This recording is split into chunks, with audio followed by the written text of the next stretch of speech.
And we're live. We are live. So this is part two of the 4-year anniversary extravaganza. So we have many improv teams, many stand-up comedians from around the globe that are performing.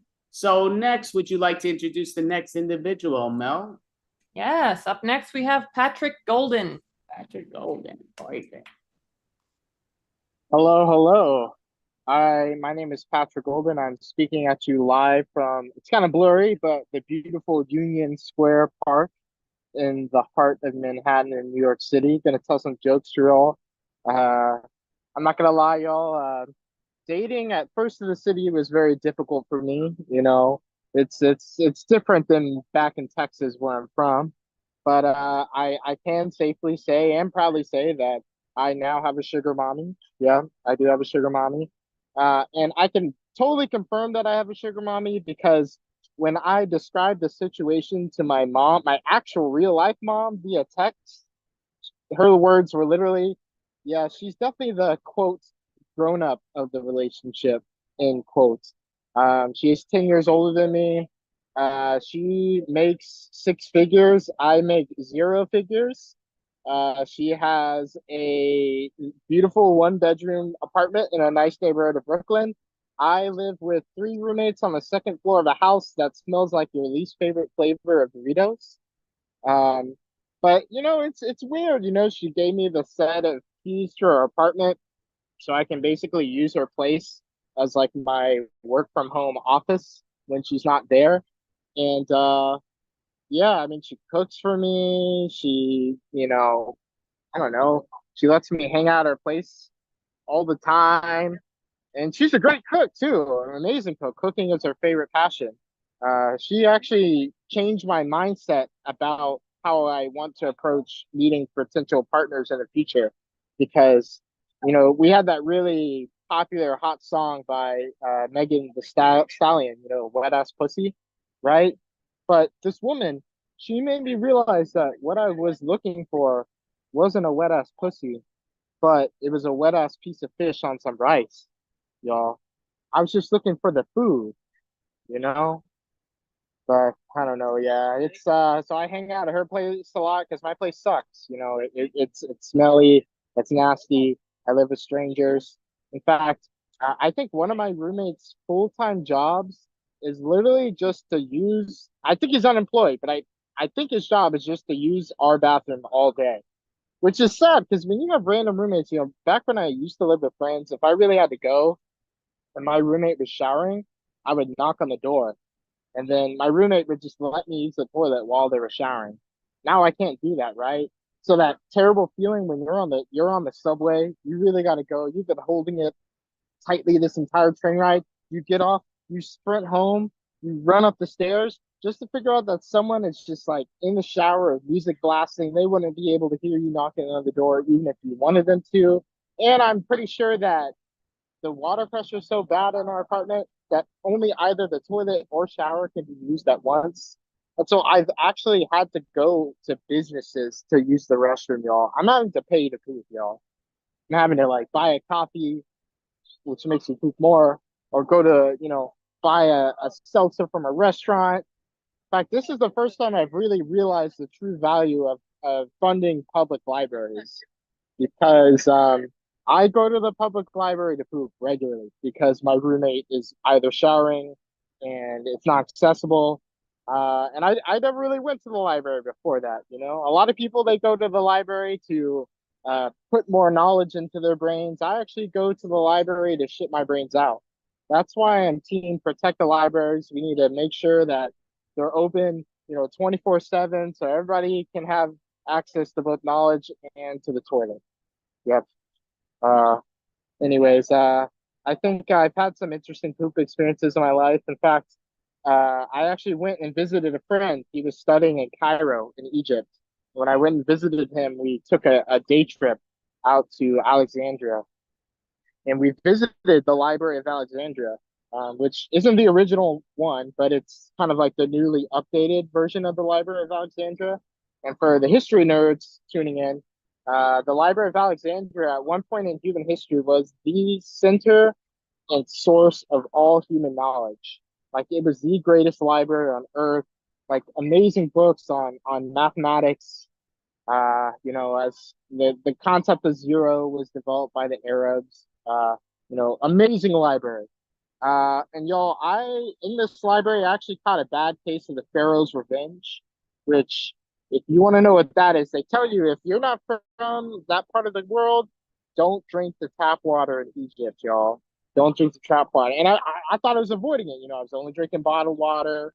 I was like holding my mouth shut when I was in the shower. But what I forgot is when I went to go brush my teeth, y'all, I didn't use bottled water on the toothbrush. I used water from the faucet. And so, y'all, I was literally at the Library of Alexandria, at one point, the center of all human knowledge and human history. And I was shitting my brains out, y'all. I don't know what it is with me, but libraries and bathrooms are a part of my journey during my one life experience or multiple life experiences. You could believe in reincarnation, you know. Anyways, speaking of the Middle East, is anybody else scared to come out of the closet? Not as gay, but as a supporter of the Palestinian people. You know, I'm not trying to lose my job. I don't want my parents to look at me different or anything like that. That's definitely been in the news a lot. You get all these college protests and all. A lot of horrible Islamophobia, anti-Semitism, and don't get me wrong, there's terrible extremists on both sides that are saying really racist, vile things. But I don't think most student protesters are coming in with like hate in their heart. And some people are like, oh, these student protesters are anti-American. They're burning the American flag. But I'm like, what are you talking about? America, the story of America is a nation that was born from a protest. I mean, America was created before Betsy Ross made that flag. So actually, protesting is the most American thing you can do. It's like the spirit of our founding fathers. Benjamin Franklin and George Washington, they were anti-British protesters that hated Britain. They hated their country. How dare they? You know what I mean? So you got to put things in perspective. And I try to speak from personal experience because I actually did study abroad in Jerusalem in college. I lived there for 4.5 months. And I'm not Jewish, but my stepfather is Israeli, so I guess I'm Jewish. But if you're counting that 5 months, that's like what? That's like 160 days, 150 days, y'all. That's like 15 or 16 birthrights, y'all. In case you were wondering what that birthright is, like a 10-day trip where American Jews get to go to Israel and just go see all the nice parts, and then they come back and have like a narrative to talk about it. But I don't like that. I consider that to be kind of a propaganda trip because think about this: if you're a tourist and you're coming to New York City, you're only gonna see the nice parts, right? You're gonna see the High Line, you're gonna see the Empire State Building, you're gonna go walk to Central Park. And you might come back and be like, wow, New York is this very modern, developed, beautiful city, the greatest city of all cities. But if you ask somebody from the Bronx, South Bronx, Grand Concourse, what New York City is, you're going to get a far different answer. So I'm just saying, like, you gotta go to the hood too. You can't go to Israel and just be like, oh, this is an amazing place. It's all democracy. I'm like, really? Did you go to East Jerusalem? Did you go to the West Bank? You see what's going on there? Come on. I know. I think I'm just I'm kind of a hater. I'm anti every country. I'm even anti the Palestinian flag. I just don't like nationalism because it feels like sports teams too much. A lot of people like to make fun of like guys like, oh, he's obsessed with sports. All he cares about is the Yankees winning, the Celtics winning. I'm like, nationalism is the same thing as a sports team. It's basically you're rooting for the people that are living in the place you were born in, right? So you're like, go to America, go Israel, go Palestine. I'm like, what? We're all on the same sports team, yo. We're all just playing the same game of life. Why you gotta pick one team or the other? I don't understand that, yo. I don't know. I guess I'm kind of a controversial person. I won't deny that for sure. Um, I think I'm controversial because I made a post on Facebook when after Osama bin Laden died, and this is back when I was in middle school, y'all. And the post was literally nobody deserves to die, not even Osama bin Laden. And y'all, I've never been cyber bullied harder in my life, y'all. Damn, people really want certain people dead and some people alive. I don't really know, y'all. I grew up in the church, in Methodist church in Texas. Very, very racist, homophobic, anti-Semitic, Islamophobic, every single phobic in the book, you can paint that to evangelical Christianity, right? And the big issue, at least in the state of Texas when I was growing up, is whether or not the Methodist Church should support homosexuality, right? In fact, I even went to this conference in the Philippines where we were debating. Methodists were flown all around the world to debate whether or not the church should accept homosexuality as being compatible with Christian teachings. And I, like, kind of the fucker I am right now, I tried to like use humor as a way to, I guess, put my point across. And yo, I pissed off mad African people at this conference, y'all. In fact, I got really awakened at like 3 in the morning at my conference center in Tagaytay, in the Philippines. And dead ass people, I had like four guys from the Democratic Republic of the Congo holding a Bible in their face. And you're like, do you know this book? Do you read this book? It is scary, y'all. Yeah, religion's crazy. I'm kind of against all religion, yeah, in certain ways because I think it divides us. You know, I think we're all God's people. I had my one of my closest friends, his girlfriend, his partner, actually is an ex Jehovah's Witness. So she's an ex Jehovah's Witness. She's been excommunicated from her family. Her family in New Jersey will no longer talk to her because she left the faith. And so she actually lives in Brooklyn now, which is the home of Jay-Z of Hova. You know? So she went from a Jehovah's Witness to Hova's Witness, y'all. Oh God, that was dumb. You know, a lot of people turn to other things to worship if they don't believe in God. They worship themselves, their careers, money, their wife, their partner, their husband, their job. Some people worship psychedelic drugs to find truth, y'all. Actually, I didn't know what ayahuasca was when my friend in college told me about it. He just sent me a random Eventbrite link, and I just paid for it. You can apparently pay for ayahuasca ceremonies on Eventbrite, y'all. And I didn't know what it was. I had done zero research. I didn't know like it was supposed to be like the most powerful hallucinogenic experience on earth. I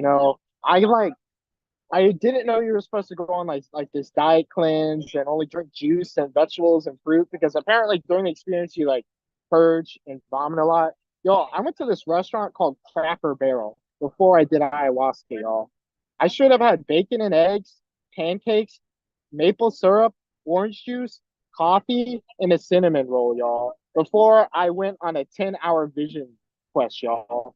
But what was crazy about the vision quest is that I didn't, you know, I didn't vomit. So that means that the power of Aunt Jemima's syrup actually counteracted the demons during the vision quest, y'all. I don't really know what to think about that. But anyways, y'all, Brooklyn's changed a lot. I'm a Brooklyn transplant. And Brooklyn's very queer now. I won't lie. I got a little bi curious in me. I can't deny that. And what's interesting is, Brooklyn has plenty of trans people that have transitioned from one gender to another, but the neighborhoods are also trans too. Like Bushwick, for instance, transitioned from a Puerto Rican and Mexican neighborhood to a clear white liberal neighborhood. It's a trans neighborhood. Anyways, I'll end the show with this. For anybody that was offended by anything I said today, I'm sorry. I just want to admit that I am a hypocrite. I think we're all hypocrites because I do eat at Chick-fil-A, right? I do go to Chick-fil-A. I enjoy having a chicken sandwich in my mouth. You might be like, what? Chick-fil-A, they donate to all these blah, blah, blah organizations. I'm like, all right, hold up. All of us, mostly all of us are wearing clothing made by kids, right? And every single piece of paper is made by China. We know that China tortures Uyghur Muslims. They're a surveillance state. There's no such thing as ethical consumption under capitalism. We're all hypocrites.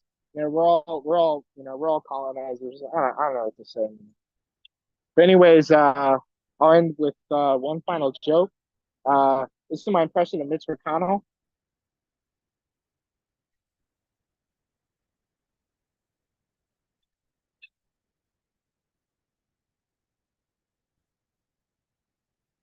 All right, that's been my time. Thank you, everybody. I'm Patrick Golden. Thank you so much, Patrick Golden. No, mail. Mel might be sleeping, I'm not sure, but it's been a long day for us. So it goes down to, I'm what's here. up, Mel? So, do you have a question for Patrick? Yeah, where are you performing next?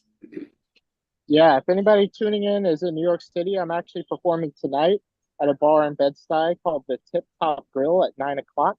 And if you want to catch me in a future date, I'm going to be a part of the Inspired Word showcase at Urban Vegan Roots Cafe in Astoria, Queens on August 1st, and that's at 7:30, I believe. And I'm going to be featured alongside a group of poets from Queens. So it'll be a good vibe. Go listen to some poetry, some comedy, live music. And yeah. Well, that's spectacular. And again, you know, I'm a New Yorker, born and raised. I can't leave here because we got our show, our 4-year anniversary, and you're a big part of it. The last few shows you've been on, which we love having you. Do you have a website so people can follow you in person or online? If you want to follow me, the best way to follow my comedy is to follow me on Instagram.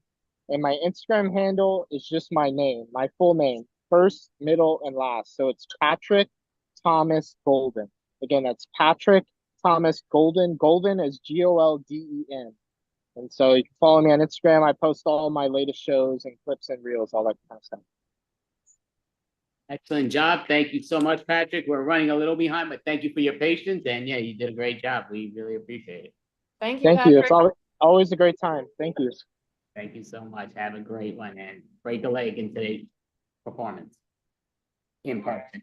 Not this one, apparently. But Mel, would you like to introduce the next lovely lady? Sure. Up next, we have Srilata Rajamani. Oh, hey, Mel, and hey, Andy. I'm probably not going to be showing myself right now because I am at a salon in Brooklyn getting my hair colored. Uh, my appointment was going to happen after this show, but we started late. So I'm sorry. It's hard. It's hard to do this, but I really do appreciate being here and also happy 4th anniversary. It's awesome that, this has been continuing for so long, and I really love the show so much. And yeah, you probably started the show around the time of the last presidential elections, when they were heating up, right? Like this is I mean, oh my God, I'm thinking about it and I'm thinking now, this has been a very crazy time in America, right? Like I don't know if you remember, but when Biden was running the first time, we were just like, oh, anybody else but this other guy, anybody else, right? I mean, I think at that time, that was probably the most, the time when, straight white men in America were getting, an easy pass. Basically, all they had to be was not like Trump, and they would have been getting swiped right everywhere. Okay. Like, the minimal expectation was, hey, don't be like that Trump. And we were like, all right, yes, we'll take you. I think that's what was happening 4 years ago. And I know it was weird. Like, I don't know if everyone here saw the debate because I did. Yeah, I know self-care. I advocate self-care all the time. And then I ended up seeing the debate. So I didn't stand by my words clearly, but the debate was quite, interesting to watch. But this was what was the most fun part for me, which is that after the debate, we were getting all of these. All right, now I'm just going to show myself. Yay. So after the debate, we were now in this situation where, we had, the messages that we were getting, like I'm, like a registered Democrat. So I was getting, will you vote for Joe Biden? Will you vote for Joe Biden no matter what? You better vote for Joe Biden. This was like traumatic because I kept thinking of like, my parents, unconditional acceptance or whatever they do. Will you get arranged marriage? Will you do this? Will you do that? Will you vote for Joe Biden? If you don't vote for Joe Biden, I'm going to slap you across the face. That is what I was thinking about.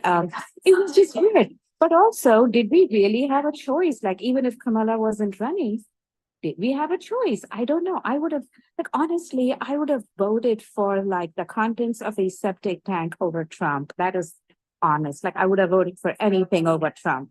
Now, yeah, this is the part that bothers me among many things. Like, I don't really like, that Joe Biden ran again. I don't like that. He should have probably stayed off, after the first term. dignified, hey, now, I'm done. I transitioned America over some very difficult times, but now let me, take a step back and let someone else take over. And he didn't do that, which is like, but this is a thing. This is a thing that bothers me. As a lot of people were like, oh, that's old, he's such an old man. They were just being so age negative about, and that is the part that bothers me. Because, I don't care about, the candidate's age. I truly don't. As long as they are like a good ethical human being, which Trump is certainly not. He's not a good person. He's not an ethical person. He has the morality of, and I don't know, he has the morality of I can't even think of anyone less moral than Trump. Not one living being, like not one living being, not one.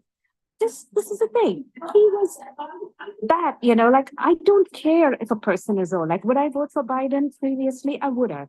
Like, I don't care. Like, if Biden is too old, he's not, he's looking like he's almost dead. And honestly, I would vote for a person who is almost dead. Heck, I would have voted for a zombie, I think it's fine. Like, well, you know what a dead person is? They don't do things. You know what an old person is? They don't do things. And that's fine. I don't want a president to do things because when they do things, it is usually bullshit. Like they do harmful things. So it's fine. President Biden is old. Okay, I don't care. His heart beats once a week on a good week, even better, right? I would have taken that, But I'm glad. I'm glad Kamala is running. And it does put me specifically as an Indian in a very awkward situation, though, because suddenly the stakes are raised, right? Like before, it was like, oh, do you have a 401k, Sri Lanka? That's fine. That's what we expect of you when you're in America. But now it's like, oh, look at Kamala Harris. She went to America and she is now the running for president of America. What have you done with your life? Like, I don't know. I'm doing comedy in bars at midnight in Astoria. I guess. I don't know. I don't know. It's been very interesting though. Interesting times. Um, I'm also going through like a personal change in my life.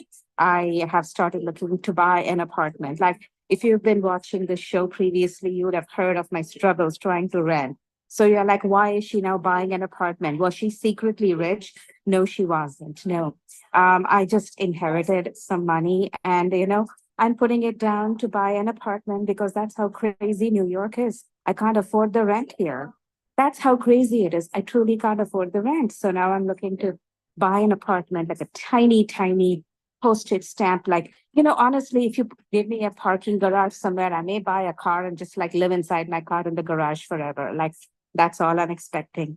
But it's just this interesting thing where the money that I was inheriting came from India. So when I actually went to a realtor, I was told that I can't use that money until it sits in the bank here for like a few months because they said after Patriot Act, any money coming from another country is not, it is regarded as suspicion. So basically, that's what is happening. That little bit of money I had coming from India, my inheritance, is now sitting in the bank. It is brown money, and now it is going to turn into white money. Once it becomes white money from brown money, we will be able to use it. Right now, I think it is the color of caramel, sort of like it went from mocha to like a caramel latte, and then soon it is going to go into like a turmeric latte, and finally it'll be just like nice white milk, y'all. So that is where I am at. I'm also going to I am also going to Edinburgh later this month. And I just took a leap. There's a Fringe festival happening, which is like a very big festival deal for comedy. So I decided, oh yeah, I'm going to go this year and see what's happening. And this is the thing, what Edinburgh is, which I didn't know, was it is a city that is very vertical. Like it is up, and there are venues like literally like going underground 3 levels. That's how it is. So I kept saying yes to shows, and I realized that they were probably either going to be deep inside the same space or they are going to be somewhere uphill. And the map is basically going to show the same location because up or down, Google Maps does not care. So I'm looking forward to being lost in Edinburgh. Who knows? I may be lost forever. And then I'll stay there and get England's national health care, Anyway, that's the goal.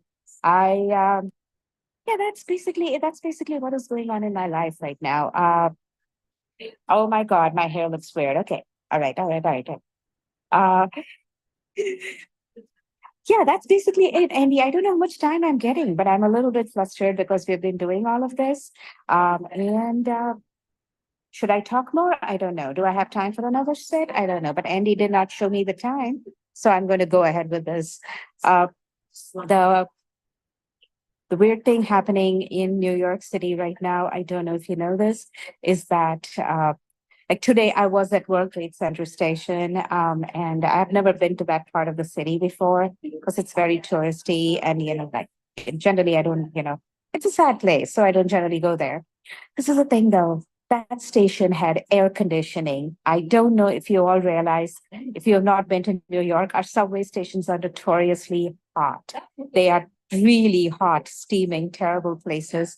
And then this one in World Trade Center had air conditioning. And I'm just like, see, okay, again, I am against terrorism. Okay, I'm against it.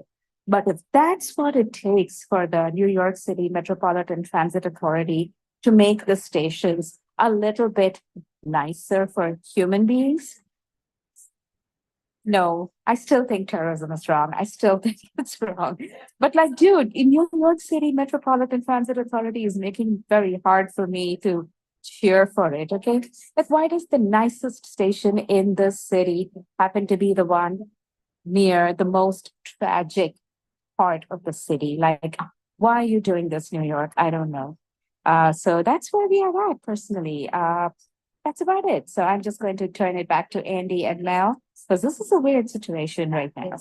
All right. Well, you did a great job. I mean, to me, it's weird just because obviously I don't get my hair done, but you're doing a great job. Very entertaining. So I do like to see sort of what's going on in your improv world or well, you don't do improv, but you do stand up and you do a great job. So do you have anything that's coming in person around the globe? Yeah. So if you have listeners in Scotland, in England, in Scotland, I'll be at the Edinburgh Fringe Festival from the 17th through the 23rd. I'll be doing various shows, including a bunch of Asian showcases and queer shows. So they can see me there in person, but they can also see me tomorrow in Astoria. I am doing a late night show in Astoria, which is nicer because the train stations will not be as hot and I will not be sweating and ruining my nice hair. So that's something to look forward to. Also, if they follow me in my Instagram, I have in my bio in Instagram, I have linked to a set I did for Boston Public TV. It is basically a coming out story, and they can see that over there. And hopefully, they get to see me doing like a very serious story. Okay, very interesting. And I'm just kind of curious, are you getting your hair done for the show tomorrow? Is that the goal, or that wasn't the goal? It just works out that way. Say again? Oh, I'm saying, are you getting your hair done for the show tomorrow, or were you getting it done and it's just coincidental that I'm getting my hair done because I'm an older woman. We need to get that maintenance done. Okay, that's always spectacular. So I mean, you have your old cars that require wheel balancing, tire rotation, a lube job. Well, I get hair done and a lube job. Okay, that's what it is. Oh no, it's great. I don't know. Sometimes special performance in a story. So what part of Astoria, Queens are you? You look great, but what part of Astoria, Queens are you performing at? Astoria, at the QED in Astoria. Oh, it's okay. Yeah, I don't know the name of it. I know Astoria, Queens. Okay. Well, that's interesting. Obviously you have the subways that could go there, which is good. Here, just yeah, but seriously, Andy, you're from New York, right? Like, have you seen the World Trade Center station? How awesome it is. Oh, they did an amazing job with it. It is gorgeous. Like, it has air conditioning, but it is clean. It is it is beautiful. And it is the saddest part of the city. Like, isn't it almost offensively beautiful that I have to just go there to feel like I have to go to that part of the city to feel like, oh, I don't feel like I'm living in Dante's circle of like inferno anymore. Like I shouldn't. That is literally the hell there, like that is a horrible part of it's the most tragic part. Right. And then Well, you have the again, nicest station. I'm a New Yorker. Trust me, I know we don't like to bring that into a comedy show. I'm not sure what's comical about it, but yeah. So to me, I would say the World Trade Center new style they did a great job. So I give them credit for what they've done. It And is. yep. So yeah, I agree with you But the there. regular trains, they turn off air conditioning. Like this is like a thing, if you go to like most cars don't have, it's hot. Most train cars are hot. There are a few cars with air conditioning. And the ones that I've seen usually go to like these very touristy places. Like if you go to the non-tourist parts of the city, the cars don't seem to be running in air. Like, I think it's dangerous, considering how hot it has been. I think it is dangerous. And I hope that the MTA does a little bit better. Like I hope the government does more for that rather than telling people you can't wear a mask in the train because that is now an offense. Like that feels wrong, There are so many things you can fix, but don't go after Right. people wearing masks in the train. I do understand this is not my repertoire, not my cup of tea. I have no I love comedy, I love humor, I love improv. This to me, it's good to keep the crap out of the comedy. That's my opinion, but yeah, so I try to keep that out of this. But you did a great job. I mean, thank you, Saralata. Do you want to let people know? Well, you did your advertisement tomorrow in Astoria. She's out there. I did already. Yes. So, yep. So she'll be in Astoria. Hopefully, she leaves the World Trade Center a B and let it ride. But have an amazing night. Thank you for joining the 4-year anniversary. Thank you. Bye. Thank you. So, yeah, we do have people that are not making it, not sure exactly why, not getting responses from the normal, which is all good. It's what it is. It makes us back on time. We're now in plenty of time. We got plenty of time. Things that All we right. but so, and it's actually something that's super reliable that's not able, I didn't reach out to. I usually do reach out, but I mean, yep, we'll see how that goes. So, Mel, overall, just because again, I know you're going to be doing your own set in a little while, but we kind of, before we even go there, you know what? I'm going to show another preview to our movie clip because we did a movie clip that's coming out in October. It's going to be online like this. And we're planning to, don't know if it's going to work, but our goal is to have it where we're not going to let any of the actors or actresses know that are in the movie, except for the murderer and the two cops, which is Mel and Lina. So they're the two police DTs. Doesn't mean they didn't do it. One of them could have done it. They both possibly could have done it. But the key is everybody's a suspect in their own way. So it comes down to maybe one busts the other. Maybe we don't know. They could bust me. They could bust someone else. But everybody in the movie is a suspect. We just don't know. And nobody in the movie will know except officially the two detectives because they're going to know who the hell they have to arrest. But it comes down to it's going to be a lot of fun. So we're going to have it where we're going to have a whole watch party. Everybody can watch at the same time if they want. If they want to be participating where they could vote who the murderer is, it'll be like the final 10 minutes of the movie to decide, whatever 5 minutes before we end up giving the final hint. So people could vote, but you can only vote once. And the winner of the first voter that gets it correctly would win a cash prize, Visa card, or what's what, depending on your location, because it's open to the whole world. But we'll see how that works, and we'll be advertising like crazy. But I'm actually got more energy than I realized. Holy crap. But yeah, that's good. Yeah, that hour, second win time. I'm getting it too now, finally. I'm going to share the screen, and we're going to show you the movie comedy. It's a comedy murder mystery. And Mel does play that character of that film noir style, which is very funny because we're not doing film noir, but that's her character. So we're just going to show you a little preview of the murder mystery that we're going to, I keep not rewinding this, but here we go. I feel rather naked without a hat. Well, you're not naked. I think it's better without the hat. This way? Or even this way? That's even worse. I just think maybe just lose the hat. But that doesn't mean that I would kill anybody. The people in this town, they're too simple-minded. Bobbing and weaving the questions. How about why are you bobbing and weaving my questions? Why are you asking me questions? I love to eat. I love to sleep. And I love to eat snacks. Miss Georgia Dupree. She says, "Well, I'm Brittany." I said, "Oh, Brittany, what kind of name is that? My goodness." I need Yelp reviews. I need TripAdvisor reviews. I need Yahoo reviews. I need Google reviews. I need WebMD reviews. I need it, but I need good ones. 5 stars, 6 stars, 7 stars. Okay, no 1 star. Or don't you dare come back to me. You are dead to me. They're totally bogus, man. I didn't do nothing. Never call a dame abroad. Never. Only another dame can call a dame abroad. Am I correct? Always, mother.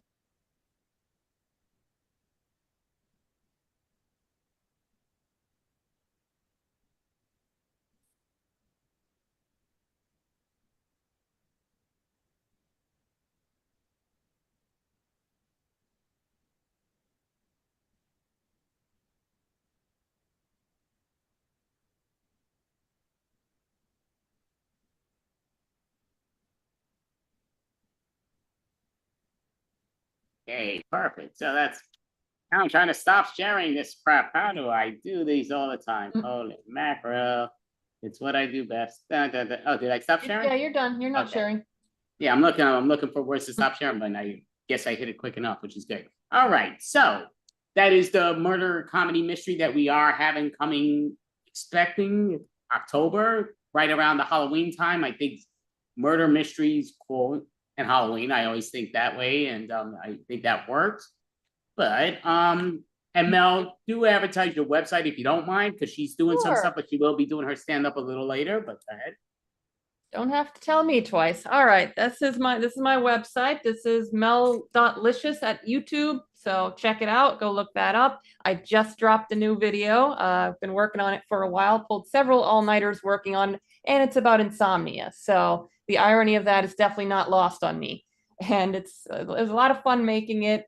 Editing it was a bit of a headache, but I got there and I think the result was definitely worth it. So do check it out.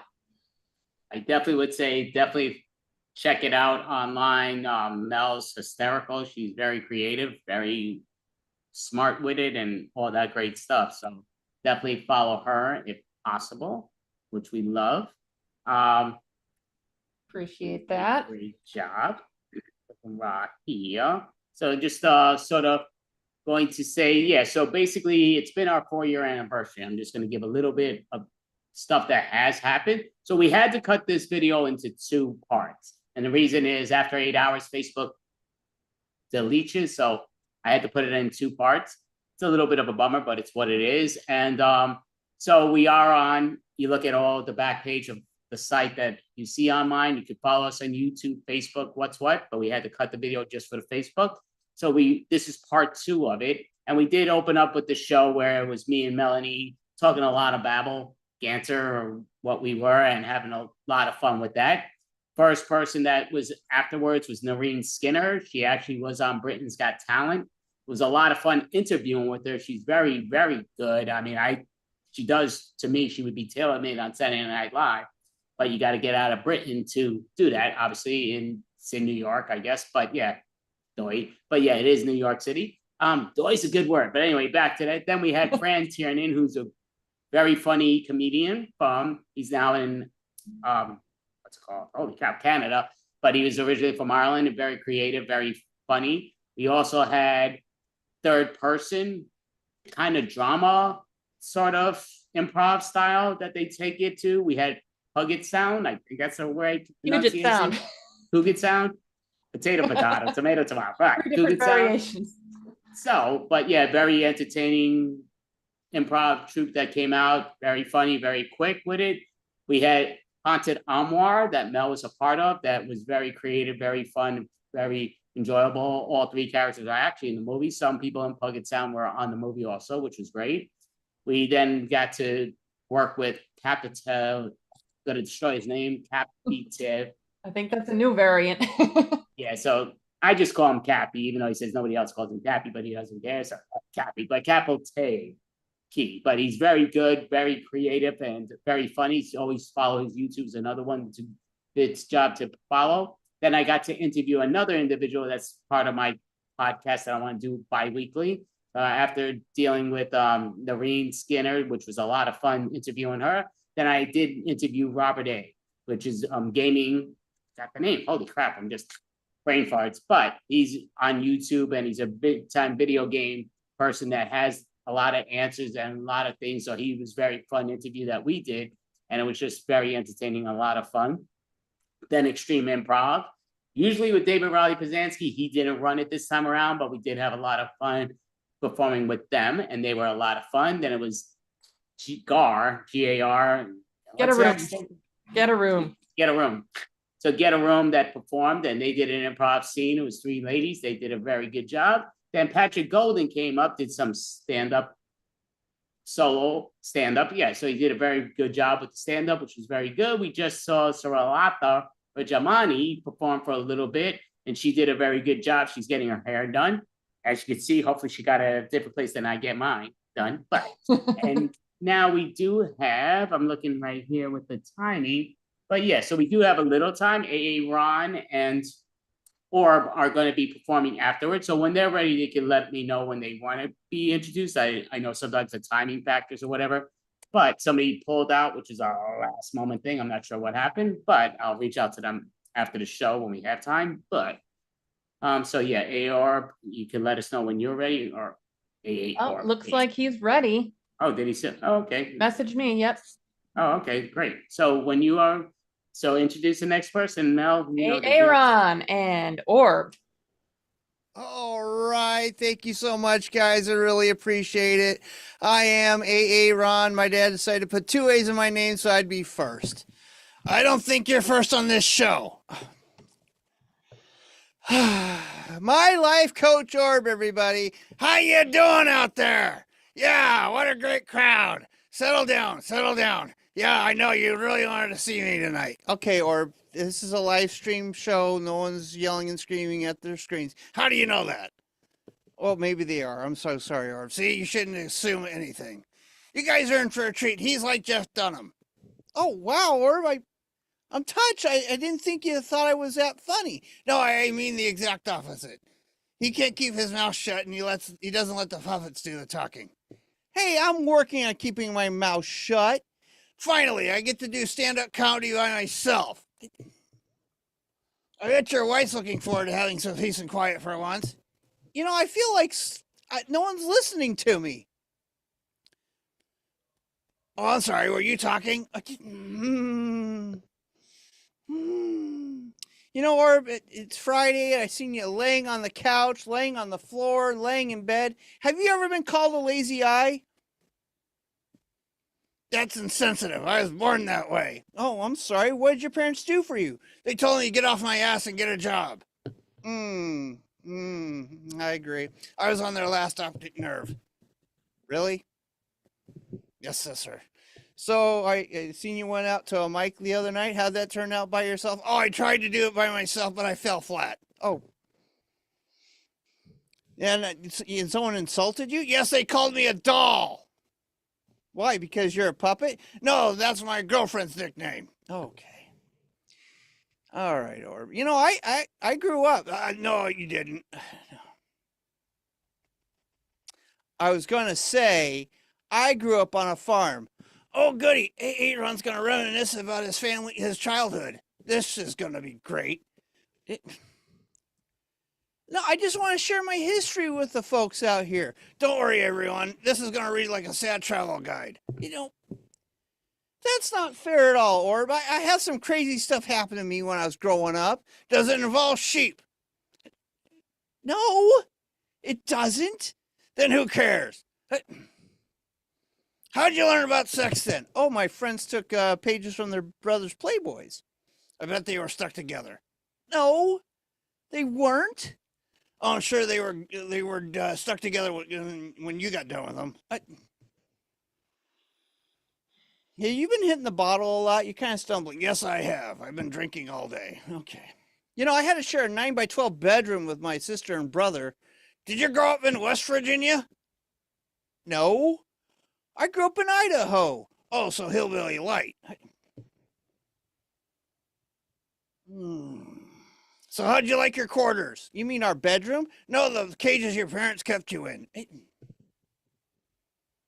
You keep us in cages. They serve you bread and water?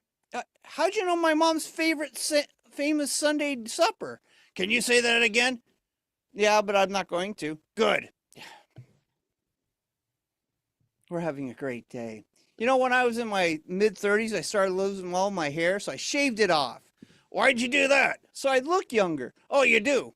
Oh, well, thanks, Orb. I appreciate that. You look like a giant baby. I am not a giant baby. You sound like you need a nap. My life coach Orb, everyone.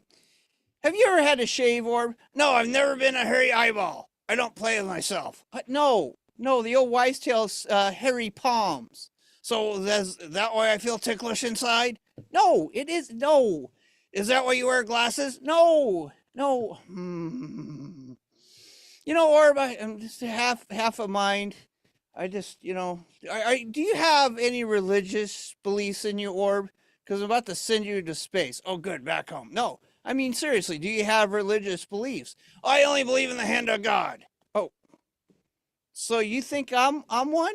No, you're like the rejected hand mascot of Hamburger Helper. I know your wife rejects it. So why do you say, oh God, before we do a comedy set? I hope my suffering ends soon. Okay, Orb, that is so mean. That is so mean. So I actually heard your one brother is really famous. Oh yes, he shows up on the dollar bill. You mean he's that all-seeing eye on top of the pyramid? Yeah, he always wanted to do finance.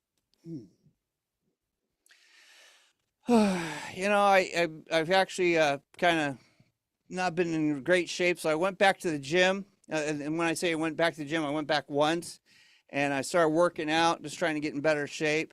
I think you can stop hitting the weights. Really? With your face? No, I've actually had a lot of stress in my life. I let stress get to me, and I've been stress eating, and I've gained a lot of weight. So, I don't look good. Oh, no, you have a really great dad bod. Thanks, Orb? For a corpse. Okay. All right. Do you work out at all, Orb? Yes, I do yoga. Oh, what's your favorite poses then? Oh, there's one with I do with my girlfriend. What's that one? Downward doggy style. Okay, that's enough. I don't think everybody needs to see that.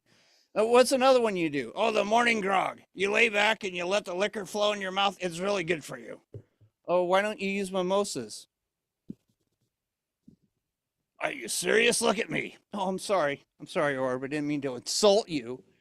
It actually looks like you do a yoga pose, Aaron. Really? I do? The couch potato?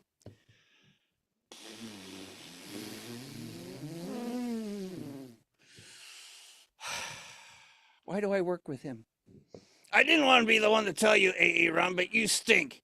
Hey, I'm trying my best up here. No, you have BO. Wait.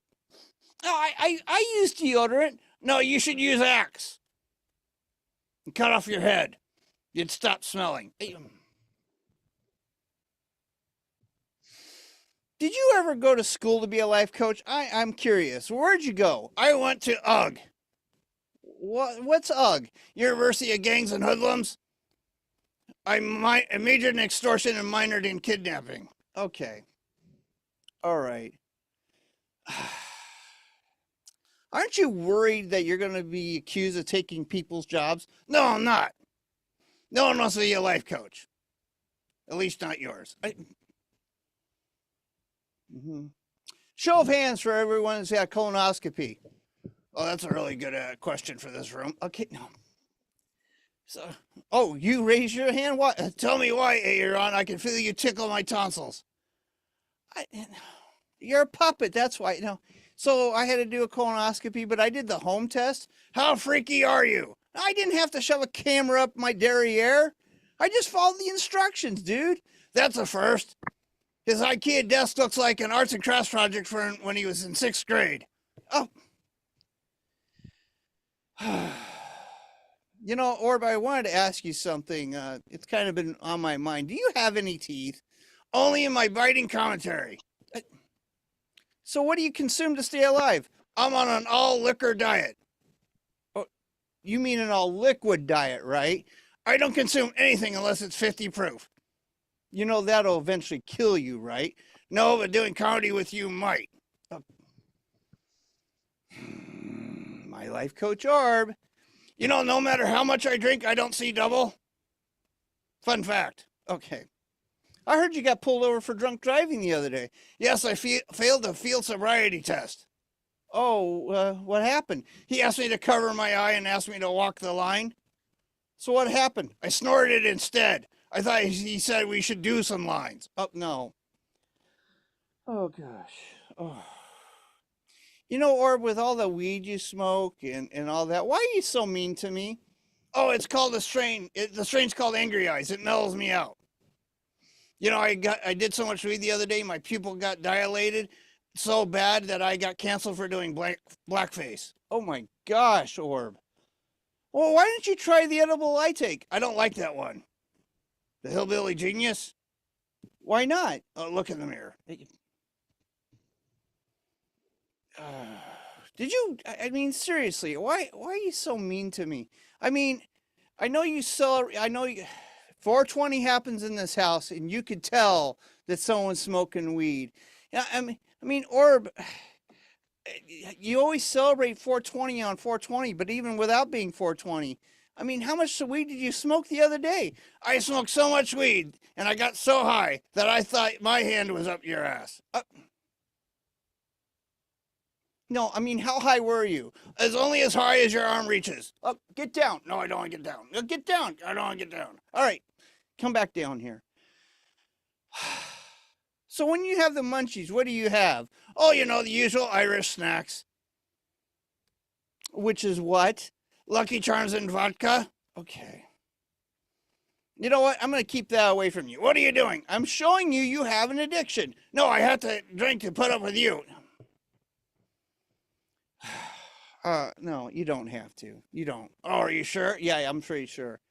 Do you have any other relatives on planet Earth here? Yes, they are at the Area 51 Airbnb. Are they sharing their vast universal knowledge with us humans? Or are they being experimented on? Nope. I'm the only one that's being probed like this. Call the FBI. Call the CIA. Call a proctologist. Better yet, call a liquor store. I'm low. Okay. You're so mean, Orb. Can't you see where we are? I mean, seriously, can you see? Oh, I'm so sorry. Hi, I'm Orb. I'm an alcoholic, and I've been sober for about 6 seconds. Oh, where's the applause? There's not going to be applause for that. No one's going to do that. It's about the small goals. I'm serious. What are you trying to do? I'm trying to collect more chips. Why is that? I'm going to the casino. Well, how about cow chips? They're too crappy. How about potato chips? They're too greasy. How about chocolate chips? They melt my hand. Oh, you know, the only chips you're going to get are the tortilla chips from the Mexican restaurant after this. Tell me you're not gambling all your money away. No, I'm not. Oh, that's good. It's all your cash. What? No, you're not. Want to bet? Why aren't you in Gamblers Anonymous then? I got kicked out for betting on guessing people's names. Of course you did. How many other groups are you a part of, Orb? Alcoholics Anonymous, Doobies Anonymous, Comedy Sidekicks Anonymous. Why are you in that one?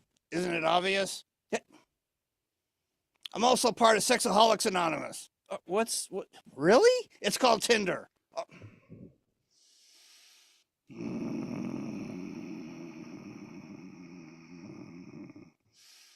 You know, I heard that someone actually bought up JFL recently, the Canadians, just for laughs. Yeah, they were bankrupt. I thought you were going to buy them up. I did offer to take them up, buy them. Oh, really? And what were you going to call it? I was going to keep the same initials. I was going to call it JFL, just for liquor. I was going to host it in a back alley with a karaoke speaker. Oh, so like every other open mic. That makes sense. That makes sense. It's just crazy how strange you are sometimes, Orb. I really don't know what else to do with you. I do. You do more jokes. Okay. All right. You know, Orb, I actually, I'm kind of getting tired of you talking to me. Well, it's so mean to me lately. I'm just trying to tell you that life sucks. Well, I've been on this planet 53 freaking years, man. I know that life sucks. Well, I'm going to keep doing it till you learn. Well, I'm going to mute you and you won't be able to do that anymore. How are you going to do that? Hey, get out of my face. Hey. Say you're sorry. What? Okay. Son of a crap, he muted me. How do you do that? Well, I must be the powerful hand of God. Rejected hand mascot of hamburger helper.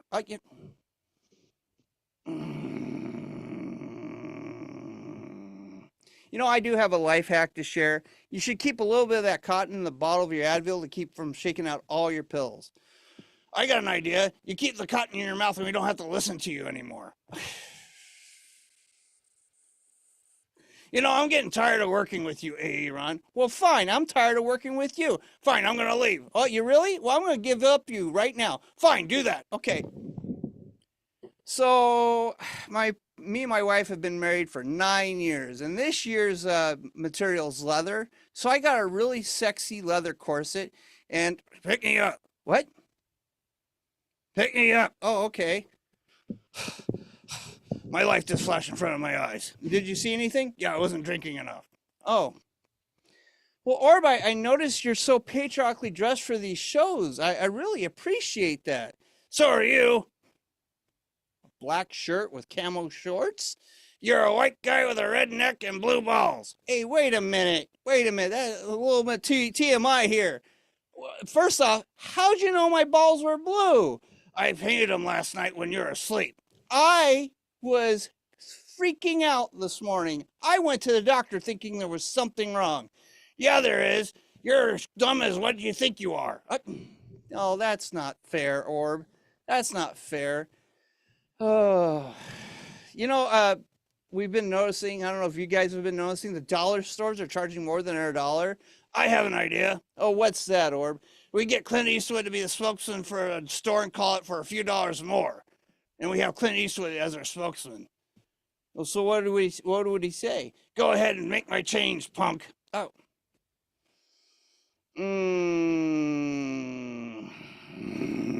Man, you're such a guy. You know, I went to a birthday party at a Mexican restaurant, and before I could even order, I threw up twice. Was it the Jose Cuervo or the chips and guac? It was seeing my redneck family.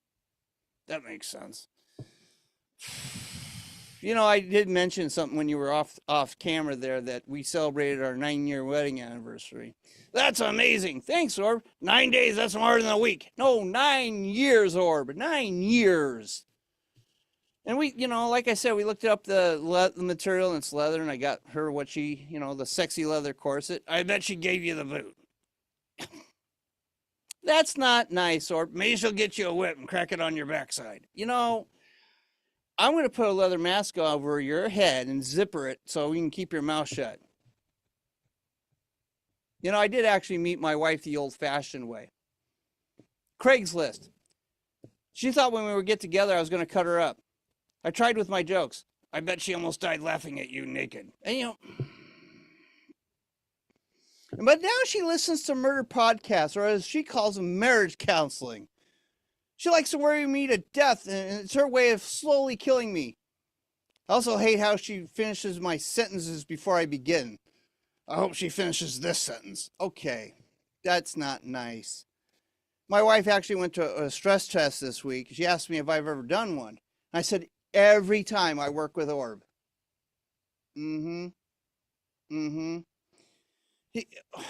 Orb, can I ask something? Why are you always drinking anyways? Oh, I have a medical condition. Really? It's called dry eye. Oh, come on. But you went out on a date the other day. How'd you get out of the house anyway? Through the dryer. Through the lost sock portal. Oh, okay. So you went to a bar? How'd that turn out? It sucked. Well, why is that? It was covered in salad.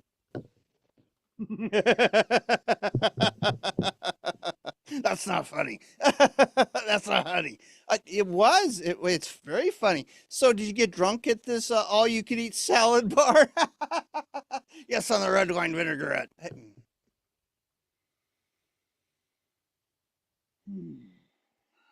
My life coach Orb, everyone. So, how'd the date turn out? Well, we really got hot and heavy in the car, so we went back to her house. And one thing led to another, and my eye met her brown eye, and now I have pink eye. Whoa, whoa, whoa, whoa, whoa, whoa! Get away from me! I don't need you near me that close. So, did you go to the doctor? Did you get a prescription for this problem of yours? Yes, I did. And what did he prescribe you? Liquor. No, he did not. No, he did not. No, he did not. And so what's the side effects of your prescription, Orb? I get blind drunk. Yeah. What was that sound? Nothing. Nothing, Orb. Nothing. Oh. Hey, did you hear the inventor of the Pop-Tarts died this year? They cremated him at home. How? They put him in a toaster? All right, I'll let you do that joke. Okay. Okay, Orb. I don't know what else to do. I don't really know else what to do. You know, my wife's been extra affectionate with me. She's been trying to hug and kiss me, French kiss me. And I found out she has a respiratory infection. She's trying to kill you with germ warfare. Okay. I don't get you, Orb. I don't understand why you're so mean. You know, I asked my wife to buy me some new clothes, and she went out shopping at a boutique store, the Salvation Army. It explains why you look like you do, like an escaped convict. You know, even for a surprise gift, I said, "Hey, why don't you get me an Xbox?" She was mad. She thought I wanted to have sex with my ex. You know, I don't understand, Orb. I really don't. You're just one of those guys, and I wish you would be nicer to me, but oh well, I'm just doing my part and making sure your life sucks. Okay. That's enough. You know, I went to Arby's the other night, and I went for a shake, and when I pulled up to the window, they asked if I needed the barbecue sauce. Did you order the protein shake? No, and it really didn't taste that good once I put it in there. Jeez. You know, I have sleep apnea, and I have to use a CPAP machine, and that mask makes me look like a steampunk elephant. That's improving your looks. Yeah, I'm sure it is, Orb. I'm sure it is. You know, I wish you would be nicer to me. I don't know. So, do you have any ideas to be, something else? Yes, I have an idea. I want to become a congressman. Really? I figure I can cheat everybody else out of the money. I've been Orb, and I've been Aaron, everybody. Thank you. Thank you so much. Great job. I'm looking out here if these things are going, not going, but great job. Mel, do you have a question for Ron or Orb or both? Yeah, where can I donate to Orb's campaign? I'll vote for him. Well, there's a little snafu on that. I am illegal alien, so I am so sorry. I found out this recently. You could vote for me, but don't throw away your vote. But you could donate to my liquor fund. Yes, that'd be great. Orb, don't go begging people for money for your liquor. That's mean. You're right. I should just take it from Aaron. I better donate. I think it makes him nicer. I'll be nicer to you, but not to Aaron. Okay, that's enough, Orb. That is enough. So this is our 4-year anniversary, and you've been a huge part of it. Orb and Ron, you've both been Orb, Ron and Orb. Yeah, you've both been great job, which we definitely appreciate. Do you have a website so people know where to see you in person or online? Right now we do have Oddly Funny Productions, if you spell it the right way, but I'm going to throw a Bombing Run just real quick, because that's the bigger thing right now. Bombing Run, if you go bombing.run, you'll find the website about Bombing Run. We're on DBTV, that's in that lower right-hand corner. And we're on Friday nights, midnight Pacific time. You can also find it on YouTube under Oddly Funny, AWDLY Funny. And we just put up a episode from about a month ago, and we're working on editing the next one. And we're going to do a live taping on one for Monday. And someday there's some big news I'll be able to reveal but I don't know what the big news is. But there's big news coming for the TV channel, the TV shows on DBTV. So watch MySpace and check that out. Not MySpace, Facebook. He owns a MySpace account. This is sad. No, I meant. He's so mean.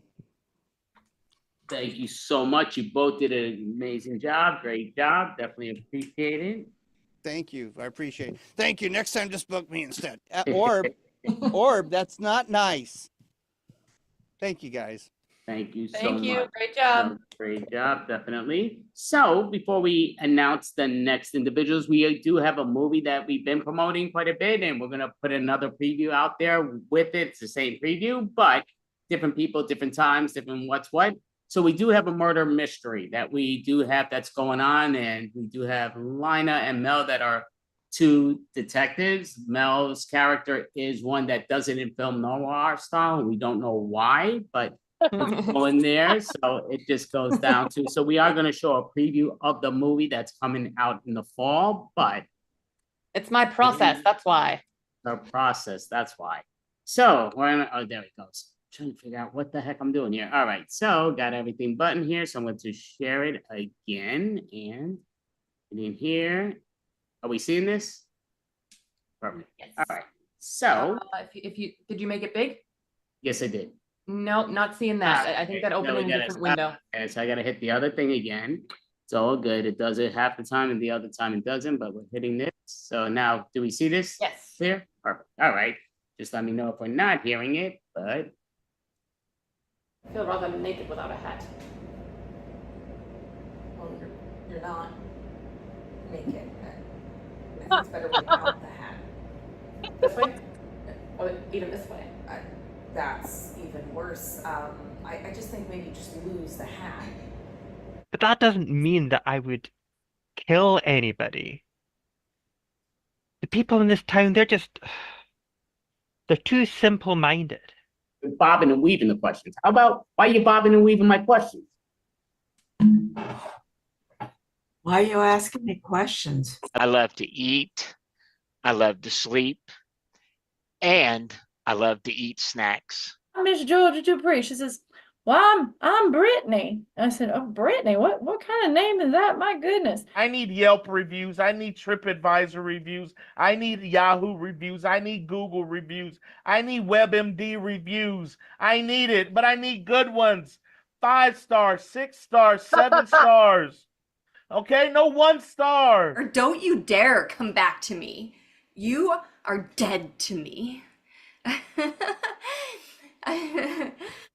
They're totally bogus, man. I didn't do nothing. Never call a dame abroad. Never.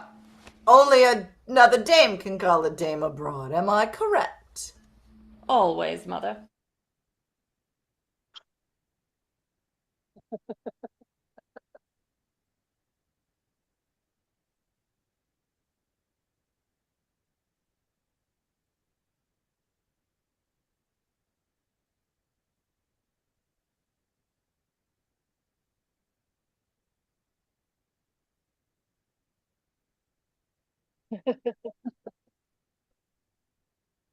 All right, so that is the preview that we've been showing out for, again, this extravaganza. This is our 4-year extravaganza anniversary. So it has been spectacular. It's way longer than I ever thought that I could do these things or what's what going on, and just mind-boggling, but it's always a lot of fun.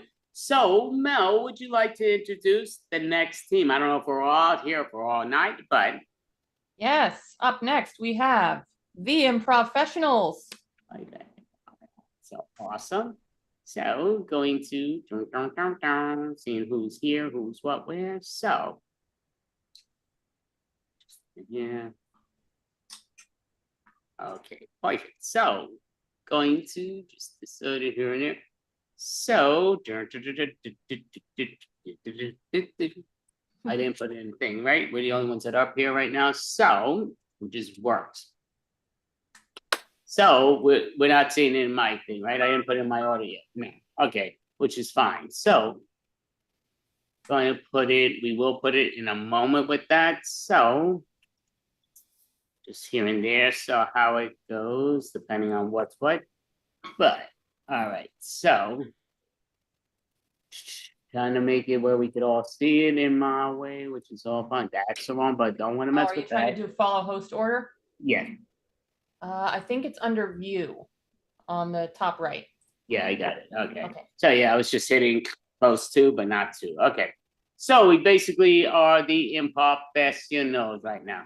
So I would just ask them just to make it easier for myself, if you don't mind. Can you make yourself number 1, Mel? Can you make yourself number 2, Nelson? Can you make yourself number 3, Leia? Can you make yourself number 4, Norm?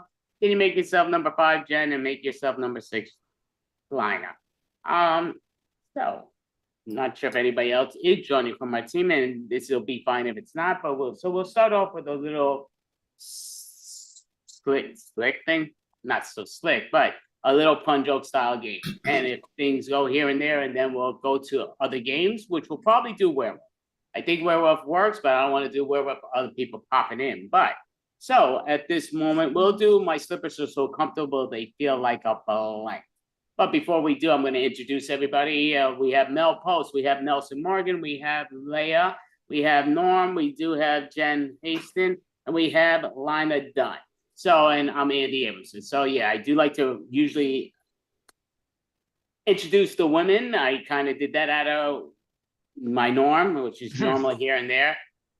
Do have my coffee, which is probably got a little something extra, but it just comes down to What's that extra, Andy? What's that extra there, Andy?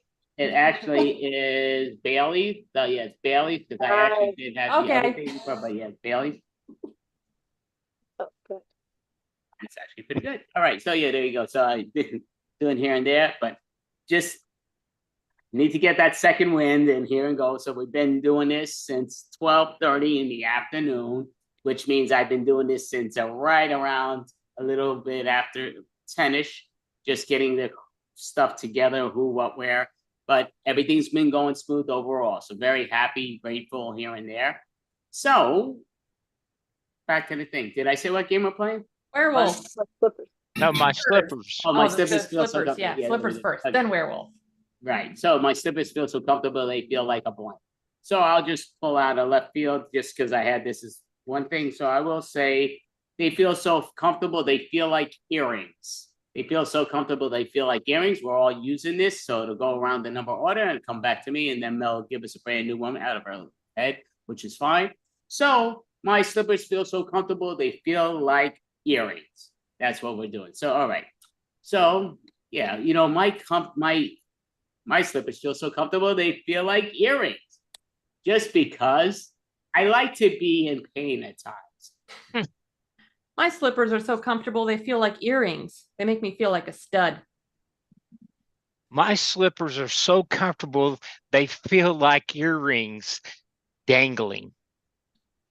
My slippers are so comfortable, they feel like earrings, all decorative. My slippers are so comfortable, they feel like earrings, but they don't smell as good. My slippers are so comfortable, they feel like earrings, evenly matched. My slippers are so comfortable, they feel like earrings. I could post up here for hours. My slippers feel so comfortable, they feel like earrings, just because I love to put my ear in my shoe. All right, so it's all there. Give a hand. Now, Michelle's going to give us a brand new thing and let us know why her slippers are so comfortable. Bubble gum. My slippers are so comfortable, they feel like bubble gum. They're the real ABCs of slippers. My slippers are so comfortable, they feel like bubble gum, and I blow bubbles all the time. My slippers are so comfortable, they feel like bubble gum, a nice, pretty color of pink. My slippers are so comfortable they feel like bubble gum. And I use as a weapon, a bazooka. My slippers are so comfortable they feel like bubblegum, pink and fuzzy. My slippers are so comfortable they feel like bubble gum, really well chewed. My slippers are so comfortable they feel like bubble gum, and I love to bubble away. My slippers are so comfortable they feel like bubble gum. I feel like a kid in a candy store when I wear them. All right, so great job. So now Nelson's going to give us a brand new word. Try to use a word you haven't used and let us know why your slippers are so comfortable. The words fudge. My slippers are so comfortable they feel like fudge and they get stuck between my toes. My slippers are so comfortable they feel like fudge, and I find myself eating my toes. My slippers are so comfortable they feel like fudge, but sometimes there's nuts in them. My slippers are so comfortable they feel like fudge, warm and toasty out of the oven. My slippers are so comfortable they feel like fudge. I buy them by the pound. My slippers are so comfortable they feel like fudge, and I love to lick my toes. My slippers are so comfortable they feel like fudge. And some of those other jokes made me think, what the fudge? My slippers are so comfortable they feel like fudge. Very dark and scary. And now we'll have Leia's going to give us a new word and then let us know why her slippers are so comfy. Clouds. My slippers are so comfortable they feel like clouds. They have me floating in the air. My slippers are so comfortable they feel like clouds, but often it rains, so they get wet. My slippers are so comfortable they feel like clouds. I call them nimbus. My slippers are so comfortable they feel like clouds, but I wouldn't recommend wearing them in the shower. My slippers are so comfortable they feel like clouds, and it loves to pour on you. They are so. My slippers are so comfortable they feel like clouds. They're comfortable as hail. My slippers are so comfortable they feel like clouds. Always find them in the top of my closet. My slippers are so comfortable they feel like clouds. So up, up, and away. And so now, Norm, you're going to tell us a word and then let us know what your slippers feel like. Okay. Glove. My slippers are so comfortable they fit like a glove, nice and tight. My slippers are so comfortable they fit like a glove. All my toes fit right in there. My slippers are so comfortable they feel like a glove. They keep wedging themselves in odd places. My slippers are so comfortable, thank goodness, they feel like a glove. Thank goodness I'm not in a crime suit because, if the glove fits. My slippers are so comfortable they feel like a glove. Or as Ace Ventura would say, like a glove. My slippers are so comfortable they feel like a glove, and I continue to find them in my pockets. My slippers are so comfortable they feel like a glove. I could do surgery in them. My slippers are so comfortable they fit like a glove. Only OJ would say they don't fit anymore. Great job, kind of there. So, Jen, you're not sounding great, your audio, but we'll try to play it out. See, at least not, I'm not hearing it, but go for it. What's the word? And then let us know. Movie. My slippers are so comfortable they fit like a movie. Everybody's got their favorite type. My slippers are so comfortable they feel like a movie. A real rom-com making me fall into all the men. My slippers are so comfortable they feel like a movie just because you don't want to die hard. My slippers are so comfortable they feel like a movie. And they get me some action. My slippers are so comfortable they feel like a movie. R-rated. My slippers are so comfortable they feel like a movie. and I can't wait for the sequel. My slippers are so comfortable they feel like a movie. I always eat popcorn when I wear them. My slippers are so comfortable they feel like a movie. A scary movie and get nice and comfortable. Okay. I think I don't know if that's something better or not, but all right. So great job. You might want to pop your video off and then come back, possibly, Jen. But Lino, when you're ready, give us a word and then let us know why your slippers are so comfy. Monitor. My slippers are so comfortable they feel like a monitor. Got an LED screen. My slippers are so comfortable they feel like a monitor. Apparently, I don't know what the hell's wrong with me. My slippers are so comfortable, they feel like a monitor. It doesn't even compute how comfortable they are. My slippers are so comfortable, they feel like a monitor. They constantly watch me. My slippers are so comfortable, they feel like like a monitor. They are multicolored.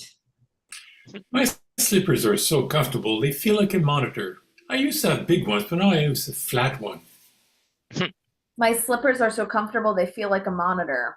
Really scaly and scratchy in all the right places. Great job. So we'll see what happens with Jen's audio. So what's up, Jen? How do you sound? Let's see. Oh, perfect. Better. Yes, a lot better. All right. Great move. Great move. Perfect. So, Jen, make yourself number 5 if you don't mind. But yeah, great job. So we are going to do werewolf. So werewolf, the one bugger is I do have all these things that I wrote down. I can't find my werewolf. It's got all these other papers I was going through, but again, it's been a lot of hours going through this stuff, but it's all good. So I'm just going to be pulling out of punishments because werewolf does have punishments. It's whatever goes through my mind with the punishments. That might be a good thing. It might be a crappy thing, but we'll see what it does.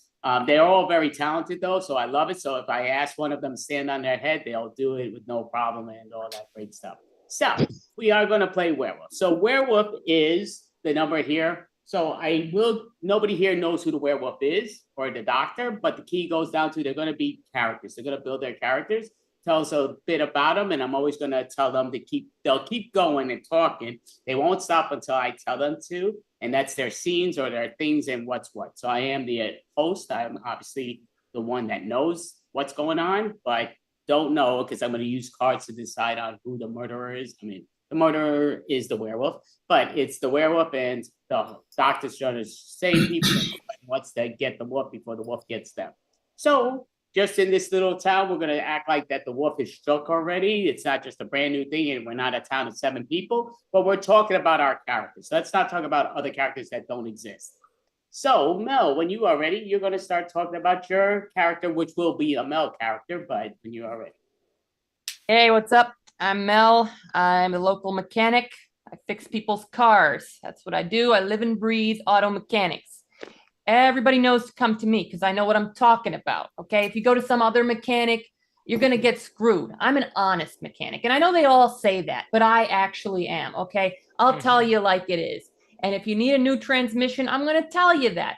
I'm not trying to price gouge you. I'm an honest, hardworking person, and I'm a pillar of this town. I keep this town running. I keep people's cars going, and everybody trusts me in this town. I'm a very good judge of character. So if you want to know who to trust, come to me. I don't just know cars, I know people because I deal with people all the time, and people try to pull a fast one on me, but I'm not falling for it, and I won't let you fall for it from some other schmuck mechanic, okay? So come to my mechanic shop. I'll get you all fixed up, and you just come to me, okay?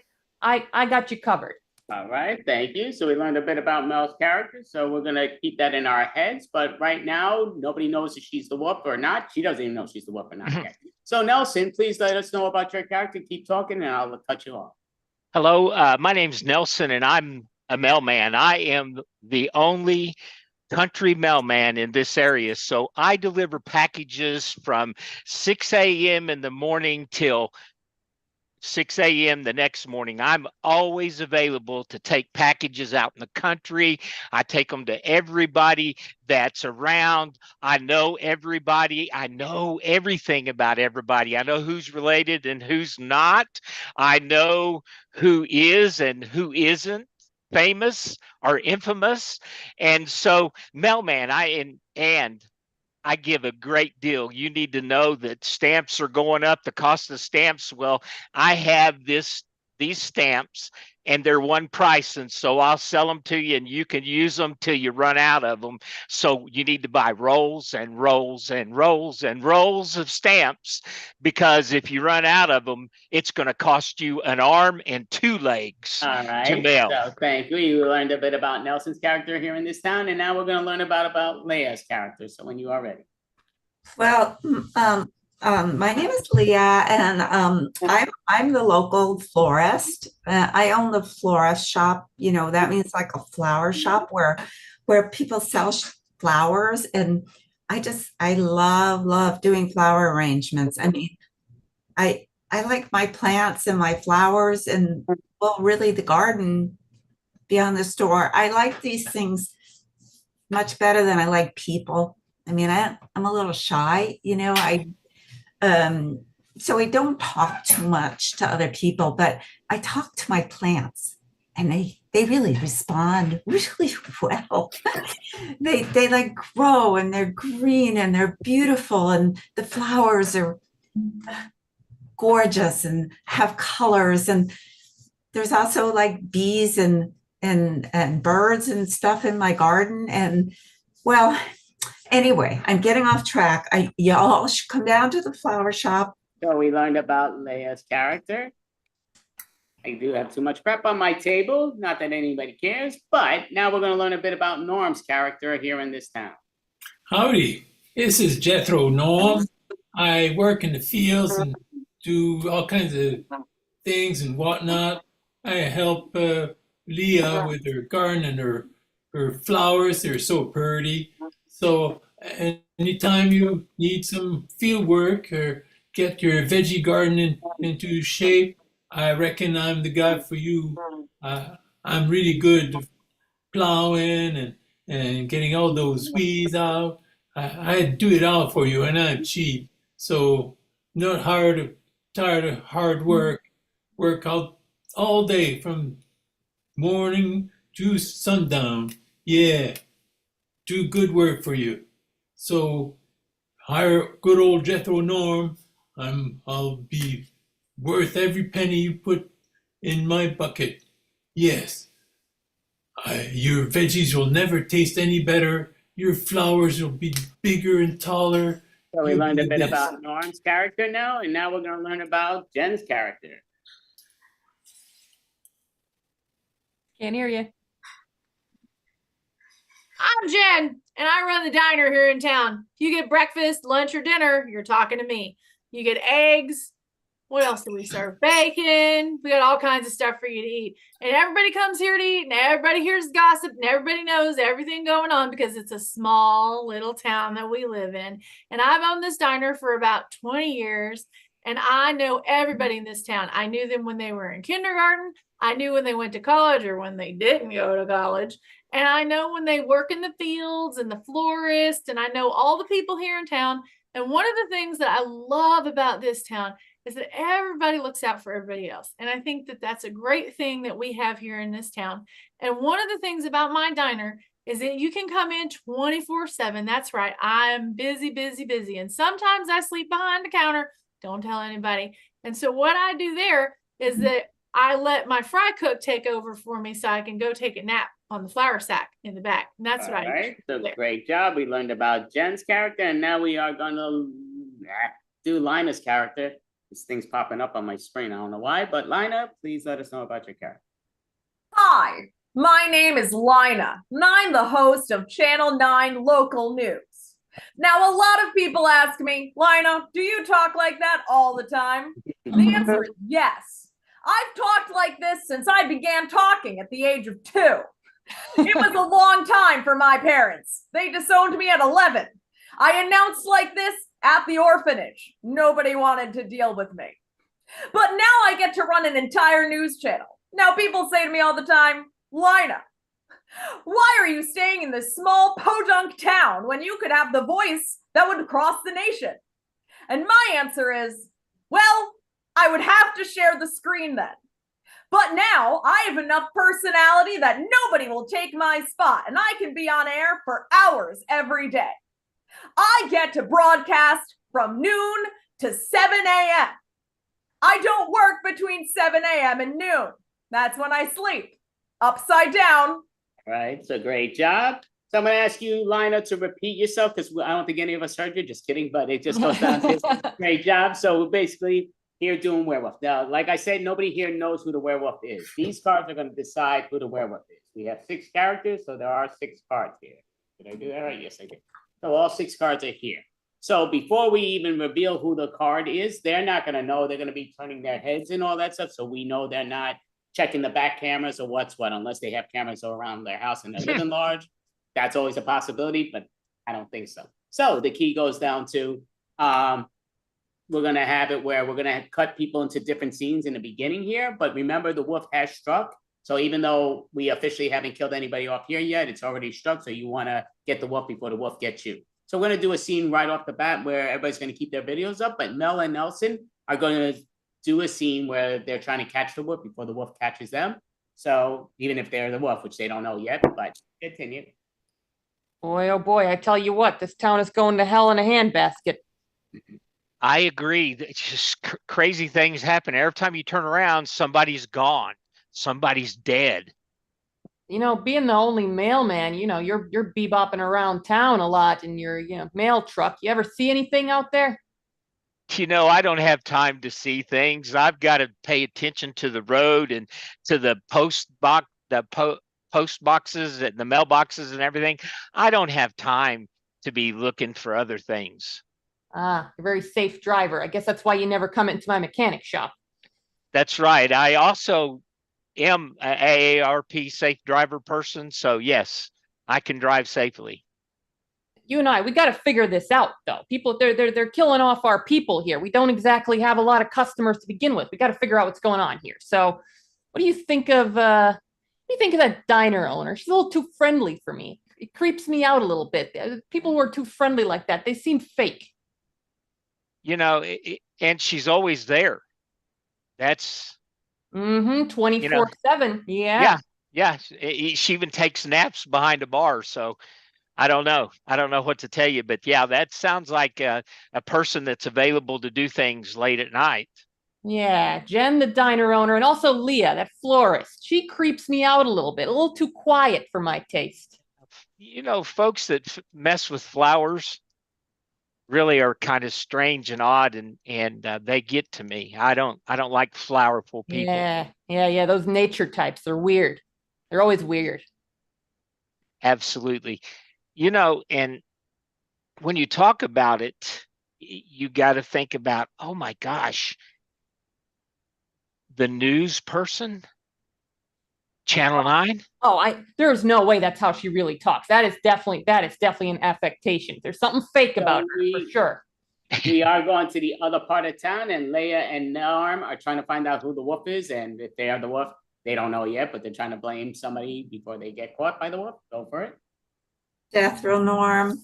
I love how you plow the fields.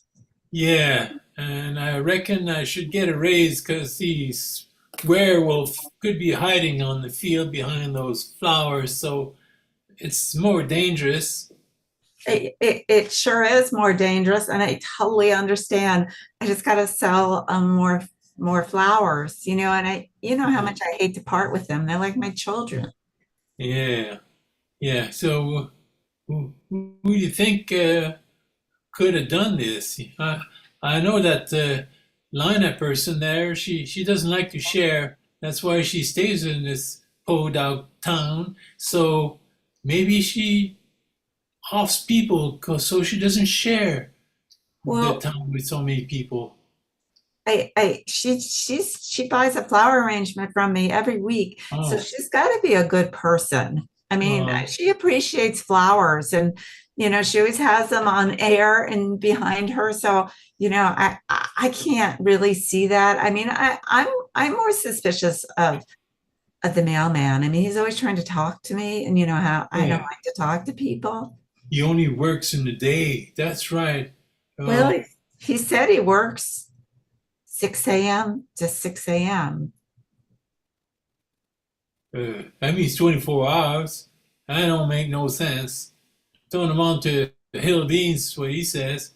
I don't trust him. No, I don't trust anybody that works 24 hours. Of course, Jen works 24 hours, but she makes a great breakfast, so she couldn't possibly be the werewolf. Oh. And Lina, if she buys the flowers, that gives us work, so I guess she's a good person after all. Well, What's the mailman? it could be Mel.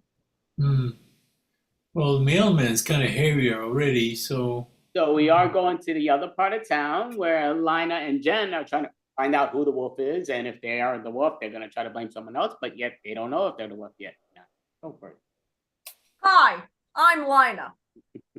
Yeah, Lina, I know you're in here every morning. Did you get your eggs? Let's get you some vittles. I think you probably need some of those. You're looking kind of skinny. I definitely do need some food. I've been broadcasting for hours now. I even worked through my usual break.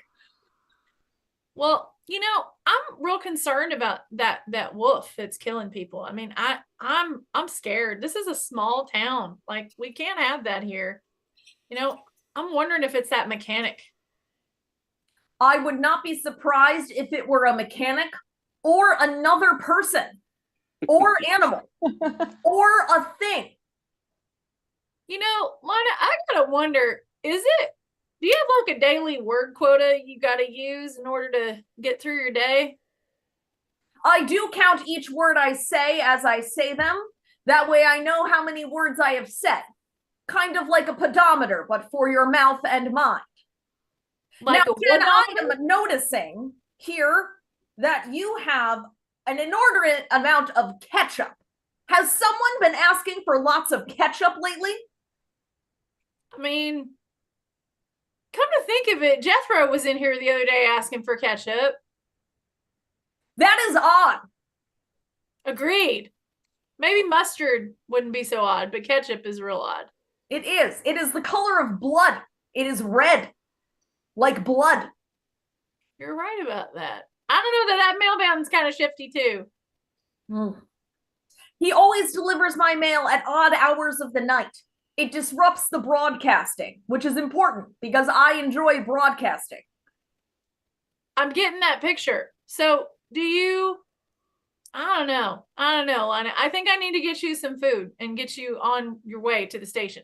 All right, so we're gonna call scene from there. So right now, this is where we're gonna find out who the hell the wolf is and who the heck's the doctor that could try to save people. But the goal is for the wolf to attack all and eliminate all and be the last person standing, while everybody else's goal is to get them before they're done. If the wolf does eliminate somebody, their ghost still could be they're still going to be on screen. They are going to have different punishments, but they could speak to the ghost. I have that power of the medium psychic, but that's here. But the key goes down to, so now I'm going to ask everybody to look away for the moment, except for the audience, obviously, and just realize what numbers you are. So Mel is number 1, Nelson's number 2, Leia's number 3, Jethro is number 4, Norm is number 4, Jen is number 5, and Line is number 6. So I'm just going to ask, I'm going to pull out 2 cards here. So that is the doctor, and this is the killer, the wolf. The wolf's the killer. But okay, so I'm going to ask number 1 to look. Number 1 only. So if you see a card right now, this means you're the doctor. Give it a moment. If you see a card, this means you're the doctor. Now, if you see a card, this means you're the wolf. If you see a card, this means you're the wolf. So just look away for the moment, please. So number 2, only number 2, please look. And now if you see a card, this means you're the doctor. If you see a card, this means you're the doctor. Now, if you see another card or 1 card, this means you're the wolf. If you see a card, this means you're a wolf. If you don't see a card, it means you're not the wolf. But if you see a card, it means you're the wolf. So please look away. Now, number 3, please look. If you see the card, this means you're the doctor. If you see a card, this means you're the doctor. Okay, give it a moment. Now, if you see a card, this means you're the wolf. If you see a card, this means you're the wolf. So look away for the moment. Now, number 4, look here. If you see a card, this means you're the doctor. If you see a card here, that means you're the doctor. Now, give it a moment. If you don't see a card here, this means you're the wolf. I mean, if you see a card here, this means you're the wolf. If you don't see a card, it means you're not the wolf. If you see a card here, it is a wolf. So going to number 5. 5, look over. Now, if you see a card, this means you're the doctor. If you see a card, this means you're the doctor. Now, give it a moment. Now, if you see a card, this means you're the wolf. If you see a card, this means you're the wolf. Look away. And now number 6, only number 6. Only number 6. So if you see a card, this means you're the doctor. If you see a card, that means you're the doctor. Give it a moment. If you see a card, that means you're the wolf. If you see a card, this means you're the wolf.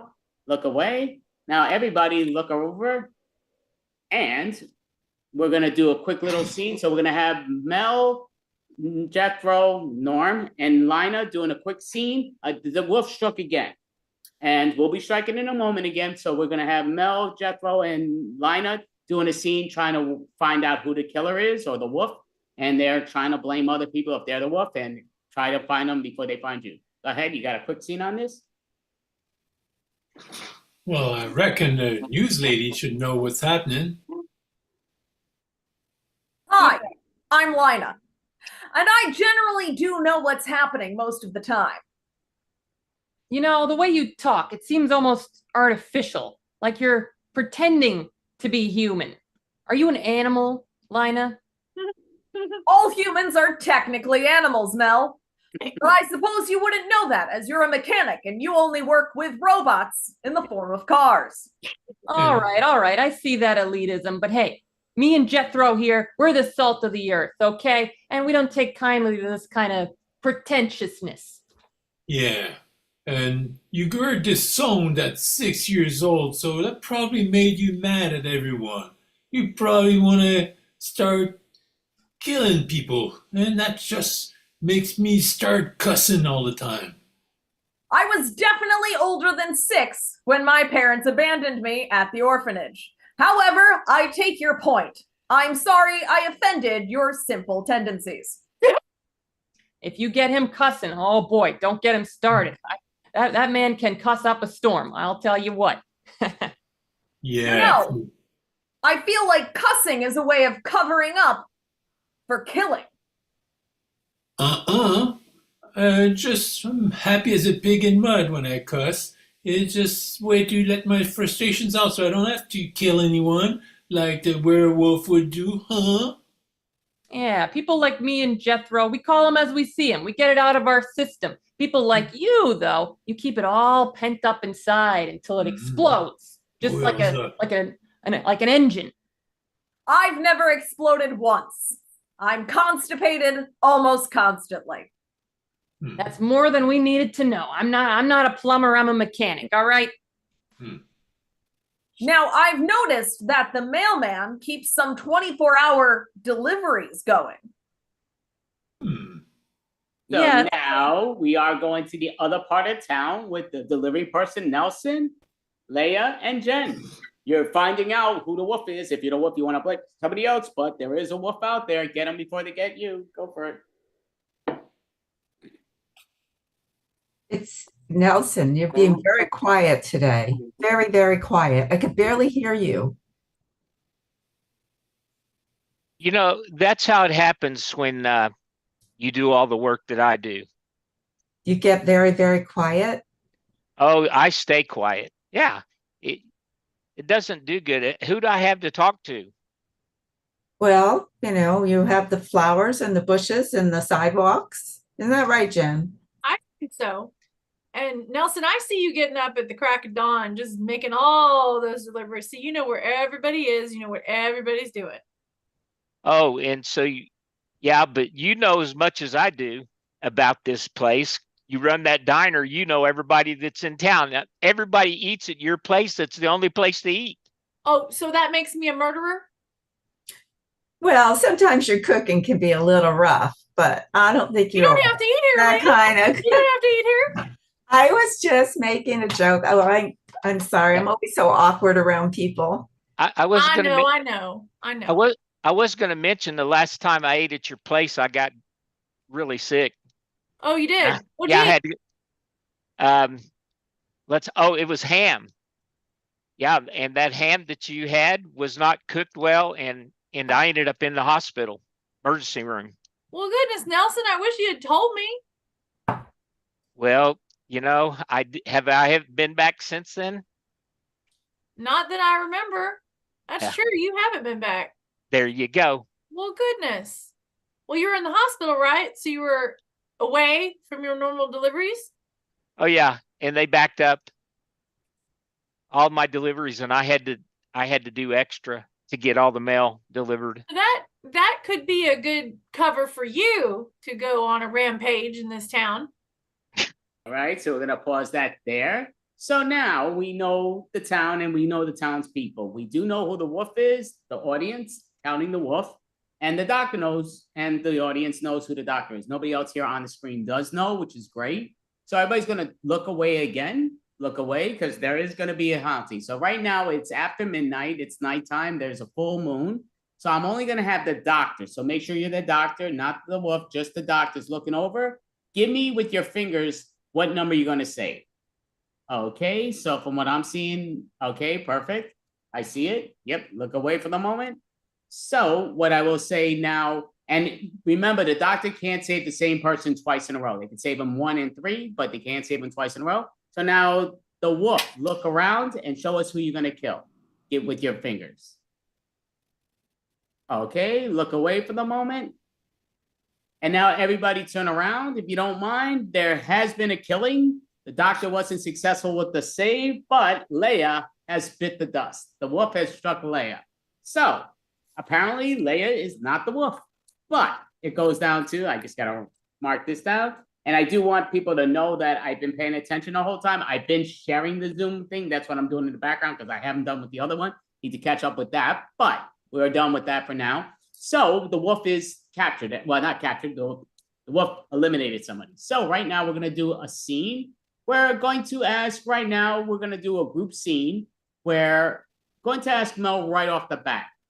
Do you have a question for somebody here? Just out of curiosity, if you're the wolf, you want to pass it on somebody, but if you're not the wolf, you want to find out who it is before they find you out. Who's your question to? So, Jen, I hear Leah used to come in your diner a lot, and then that stopped happening. What's the story with that? Well, you know she doesn't like to talk to people much, and my diner's always full, so it's probably why. Perfect. Now, Nelson, you get to ask anyone a question. If you're the wolf, you want to pass it on somebody else. You don't want to be blamed. Go for it. Hey, Jethro Norm, I hear that you do a lot of gardening, a lot of field gardening and things. Who have you ever gardened at Lina's? No, she kind of doesn't like people, so she works on her stuff herself. She just buys the flowers from Leah. Now, my boss is dead. One of my customers is dead, so it's not good at all. I don't know what Lina's gonna buy her flowers now. I need to find somebody else to grow them so I can collect them for her. Okay, Norm, get to ask one question to anybody. You can even ask a question, I forgot to say this, to the ghost who got eliminated. She will get punished, that's Leia, but you can ask a question. You try to find out who the wolf is, and if you're not the wolf, you want to blame it on somebody else. Go for it. I want to talk to the mechanic. You work mostly by yourself, so how do you account for your presence at night? You're kind of suspicious, I say. Well, I go to sleep at night, like all hardworking people do. You should know this. I do. Okay, interesting. So now, Jen, you're going to ask a question to anyone, counting the ghosts you could ask, and she'll be punished. But your goal is to find out the wolf, and you're the wolf. You want to blame it on somebody else in a style, but go for it. Lina, I gotta ask. You don't like people, but you're always reporting the news to people. So what is that about? Hi, I'm Lina. And I enjoy reporting the news because I like people to be informed.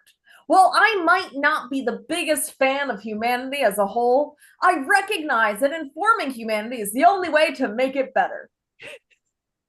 Cool. So now, Lina, you get to ask a question from anybody, counting the ghost. And if you're the wolf, you want to blame it on somebody else in a different style. But Leia will be punished if you ask her. But who are you asking? Hi, I'm Lina. Jethro, I would like to know, what was the last job you did for Leah? I collected flowers like I always do. And now that my biggest customer is gone, I might go back to my old stomping grounds because this town ain't very safe anymore. Interesting. So now we're going to cut to a scene in the town where Lina and Mel are talking. So again, your goal is, if you're the wolf, you want to sort of blame somebody else. And if you're not the wolf, you obviously want to find the wolf before they find you. But you two are doing your scene. The others are going to stay up and they'll be in the next scene. But go ahead. All right, well, I got some theories, and as much as I hate to admit it, you're probably the one to talk to about this. So, I think Jen and Leah had a bit of a falling out. You know anything about that? Hi, I'm Lina, and I do know something about that. You know, I did notice the last time that I was at the diner that Jen was glaring at Leah through the glass. My God, you repeat yourself more than my squeaky brakes, but that's interesting information. As a mechanic, isn't it bad that you have squeaky brakes? I work on squeaky brakes, all right? Try to keep up with me here. And Norm, Jethro Norm. I mean, I like the guy, but I gotta say, he spends a lot of time outside. He's got opportunity. What do you think about that? He is outdoors an undue amount. He really should spend more time inside because skin cancer is on the rise. However, I'm really more concerned about Nelson, the mailman. He has access to everyone's mailboxes. And he stays up 24 hours. How does he do that? Nobody does that. It's weird.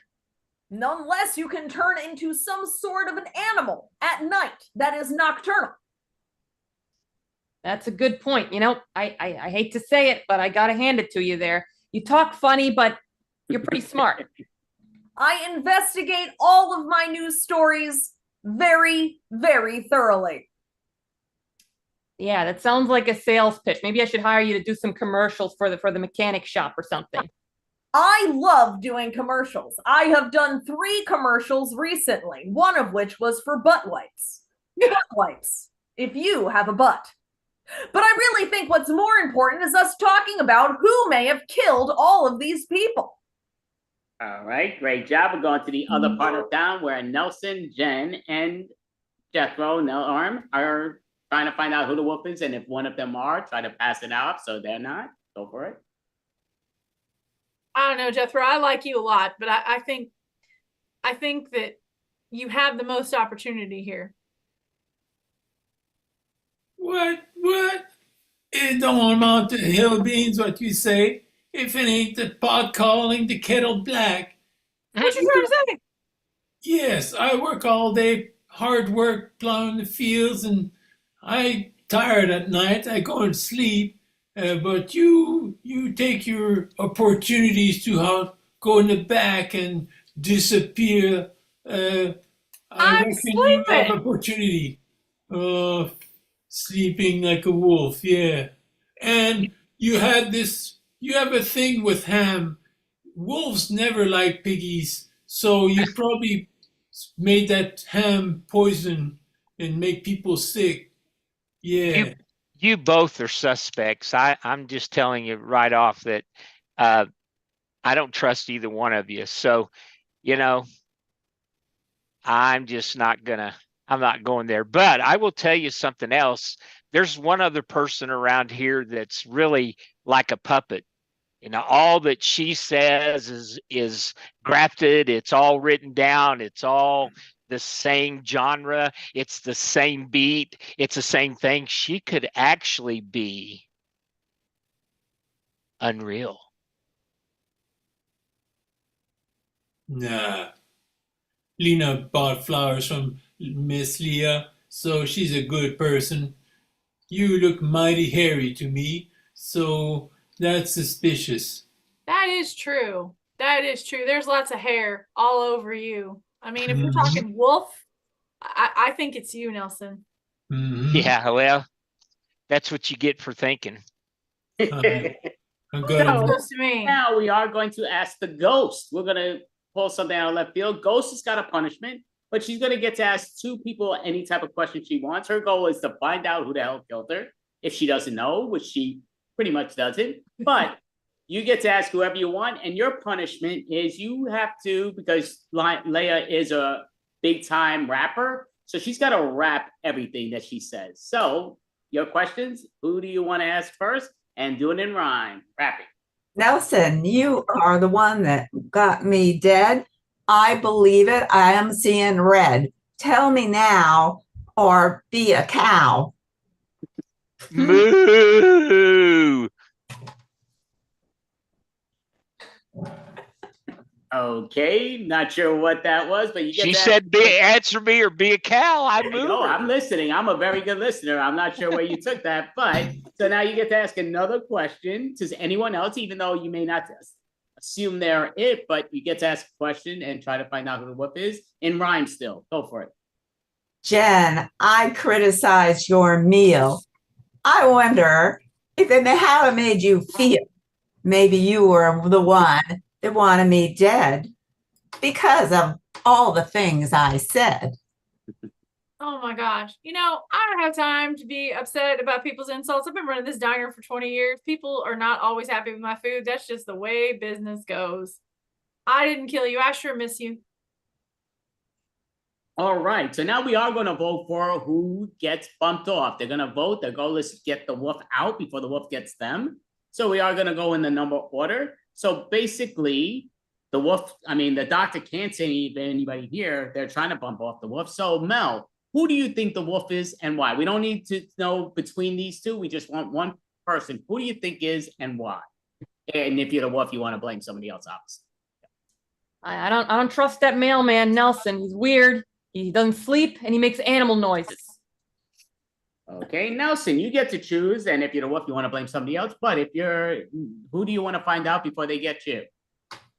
Lina, I believe it's Lina. She is the werewolf. Okay, not much of a reason, but okay. So now, Norm, you're going to find out who do you think the wolf is and why, and let us know. Just one character. Well, if I had my druthers, I'd kick off that mailman. He's very hairy and he's got opportunity at night. Give us a name, if you don't mind. Every time I ask. Nelson, the mailman. Right. We all know the hairy guy by now. Well, again, you might be talking about me, but I'm not a murderer with my beautiful hairstyle. But okay, Jen, so who do you think the murderer is and why? And if you're the one, obviously pass on someone else. You know, it's tough. Jethro and I go way back, so with Diner and all, and I gotta side with him. I think Nelson is guilty. He works 24 hours a day. Can't do that unless you're an animal. So I say Nelson. Okay, and Lina, you're gonna vote for who do you think the wolf is and why? And if you're the wolf, obviously you want to pass it on someone else, but who's the wolf and why? You're gonna have to speak up a lot louder, even though you have a lovely voice. We need to hear you speak up. Hi, I'm Lina. And I believe that Nelson, the mailman, is in fact the werewolf. The reason being, he has way too much hair for any normal human. Okay, interesting situation. So we're putting him up here. He's going to get murdered by the people, whether he's the wolf or not. He's not going to tell us. But go ahead, let us see how you get murdered by the people and do your test.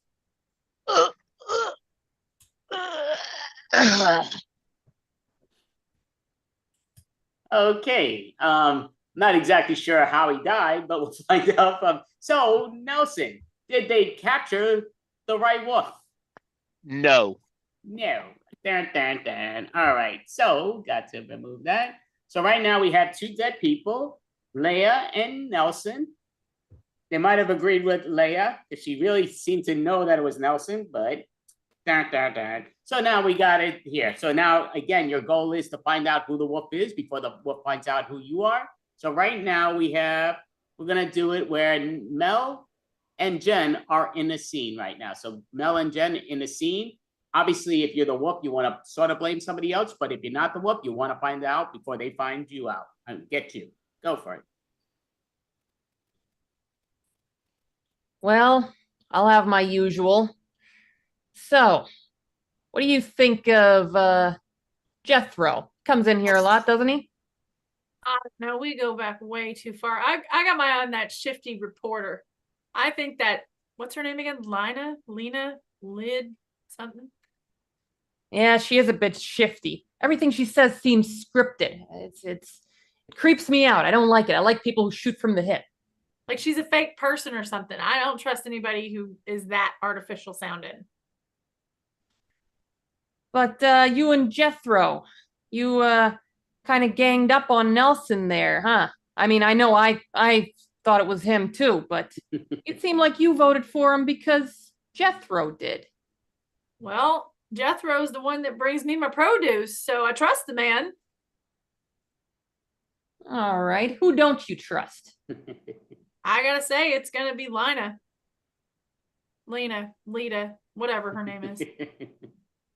Well, I don't trust anyone in this town anymore.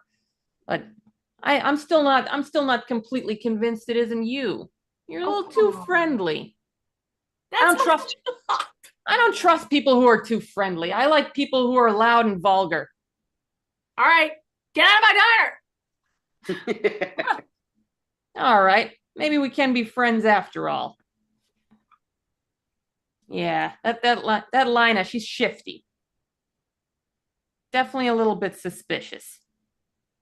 But she does seem to know a lot about things that are going on in this town. I mean, she told me that you and Leah had a falling out. No, Leah just made a joke and I didn't like it. But we patched it up. Pretty unusual for you to get mad like that. I don't think I've ever seen you mad before. Perfect. So we're going to the other part of town, and Lina and Norm are trying to find out who the wolf is and if one of them are to pass it to the other, but go for it. Well, heavens to Betsy. It wasn't the mailman after all. Hi, I'm Lina. And I am also horrified by the fact that it wasn't the mailman. Yeah. No, I'm thinking it's that mechanic after all. Because wolves have a good sense of hearing, and you'd think by now Jen would know your name because you say it all the time. So can't be her. That is a very interesting fact you bring up.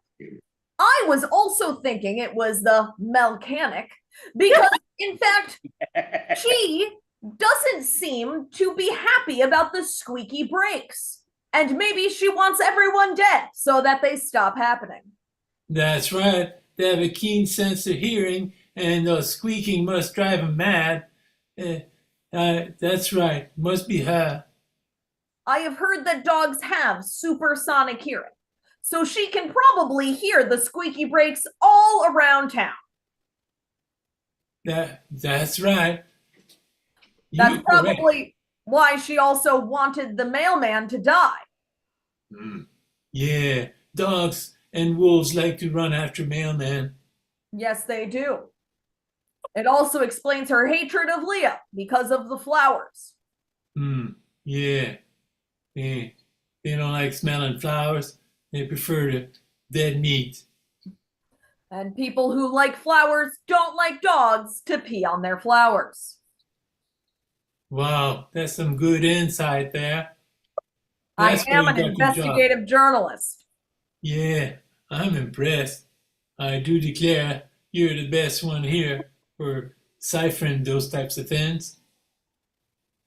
Well, Jethro, I'd love to have you on the show to talk about what you think about what's happening in this town. Dun, dun, dun. So now we're going to go and we're going to ask the ghosts. They get to interview the people to find out. They're going to have a punishment, though. So I'm going to have Nelson right now. His punishment is he's going to have to dance the whole time. When he's speaking to us, he's going to have to dance dance. You know how to dance. You're gonna dance the whole time, and you get to ask one question to any of these people. Your goal is to find out who bumped you off.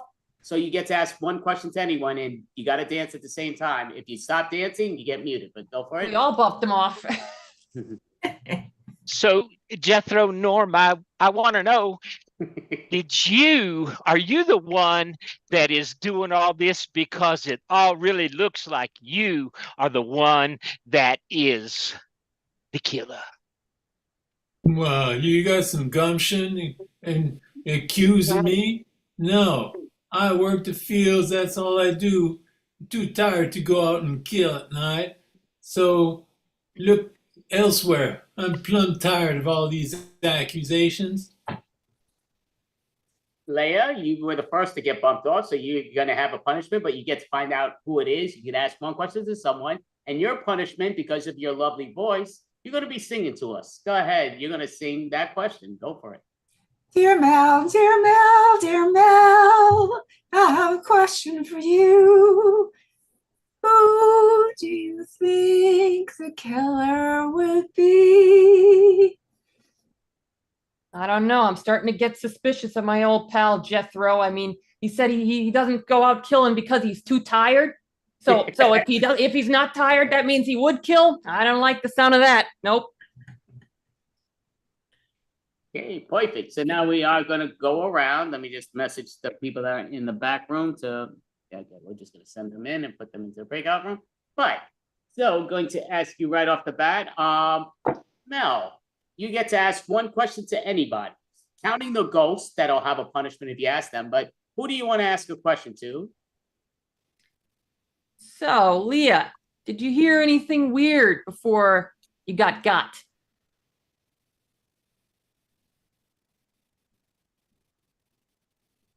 Lina, you gotta talk, but we can't hear you. Leah. Oh, Leah, I'm sorry. Leah, go for it. Oh, you're in punishment. I'm sorry. I'm trying to get this person into their breakout room. That's my apology. So yeah, your punishment will be, you know what? You're going to have to say everything. Every 3 words you say, you have to say the word duh. So every 3 words, then you have to say duh. So if I'm talking duh, you're gonna have to expand on what you're saying to everyone. Okay. So, and if you don't, then you get muted and you got no say. So who try to find out who killed you? Go for it. Well, I heard a loud noise behind me. What kind of question is that? Who are you asking a question to? Ghost? What kind of ghost are you? Kill them again. Answering my question. Okay. Pretty vague answer, I gotta say, but. Oh, my fault. Yeah. Okay, perfect. So did you ask a question yet, Nelson? No? Okay, so Nelson, your punishment, you get to ask anyone, obviously, a question. Your goal is to find out who bumped you off, but your goal He did ask me a question. Oh, he did? Just a moment ago? Okay, so that's what I'm asking. I suppose he did. See, no. Okay, perfect. So right now, we get to Mel. You get to ask one question. Did the wolf just bump somebody off? Yeah, well, the wolf is going to be bumping people off. So everybody turn your heads for now, right? Every single person turn their heads over. Doctor's still around, so only the doctor turn around. Realize that only number 2 and number 3 are both eliminated. Who are you going to save number-wise? All right, so you can look away. Yep, so you look away. I'm going to put him into here. So let me put these people into the breakout room so I can do this very quickly. There we go. So, okay, but saying everybody go to the room, so just go to the room. Obviously, my team doesn't go. So now only the wolf turn around, look at the screen. Who do you want to protect? I mean, who do you want to kill?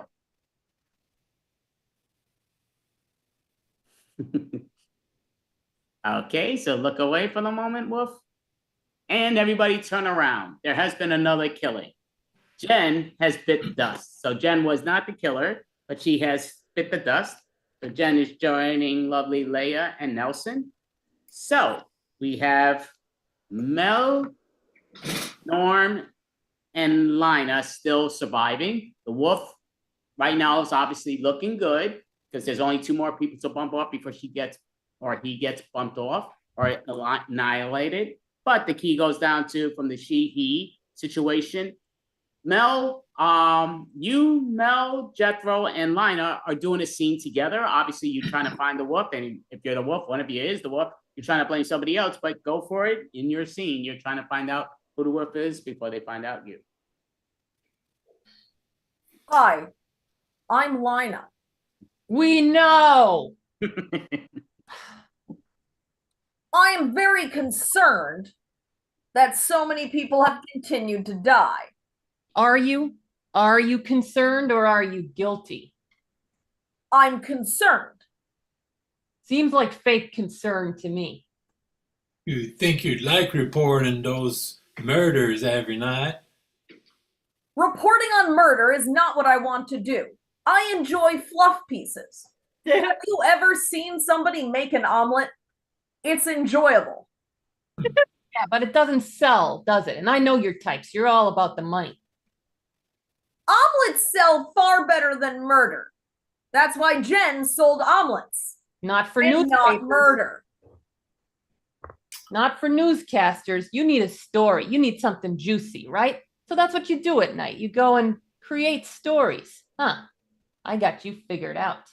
Yeah, but she did buy flowers from Miss Leah. And Miss Leah said she heard that big noise just like a mechanic would do. That is true. Only mechanics make large noises. And my garden looks absolutely horrific since her death. Look, I don't know what you're talking about with the noises, okay? I fix noises. I fix noises that shouldn't be making noises. Okay, that's what I do for cars. And I don't spend a lot of time out in the fields like a certain Jethro. So you fix noises because they irritate your sensitive ears, huh? I don't have sensitive ears. I don't have sensitive nothing, okay? I'm tough as nails. You seem pretty shook up about all the murder, which would be antithetical to your hatred of being soft. What she said. So perfect. So now we are going to have where Jen, who just got bumped off, you get to ask one question to obviously the living, and your punishment will be you have to speak like this the whole time. If we don't hear the blah, blah, blah, blah, you are muted. So go for it. You could ask anyone a question, but we have to hear the blah, blah, blah, blah the whole time. Tell me.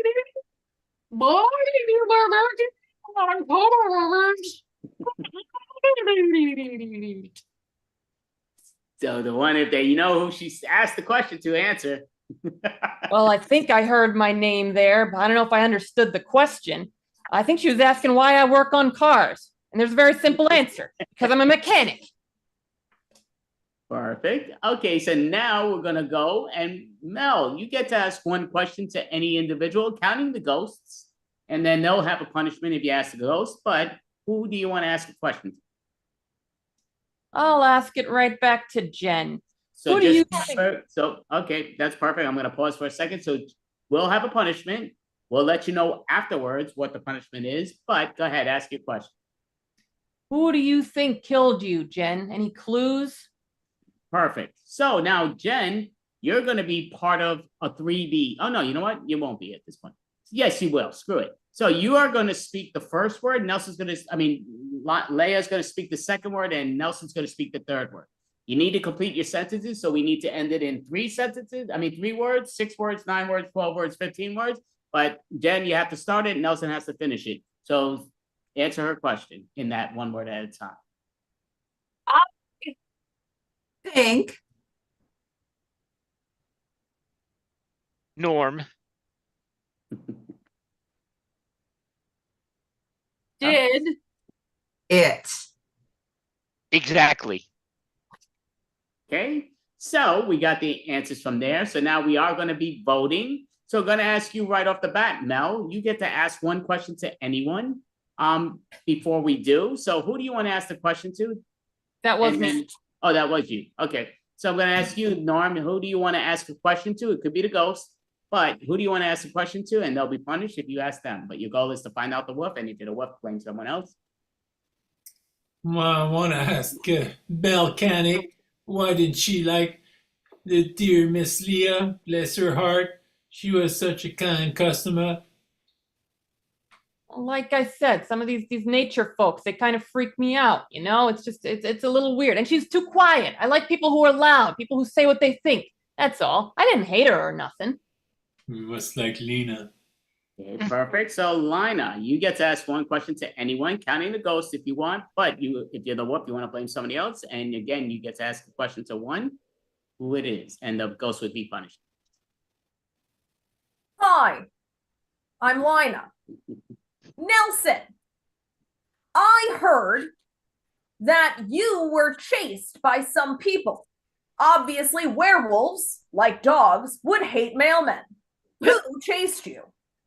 Okay, so now, Nelson, you're going to have to answer in the style of, we're going to give you, I'm going to say, you're going to have to tell us in charades. No words, charades. Go ahead, tell us in charades.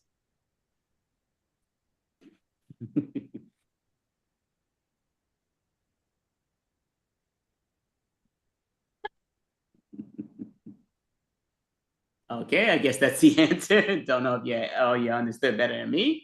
But now we are going to, the wolf just bumped the last person off, right? So now we are going to vote for who we think it is and give us a reason why. Obviously, if you're the wolf, you want to pass it on somebody else. But Mel, who do you think the wolf is and why? Oh man, this just tears me apart. But my buddy Jethro there, he's turning on me, and I think he turns at night. Okay, so Jethro Nelson gets one vote. So who is Norm? Norm. Potato. No, Norm. Sorry about that. So now, Norm, who do you think is the wolf and why? And if you're the wolf, you want to blame somebody else. I do declare it must be that mechanic. That's why she's trying to throw the accusation on me. She makes those loud noises with her metal implements, and yeah, it must be her. Perfect. And Lina, now you get to ask a question to one person. I mean, not ask a question. You get to go for one person and tell us why you think they're the wolf. And if you're the wolf, you want to blame someone else anyway, but go for it. Hi, I'm Lina. And I believe that Mel, the mechanic, is the werewolf. The reasons being, she doesn't like loud noises coming from cars. And she's obviously obsessed with them because she has made it her life's work. Perfect. So now we're going to put Mel in the spotlight as she gets moited. So don't reveal if you're the wolf until afterwards when I ask, but show us how you get killed by the peeps.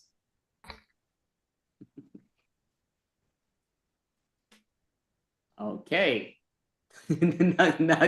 So, Mel, did they get the right killer? Are you the werewolf? No. No. So we are to the final standing. So we do have, just for the record, we have the wolf and we have the doctor. They're the final two remaining. And it comes down to the doctor did save the wolf at one point. Obviously an empty save, but they did save the person. But obviously the wolf knows who they are and they know who's not, and vice versa. So now Norm, who's Jethro, and Lina, you two are going to do a scene trying to find out who the wolf is. And obviously you want the ghost to vote who, what, where. So go ahead, you two debate. Go for it. Well, it's blowing up a storm out there, but it's pretty clear who the wolf is. I'm not too bright, but I got a hankering that I know who it is. Hi, I'm Lina. And that was a really weird thing to say to me. I've noticed that there's mud on your hands. As if you've been digging in the dirt to bury something. That's my job. And you obviously know you're after me, and I know more than one way to skin a cat, and it can't be too different with a werewolf. Or a person. which seems to be what you want to do. Only a werewolf person. Well, that would be difficult now, wouldn't it? I feel like leaving is an option I would like to have. I'm just thinking it would be better to wait till you change so I can get a nice pelt out of it. I don't think that will be happening, given that I don't change. You're always going to be a werewolf? I'm definitely going to get rid of you now. I'm solidly a human person, unlike yourself, Jethro. No human person talks like that. Ha ha ha. I assure you, I have been around many other news anchors, and they all talk like this. Yeah, that's why you don't like them. You don't want to share the screen with them. My career ambitions are very ambitious, whereas yours have kept you in a field surrounded by dirt where you can bury things like bones. And we'll call to that. So now we are going to go around and find out, because there's only ghosts remaining. It's only the doctor and the ghosts that are remaining. Obviously, the ghosts are gone. It's only the wolf and the doctor that are remaining. So we're going to ask you, Mel. You're going to have a punishment, and then you're going to get to ask either one of them a question. And your punishment is, it's got every word you say is going to have to begin with a vowel. Every word you say in your question is going to have to begin with a vowel. A-E-I-O-U.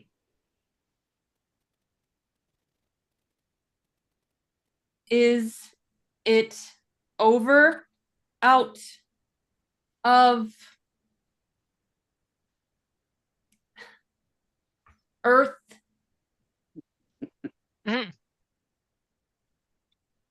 Either one of you could answer that, because we're not sure who she is. You could always do the fingers, but yep, we don't know who she asked that to. Go ahead.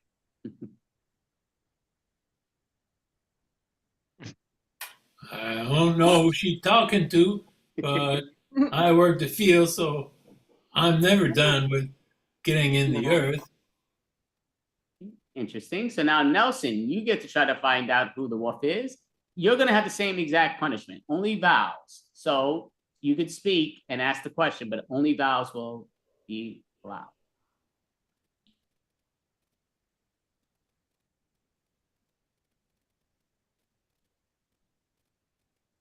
Is it over?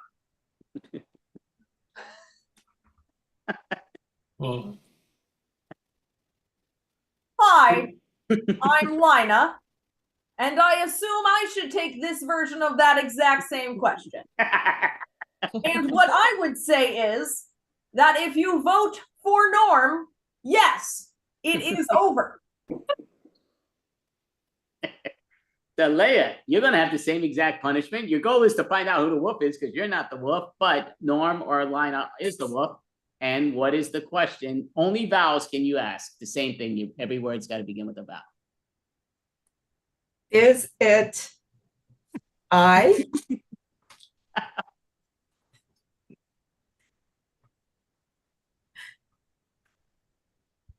well, how can it be yourself? You didn't commit suicide, and the wolf killed more people after you're dead, so it can't be you. Things that make you go, but all right, Norm, you get, oh no, you're not a ghost. So, Jen, your goal is to find out who the wolf is. So you get to ask either Jethro or Lina, and you, same deal, only vowels begin it. So we want it to make sense, but.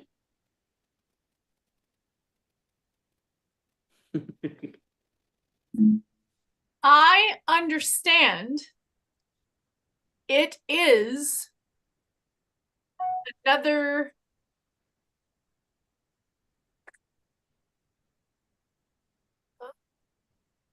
option, and if you She's done. Okay, so Well, why Y is is not sometimes in a vowel, sir? Y is no option, not in a million years and not in any language. But so we got her in mute at the moment, but it's just the game goes. U is with a Y. It's not with the, and I said A-E-I-O-U, none of these, oh yeah, it went at times. So now we're gonna get to do the voting. So right off the bat, you're gonna plead your case, Norm. You got 30 seconds to plead your case to the ghost of why you're the wolf. I mean, not the wolf, but you want to pass it even if you are the wolf. Go ahead. Well, hold on to your britches, everyone. Why would I kill my best customer right off the bat? Don't make any sense. It's that loud person who doesn't like to share the screen with anyone. She must be the one. I mean, she talks as loud as a wolf howling all the time. So it ain't me. It's pretty obvious. And I can't wait to have her pelt on my wall. All right, perfect. So now, Lina, you got 30 seconds. You stop nonstop, but your goal is to convince them that you're not the wolf. If you are, or get the wolf on, but go for it. Hi, I'm Lina. And I am not the werewolf. I need people to watch me on TV. Killing people leaves less people to watch me on TV. So I want all of you alive to watch me on TV. Thank you.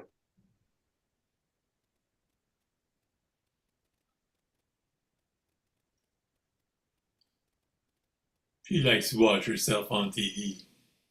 All right, so it just leads to 30-second period. So now we are going to have the voting. So the punishment will be no punishment for now because this is the final thing. So Mel, who do you think is the actual wolf, Norm or Lina, and why? Oh man, they're both a bunch of slippery bastards, but I think it might actually be Lina. She didn't have much to say there. I don't think she has much to say for herself. She wants to create a story so she can move to a bigger town. Yeah, that's what I think it is. Okay, Nelson, who do you think the wolf is between Norm and Lina, and why? It's Lina because she talks like a robot. Real humans don't talk like that. They don't talk like that their whole life. And I had that experience. And so it definitely is Lina. Okay, Leia, who is the wolf? Is it Norm or Lina, and why? It's Norm. It's Norm. Absolutely. He was trying to take over my business.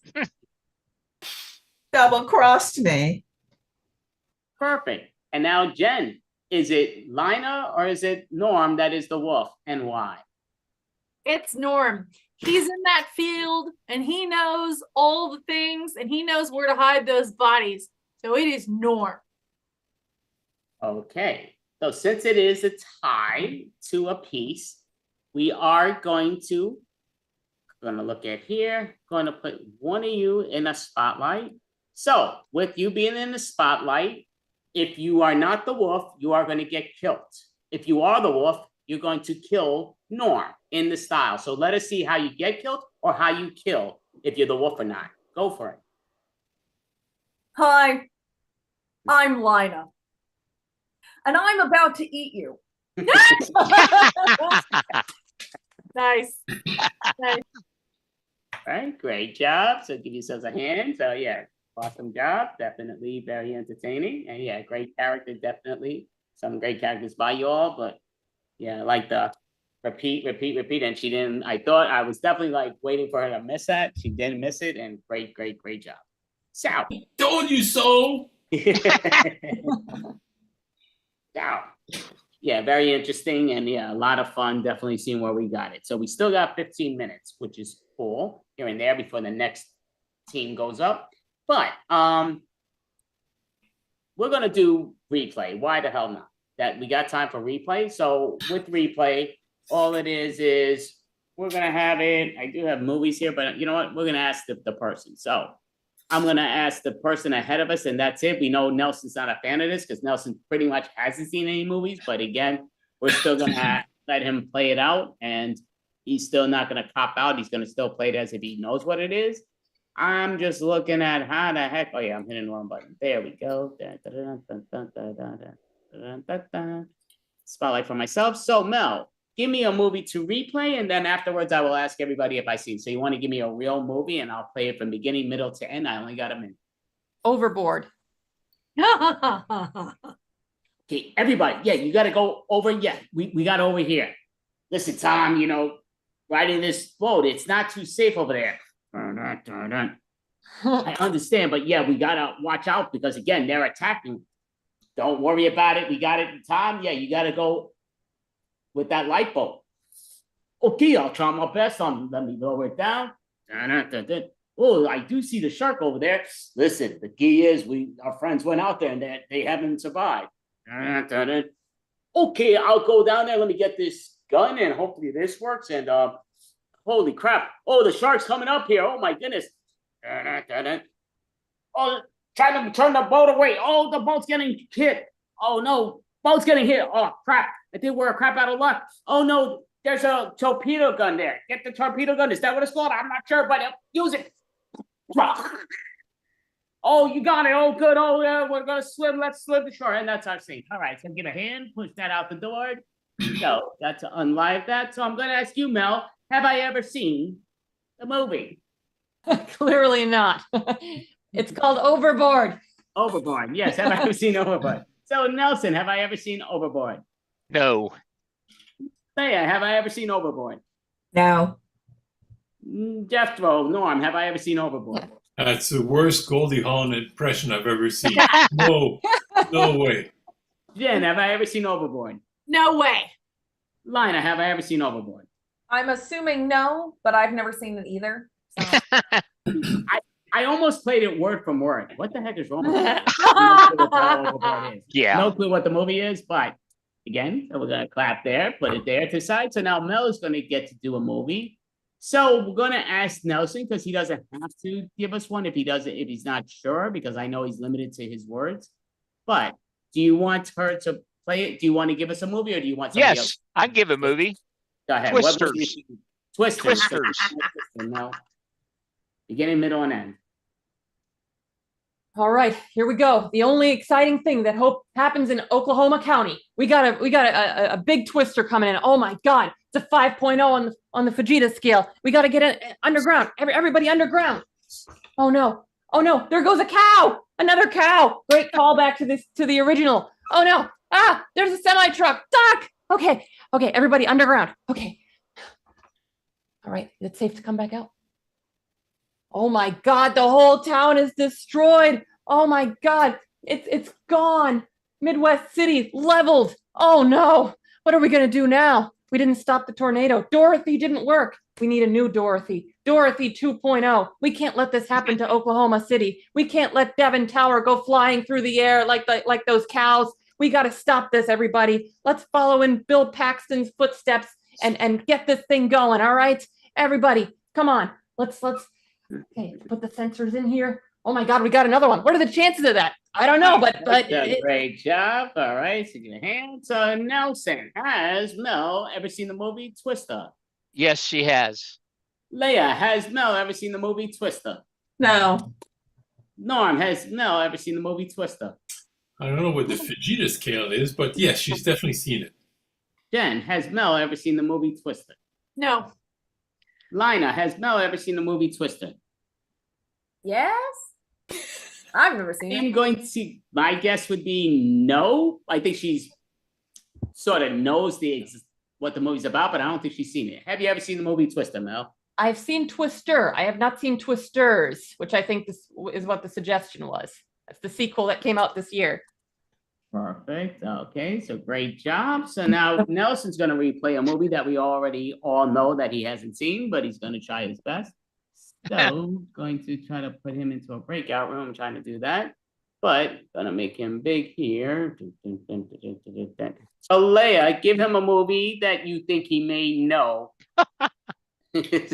Sound of Music. Oh my gosh. Do you hear that?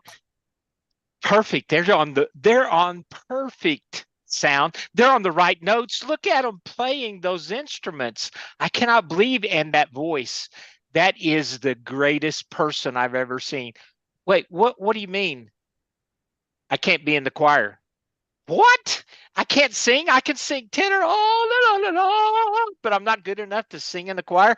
Man, I can't believe it. Okay, so now you're telling me that you're going to go on tour and you're going to leave me here. So I can't do anything with the Sound of Music. I can't be a part of this opportunity. I know, but listen, I do have the voice. Nobody can hit a high C like me. I can do it, but you guys aren't going to have my voice with you. So just go ahead, take your tour.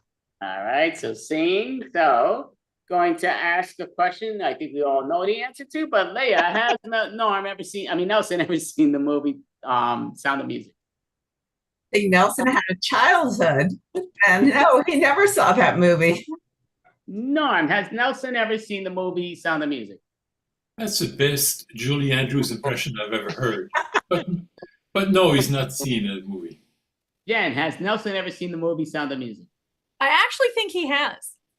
Lina, has Nelson ever seen the movie Sound of Music? No. Mel, has Nelson ever seen the movie Sound of Music? Well, it's a movie, so no. Okay, so with me, I would say, I don't even think that's a legitimate question I'm asking him. I think we should ask him, have you ever heard of what the Sound of Music movie is? But I'm saying obviously no. Have you ever seen the movie, Nelson? Yes, I saw the Sound of Music. Do I remember it? No, but I've seen it. Okay. Things that make you go, but yeah, definitely. No, I have seen the movie, but I don't remember it. I can watch a movie and in a week not know about it. Was the sound on when you watched it? So we're putting Leia whatever. Putting Leia into the spotlight. Norm, give us a movie that she will play the real movie to, whether she knows it or not, and then we'll vote. You got a minute to do it. Annie. I'm getting adopted. Oh, wow. Daddy Warbucks, you're adopting me and my dog. Yay. Oh, that's my nanny? I'm going to kidnap you, kid, for the money. I'm going to take the money. I'm going to get the money. I'm going to hold you for ransom. Oh, no. Daddy Warbucks, he's going to get me out of here. He's going to rescue me. Oh, no. Annie, don't let those evil people take you. Oh, but I need my dog. Daddy Warbucks saves the day, and Annie goes back to live with him forever, happily ever after. Just an old man and a little girl. And they put the evil people in jail forever. So we got to give a minute. Remember, all movies are over an hour and change, so a minute. I'm not giving you a lot of time to do it, so we can't cut it short. But Norm, has he ever seen the movie Annie? I will say yes, but I've not seen it. So. Okay. Well, the question wasn't, did you see it? The question was, did you see it? Jen, did she ever see the movie yes. Annie? I know. She has seen that movie. Lina, has she ever seen the movie? I was going to say Alice. Holy cow. Annie. Yes, a long time ago. No. Has she ever seen the movie Annie? I'm gonna go with yes. And Nelson, has she ever seen the movie Annie? Yes. So I would say 100% she's seen the movie. I do think she forgot a lot of it, but she did remember everybody's name. But did you ever see the movie, Leia, of Annie? I saw the movie once and the play twice, but do I remember anything? No. Again, you remember the name very good. Obviously, I remember the whole story. I wouldn't remember anybody's name, but yeah, great job. So, Leia. So now Norm is going to replay a movie that Jen's going to give him. So she'll give him a real movie. He'll play it to the best of his ability, whether he knows it or not. Then we'll vote. So what movie is he going to replay? And it doesn't have to be a movie that everybody knows, but whatever you like, Jen. Forget Paris. I think I need to do an escape. I'll go to Paris. Bonjour, madame. Que faites-vous ici? Oh, you're a nice gentleman. I'm here to have a good time because I was so lonely in U.S. I will show you the sights, but careful of the high-speed train. They can get hijacked. Oh, I'll go in your car then. Let's go together. Have a little picnic or something. Oui, madame. I have a nice little French wine, some red, and some cheese. It smells just like me. Oh, that sounds lovely. We'll have a great time. Wow. Oui, madame. Je suis fou de vous. Oh, I don't know what that means, but it sounds so lovely. Okay. Oh. All right, great job. So, and so now, Jen, has he ever seen the movie that I never heard of? The movie that you called it? That was so lovely. No, he's not seen it. Okay, Lina, has he ever seen the movie that I have no clue of what it is? No, but it was hilarious. Mel, has he ever seen the movie I never heard of or remember what the name of it is? I don't think so. Nelson, has he ever seen the movie that I have no clue of or what it is? Absolutely not. And Leia, has he ever seen the movie that I have no clue or what it is? No. So I would say not a chance in hell, even though Nelson seems familiar, like he knew what the hell it was, but I never heard of this. Nelson, Norm, have you ever seen the movie? Apparently, you've also forgotten Paris. Nice. Well done. Did you see it? No. Oh, have you ever heard of it? Yes, I've heard the name, but I don't think I've seen it. If I have, I don't remember any of it. Okay, that's awesome. So great job. So now Jen is going to do a performance. And again, we don't have to give her something that you know she has, but again, we want a real movie. So Lina, what movie is she going to remake from beginning to end in less than a minute? Well, in a minute. 27 dresses. 27 dresses? Okay, go for it. Dun dun dun dun dun dun dun dun. Okay, I have this wedding. Now I have to run across town, but I have to change my dress. So I'm gonna do that in the cab. Okay, so this was an Indian wedding, so I have to make sure that I have all the traditional attire. And then this was a completely traditional wedding, so now I have to change into that. Oh, don't look at me. Hey, listen, I'm gonna give you $20, but you lose money every time you look back here, buddy. Oh, there's your reporter. Oh, he's kind of cute. Oh, no. I'm in love with my boss. So that's really crazy and such a rom-com thing. But like literally, I'm looking at my boss. We're working together late at night. I feel like, yay, this is going to be great. And then my sister comes on this thing and she decides that, she's going to go after my boss. And I'm really mad about it. And I, am in this situation where I'm a bridesmaid, always a bridesmaid, never a bride. And it's just really terrible. And get back, Funky Cat, never gonna put it back. Get back, Funky Cat. And then it's raining and like I'm driving to this wedding. All right, Dean, so give a hand. Definitely great job. So going to ask you, Lina gave the name, so we'll let her be the last one to guess it. So Mel, has Jen, ever seen the movie 27 Dresses? Yes. Nelson, has she ever seen the movie 27 Dresses? Absolutely. Leia, has Jen ever seen the movie 27 Dresses? Yes. Norm, has she ever seen the movie 27 Dresses? I only counted 3 or 4 dresses, but yes, she's definitely seen it.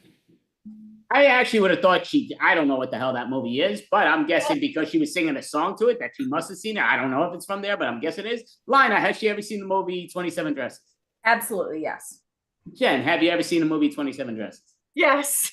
Okay, so great job. So we're going to do this one Mel at a time. So we're putting Lina in the spotlight, and I'm going to put pressure on Lina. So I'm going to give you a very well-known movie, but I'm giving you the original movie, the silent version. It's no talking in the movie. It's silent version. It's The Wizard of Oz from 1925, the original Wizard of Oz, not from 1939, not Judy Garland, the original Wizard of Oz. Go for it.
All right, scene. So great job. So we're gonna give a hand.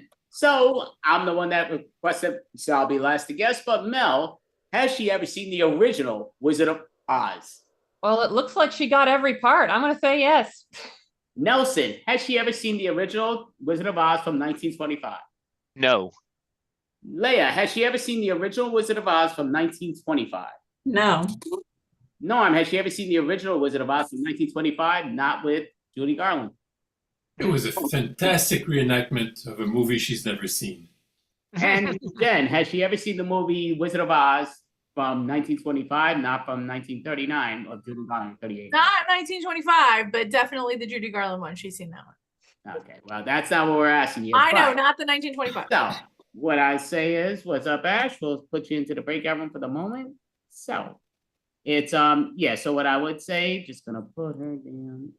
Just trying to put it here, even though it's only gonna be a quick thing. I'm hitting the wrong buttons. Not a shocker, but all right. So, okay, she did it quicker than me, but thank you. Okay, so I would say she did nothing close to what the movie was about. I saw that when the COVID World started. I saw it on a classic channel. First time I saw it, and Laurel and Hardy, one of those, the big heavy guy, was in it. Would I never watch it again? I didn't like it at all. I'm like, what the hell? But the movie, brilliant, from the 1930s, but the 1925 was awful. But she definitely didn't see it. But Lina, you could admit to us how you didn't see it. Have you seen the original? Was it about? No. Okay. So, but give yourself a hand. Definitely great performance. And yeah, her scene was way better than the movie was. Yeah, definitely, no question. I believe it. And I will say right off the bat, and you know, it's always great to see Lina. Lina looks great, but I will be honest with you. I don't know if you're all gonna agree with me or not, but isn't it a lot better? I mean, she looks great, but isn't it a lot better her in the silent mode than when she speaks? It's kind of like, oh my god, not just joking. Heartily disagree. Jokes. It's a jokes. It's a jokes. I'm not a comedian. Better than that reporter voice. Ah. Yes. Hi, I'm Lina. Lina. Take offense No. to you not like We know. That murderer voice. Seriously. Oh. So, what we'll say before we introduce the next team. So, just for we are going a little late, but you know what? Screw it. We're gonna do one more quick game, a little joke fun game. So we'll just to end it in the style of it's not you, it's me. So it could be it's you, it's not me, it's not you, in just a different genre of style of what we're doing. So just the style, we don't have to say the same words. This could be a different style. So I'll say the word first. So I will say, we'll just make it, you know what, karate expert. Whatever that makes you think of. It's not you, it's me. I'm freaking terrified of you. It's not you, it's me. I'm on the chopping block. It's not you, it's me. I've got my belt. It's not me, it's you. You break too many boards. It's not you, it's me. I'm just couldn't cut it. It's not me, it's you. You're not zen enough for me. It's not me, it's you. You get sued. It's not you, it's me. I know you like to break wood, so I would, but I would not. Okay, we're gonna give a clap and put there. So Mel, please give us a word, and then again we can go around it or what around it, but what situation or occupation could be either one. Lumberjack. It's not me, it's you. If you have to axe, then I'm not going to tell you. It's not you, it's me. I love the hammer. It's not you, it's me. You're always barking at me. It's not me, it's you. I'm a lumberjack and I'm okay. It's not you, it's me. I'm not cut out for a life in the woods. It's not you, it's me. I just can't stand your last name. Burr, how will we name our child Tim? It's not you, it's me. I can't hang with you no more because you refuse to show me your fever. It's not me, it's you. You're always logging too many hours at work. A great job. And I'm sorry I went there, but I had to, even though it went over some of your heads, I believe, which is fine. It's even probably better. But Nelson, give us a word and then let us know it's you or it's not me. Juggler. It's not you, it's me. I'm great at tossing things. It's not me, it's you. You're always going for the neck. It's not me, it's you. I want to go for your jugular. You know, it's not you, it's me. I can't balance anything. It's not me, it's you. You keep putting your balls in the air. It's not me, it's you. You're a freaking clown. It's not me, it's you. You suck at multitasking. It's not you, it's me. I love to be tossed.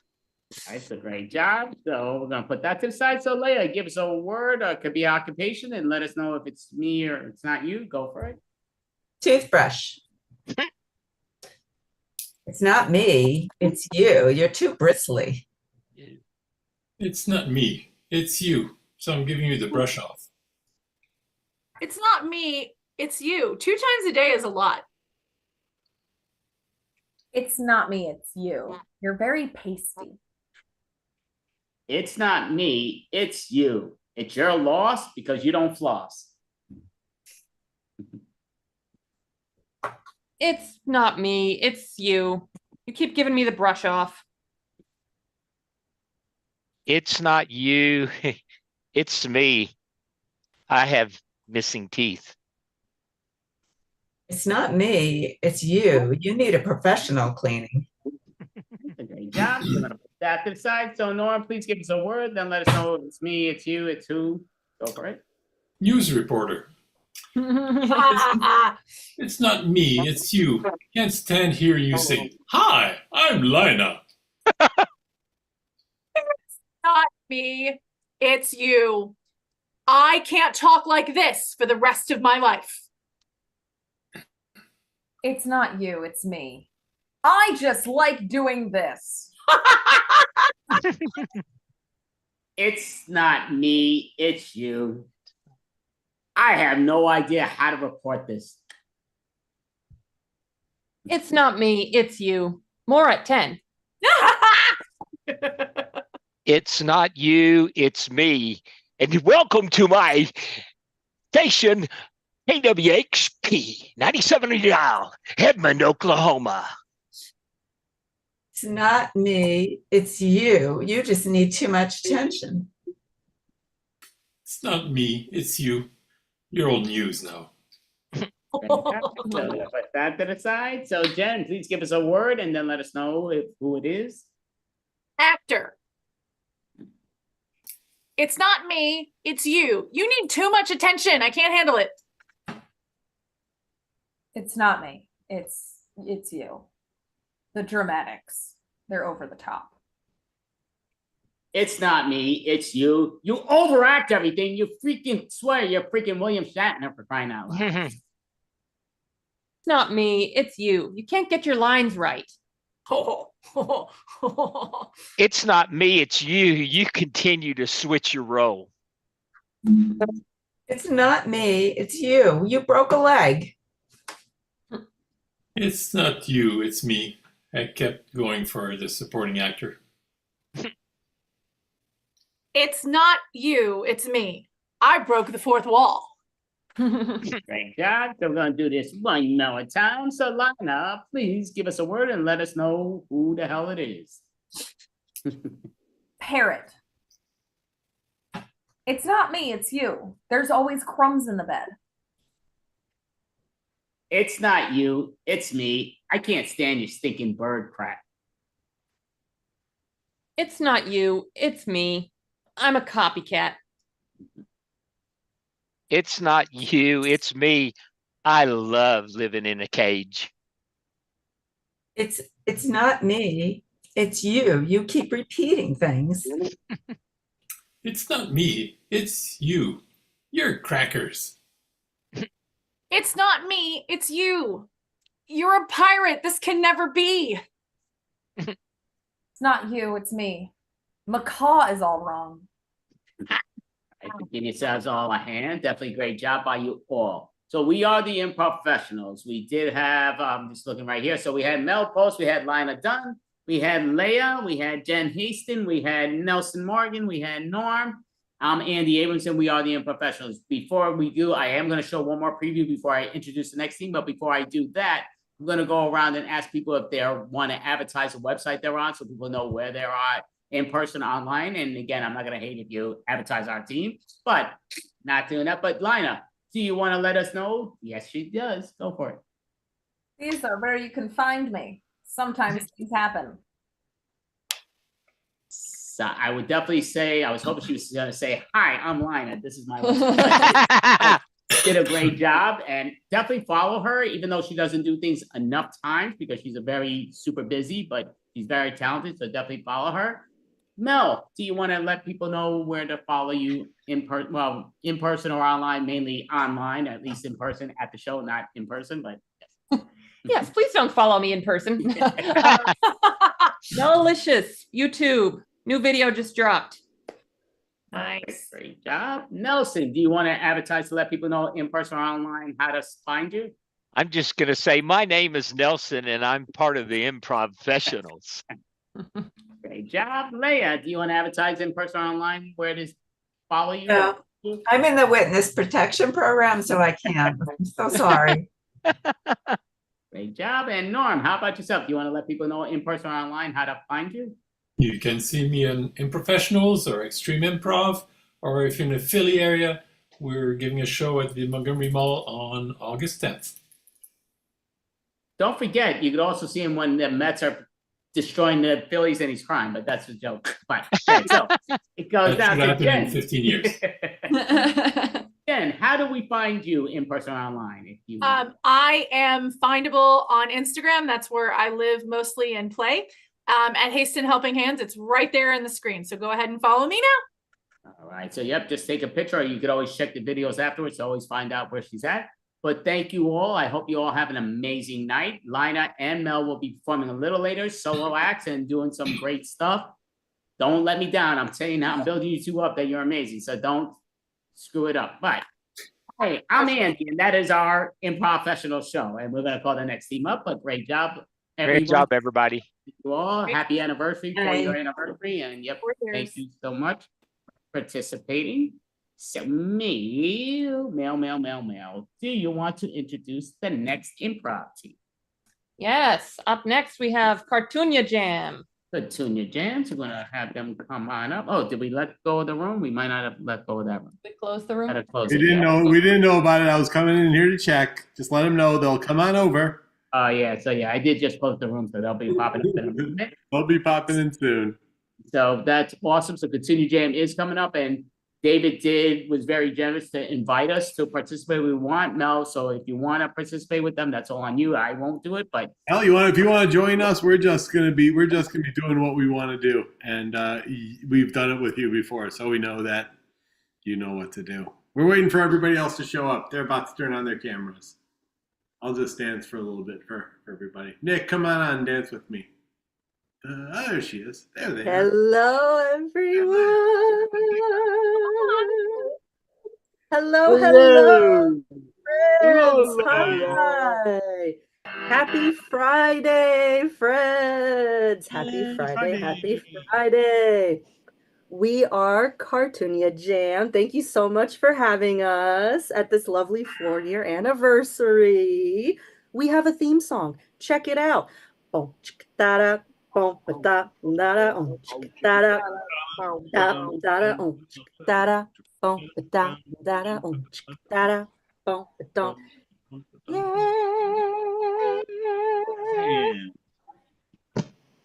See, that's just good for the soul. Solid. It's just good for the soul. You know what I mean? It's good for the soul. Now, for your viewing pleasure and for entertainment this evening, we are going to be doing what we like to call a loosey-goosey montage. We like to keep it chill. We like to keep it chillax, keep it rock and roll, keep it funsies. can we please get a suggestion from our lovely audience of a word, a random word, any old word of inspiration? We will take that word and go with it in any direction that we so please. Any word whatsoever. We will groove as you think. Do we have something in the chat? In the chat. Chipmunk magic. Chipmunk. Ooh. Chipmunk from Andy. Mel says magic. So magic chipmunk. All right, here's what we're going to do. Our set tonight will be devoted to chipmunk magic. Thank you. Thank you. Thank you.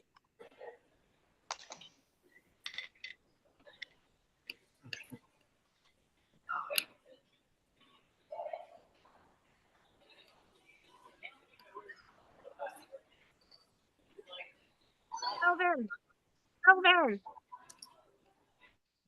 Alvin, get in here! I have a letter for you, Alvin! Wait, what? You've been invited to the wizardry school. I can't believe it. They opened it up to chipmunks. I'm their first chipmunk magic student ever? Yes, you're a wizard, Alvin. Oh, but Theodore and the other brother, they didn't get invited. But the other brother didn't get invited, Theodore? No, unfortunately, he's not really our sibling. Wait, we have an whoa, forget magic school. We have an imposter chipmunk sibling? Yeah. He. Why do you know about this and I don't? Does our imposter brother know about this? Have you never talked to our birth mom? Hey, regular normal chipmunk siblings. How are you? Is everything normal as a regular chipmunk? We're doing regular chipmunk things now? It's our brother Gerald. Hello, Alvin, Alvin. Gerald. And hello, Theodore. How are you? Like me, also a chipmunk. I'm very well. I Also, don't it's want still to hurt your feelings, but we have some news. Oh no, what's the news? We got into wizardry school and you didn't. Well, it's probably for the best. You are very confident, and I am not. You're so confident about your incompetence. Stop. Well, that's what Yeah, siblings do. We compliment each other. It's really just one big compliment competition. Hang Yeah, out, Gerald. Carter, Crete, and Catherine.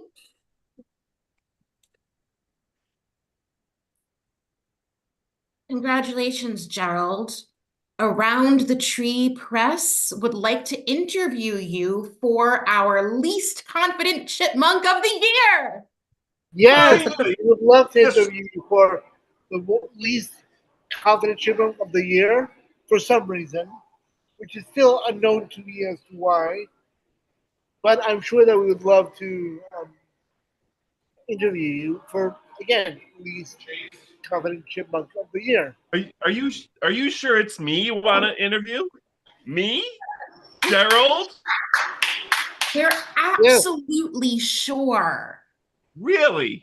Yes. You sure you don't want to interview my much more attractive brother Theodore? Gerald, your reaction to our offer to you is exactly why we want to interview you. Really? This Really? is very alarming and a little surprising. But as a chipmunk, this makes sense because, of course, chipmunks are cute, right? Let's sweep and cut to the back halls of the wizard school that they're going to. Master, it is me, young Simon. My brothers are coming to the school. You must hide me. They must not know. They thought I died many years ago. I'm sorry, it's just I thought you died many years ago. Oh, I'm Master, very shocked and surprised to see you. All right. Master, There's a Master. closet. I was actually talking to the master who was holding the wand. Take your earmuffs out. Take your earbuds out, ma'am. I was talking to you. Can you stop? My fucking wand isn't working. But Master, what? My brothers are coming to this school. They're gonna find out. What of the prophecy? What? Please, 1 second. Let me just go through the syllabus. We have 500 new students coming in as incoming freshmen. We don't have enough textbooks. My wand isn't working. I have to teach algebra to these new wizards, and you're gonna come here and go, "Prophecy, prophecy." No, I don't care about prophecy right now. Okay?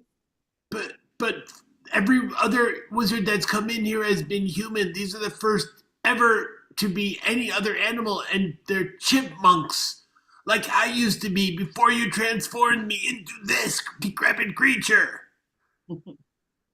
And I care why.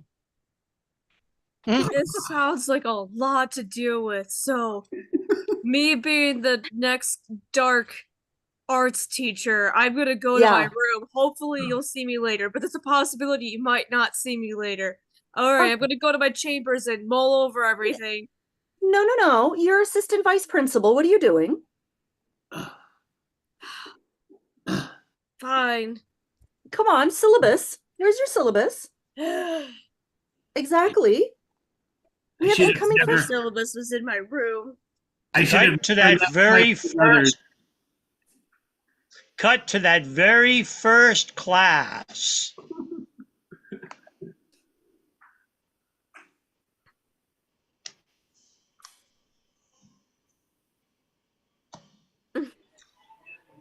Welcome to Chipmunk Magic 101. I am a professor. Abracadabra! Abracadabra! When's lunch? Hey, Professor, are you on Snapchat?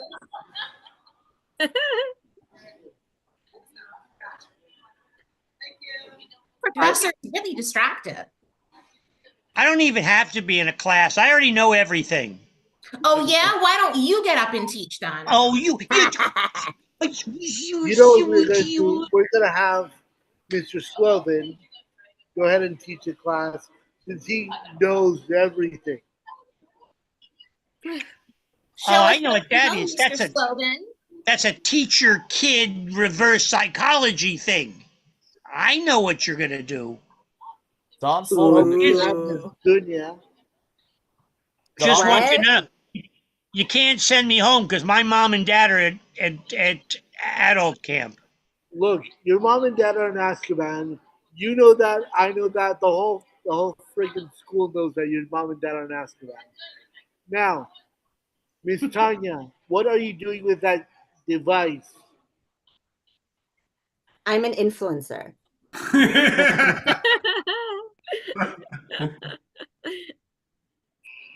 She is. Beyonce follows her.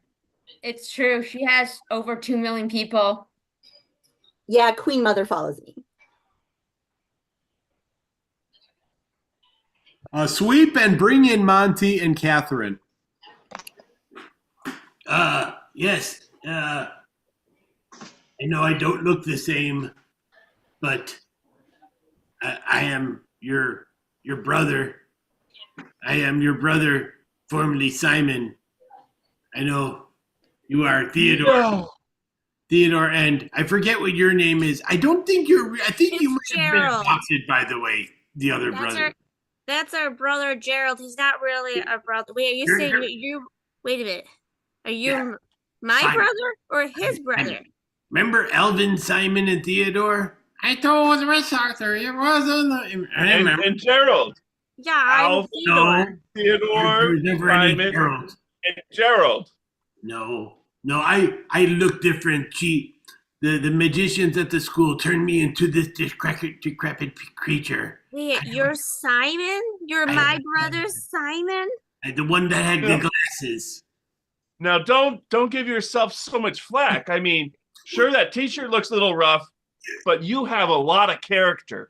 Wait, how old are you, Gerald?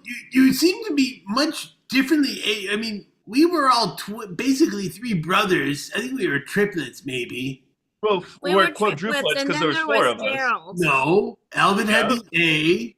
Theodore was small and cute, and I had the glasses. Wait. I didn't get invited to this brothers meeting. I just heard my name and said, "Huh, I wonder if someone was calling for Sorry, me." Alvin. And who's that creepy dude in the corner? That's our brother Simon. Remember that's Simon. we lost him Simon's in dad. that terrible storm? I mean, the T-shirt's a little worn, but has a lot of character, right? I really should talk to mom. But, I think you guys have been taken in by somebody because I don't even think he's a chipmunk. He looks like he's actually a cosplay. I don't know if he's a furry, is what they call him. If that's what he's into. No, that's our landlord, Jim. I mean, Gerald's just sort of always been around. I can't remember. Alvin, do you remember when Gerald wasn't around? Because I don't remember. One day mom brought him in and he was swaddled up, and she said, "This is your brother," and I was like, "He's a very big brother," and she goes, "It's your brother," and I said, "Of course, mommy." Yeah, we trust mom way too much. And then Listen. we lost Simon during that big storm. Yes. Oh, and that's what happened to me. Listen, I have a warning. Okay. Don't go to the school. Not for the reason you might think, for another reason I can't tell you about. But we already did. I Yeah, already have my one. Hold on to David. Strike everybody else, please. Hey, this is David Seville. Hi, Dave. Do you realize? I remember you were my dad. Do you realize that you're on 16 and a half speed? Yes, I remember. You realize that? I remember that. I was done on old 78 records. People used to listen to me on 78s or on 45s. Yeah, that's how you know that I'm David Seville, but no one else here does. I know exactly who you were. You were our dad. Played by Jason Lee in the movies. Yeah. More of a modern reference. Here's what I want you to do. Yes, Dave. I want you to infiltrate their magic club and turn them into werewolves. I think you've vastly outweighed my my ability. I was a chipmunk. Now I'm the decrepit creature. It's too late. Oh, such is the life of being a decrepit creature. Once again. Cut to the principal's office at the wizard school.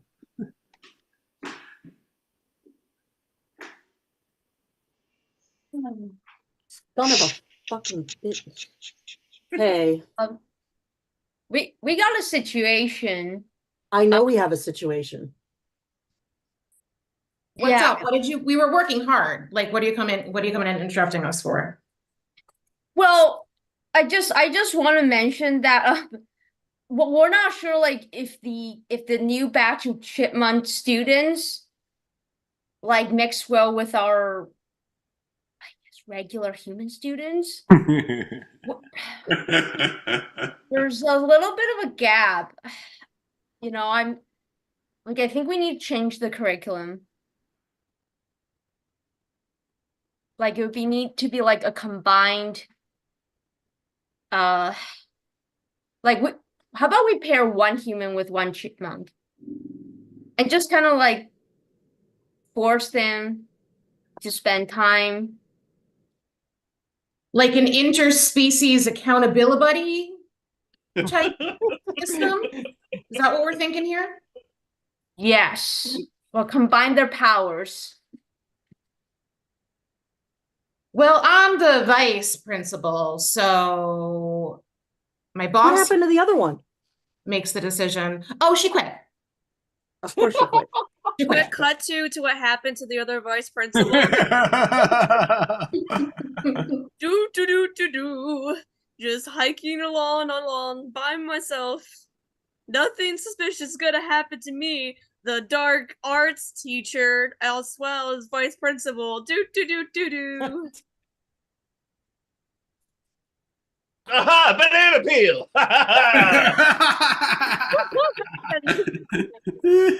Yeah, so she quit. You know what I mean? She quit. Well, her body is actually just on like the back alley. Oh, Can we like actually pull her out of the garbage dump? It's just her body. Her soul went to hell. Oh, okay. And we really don't want to go there and bring it back. Wait, boss, what's going on? What's going on? Yeah. What's going on? Yeah, what's the big Are deal? you Big deal. Are you kidding? Okay, first of all, we're wizards. There's no hell. Okay. Two. That's a good point. Two. That's a good point. Two. Okay. The other point is this whole thing about the gap in the curriculum is ridiculous. Okay. It is absolutely ridiculous. We are doing an integrative curriculum. That is what we have designed, and it is going to work whether we like it or not. Okay? I'm sick and tired. Oh my God. I'm sorry, Master. Are you doing anything with that body back there? Can I have that body back there? No. I mean, this guy. No. Go away. Okay. Go away. Go away. I swear to God, I'm going to quit tomorrow. I swear to God. Take it anyway. Or whomever. You mean quit? You mean quit? No. Actually quit. Well, I'm next in line for your salary, so that does not sound terrible to me, but I guess I'd miss you a little bit. What about you? You're gonna miss the old principal a little bit? Sure, yeah. Of course. Can we get back to the meeting, please? Like, yeah, sure. Do you guys want my I'm broken worried. wand that the district isn't going to fix? Like the midterm's coming up. Parents are asking for report cards. I know they are. And guess what? I'm unable to give them to them because the district wizards who are above me are not willing to fund the program. That is the problem. What's happening over there? I just borrowed the head. I'm sorry, I just borrowed the head. I'll bring it back. No, put that away. Okay, you know what? I'm going to need one of you. I'm going to need one of you to go get him. Go get him. I got this. Okay. If you need to like freeze him, if you need to like blast him with fire, do whatever you need to do. Thank you so much. Look, whatever we need to do, we have to make sure that this curriculum is integrative.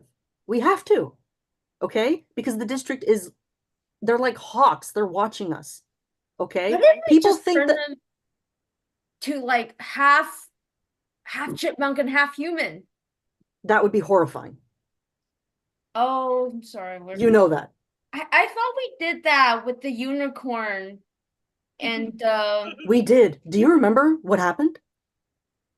Yeah, you're right. Yeah, he couldn't eat for a week. Okay. It's just me. Hopefully that happens to me, the unicorn. Art All right, let's cut to a bunch of people observing the first ever magic duel between a human and a chipmunk. We're just all watching from the audience. Oh my God! Oh! Oh my! Oh! Oh God! Oh! Oh! Oh! Whoa! Whoa! Oh It wow! looked like it was supposed to do that. It looked like it was a middle-aged man. I'm not middle nothing anymore. That fluffy tail isn't just for being cute, I don't think, anymore. Wow. Avada Kedavra, motherfucker. Like, wow. I thought That was impressive. I thought he was so cute and cuddly. Did you see that laser beam? Like, that was insane. This is gonna go on TikTok. Oh my God. Luckily, the nurse could put Billy back together, but still. That was a lot. I am going to have a hard time sleeping after I eat enough tonight. That's for sure. Yeah, that was seriously one of the craziest shows I've ever seen. Seriously, we should throw some like corns and seeds and some peanuts down for that guy. We want to get on his good side, I think. Especially we've underestimated the chipmunks. Oh yeah. No, they're gonna be summa cum laude, valedictorian. There's gonna be scholarships named after them. Like it's gonna damn, like whoa. Oh my goodness. Yeah, we're gonna be following that guy. Oh yeah. Yeah. He's kind of cute. You know? Kinda. Don't get sucked in. Don't get sucked in. If he survives. Yeah, I don't know, he's kind of cute, you know? Tag everyone out, leave David on. He must have It's me, Voldemort. Did you get the vessel for me to come back? Dude, I've been playing you this whole fucking time. You got nothing. You got nothing. We got chipmunks. You and that Muggle versus Magic world that you have. What the heck? I thought you were a minion. I thought you were my henchman. I thought you were. You lost the hunch shoulder too. What the heck? You've been acting as a henchman this whole time? That's you. That's you. Yeah, you got honestly everything that you got is totally given to me. You have no magical power at all. That is just a regular stick that you have. You can let your face go, by the way. It isn't like that normally. Yeah, see, it's sorry. Punked. Everyone else want to come out and see we've been punking you for a long time. Hey guys, everyone want to come out? We got Voldemort. No. Voldemort. Come here. We got the Potters here. The Potters are here. You never killed them. You never killed them. Come on. They make the best pots. And the star. That was just Dumbledore. Crazy. Hey, Dumbledore. Hey, Dumbledore, take off your beard. It's Ashton Kutcher. It's been Ashton Kutcher. What do you have? What do you have to say? Come on, the cameras are here. Now it's going. What do you have to say? I just wanted to be the most powerful wizard. And everybody hates me and thinks I'm You never saw Wizard of Oz? Yeah, you really? I can't believe you didn't recognize that Harry Potter was Dax Shepard. I can't believe it. Dax Shepard. Cut back to the principal's office at the wizard school. We got Catherine the Cry. All right, so I took care of that guy. Stop. What? It worked. My wand. It worked. Did you make the student go away? No, even better. Look, we have we finally have a pond in our garden. That's all I ever wanted.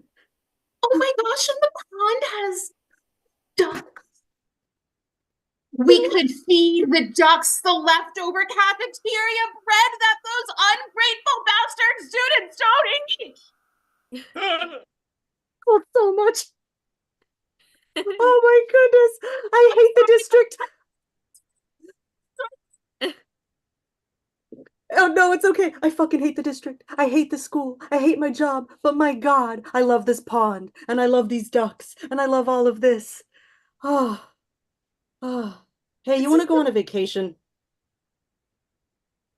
Yeah. Girl, let's go to Dubai. Let's go to Dubai. I'm done. Let's go to We Dubai. have ponds. Yo, they got that hotel like on the ocean. Let's go there.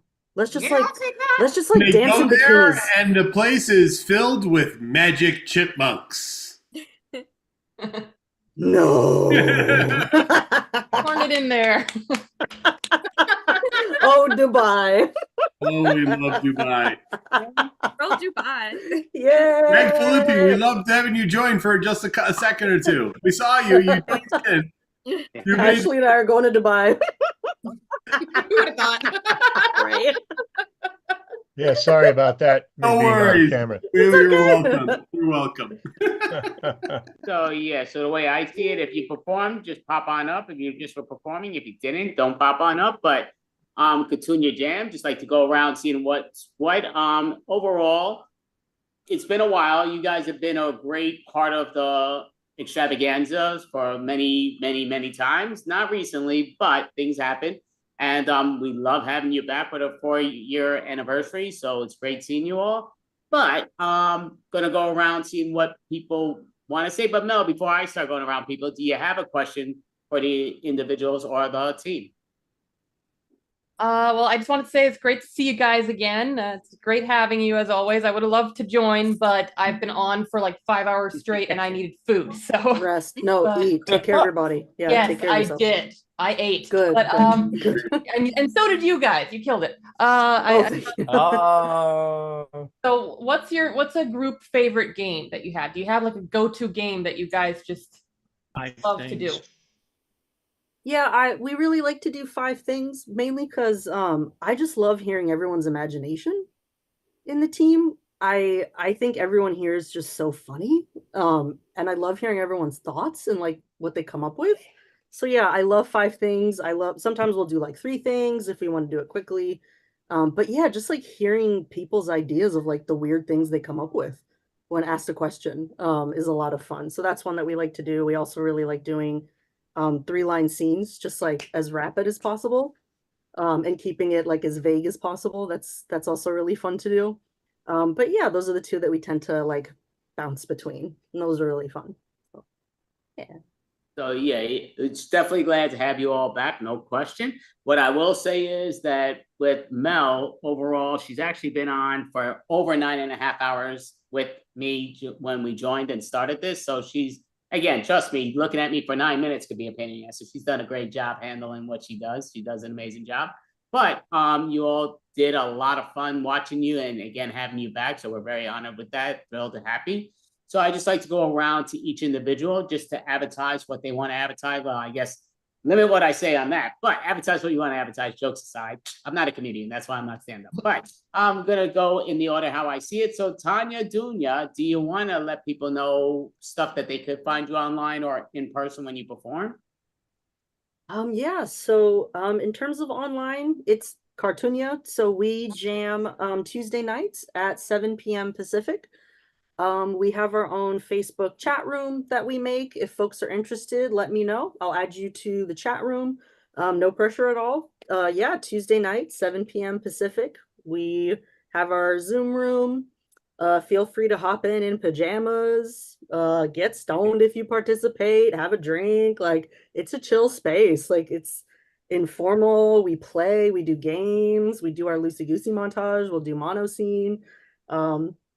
It's just this lovely space that, we've created to have fun and enjoy each other's company. And yeah, it's a beautiful thing that, we've created.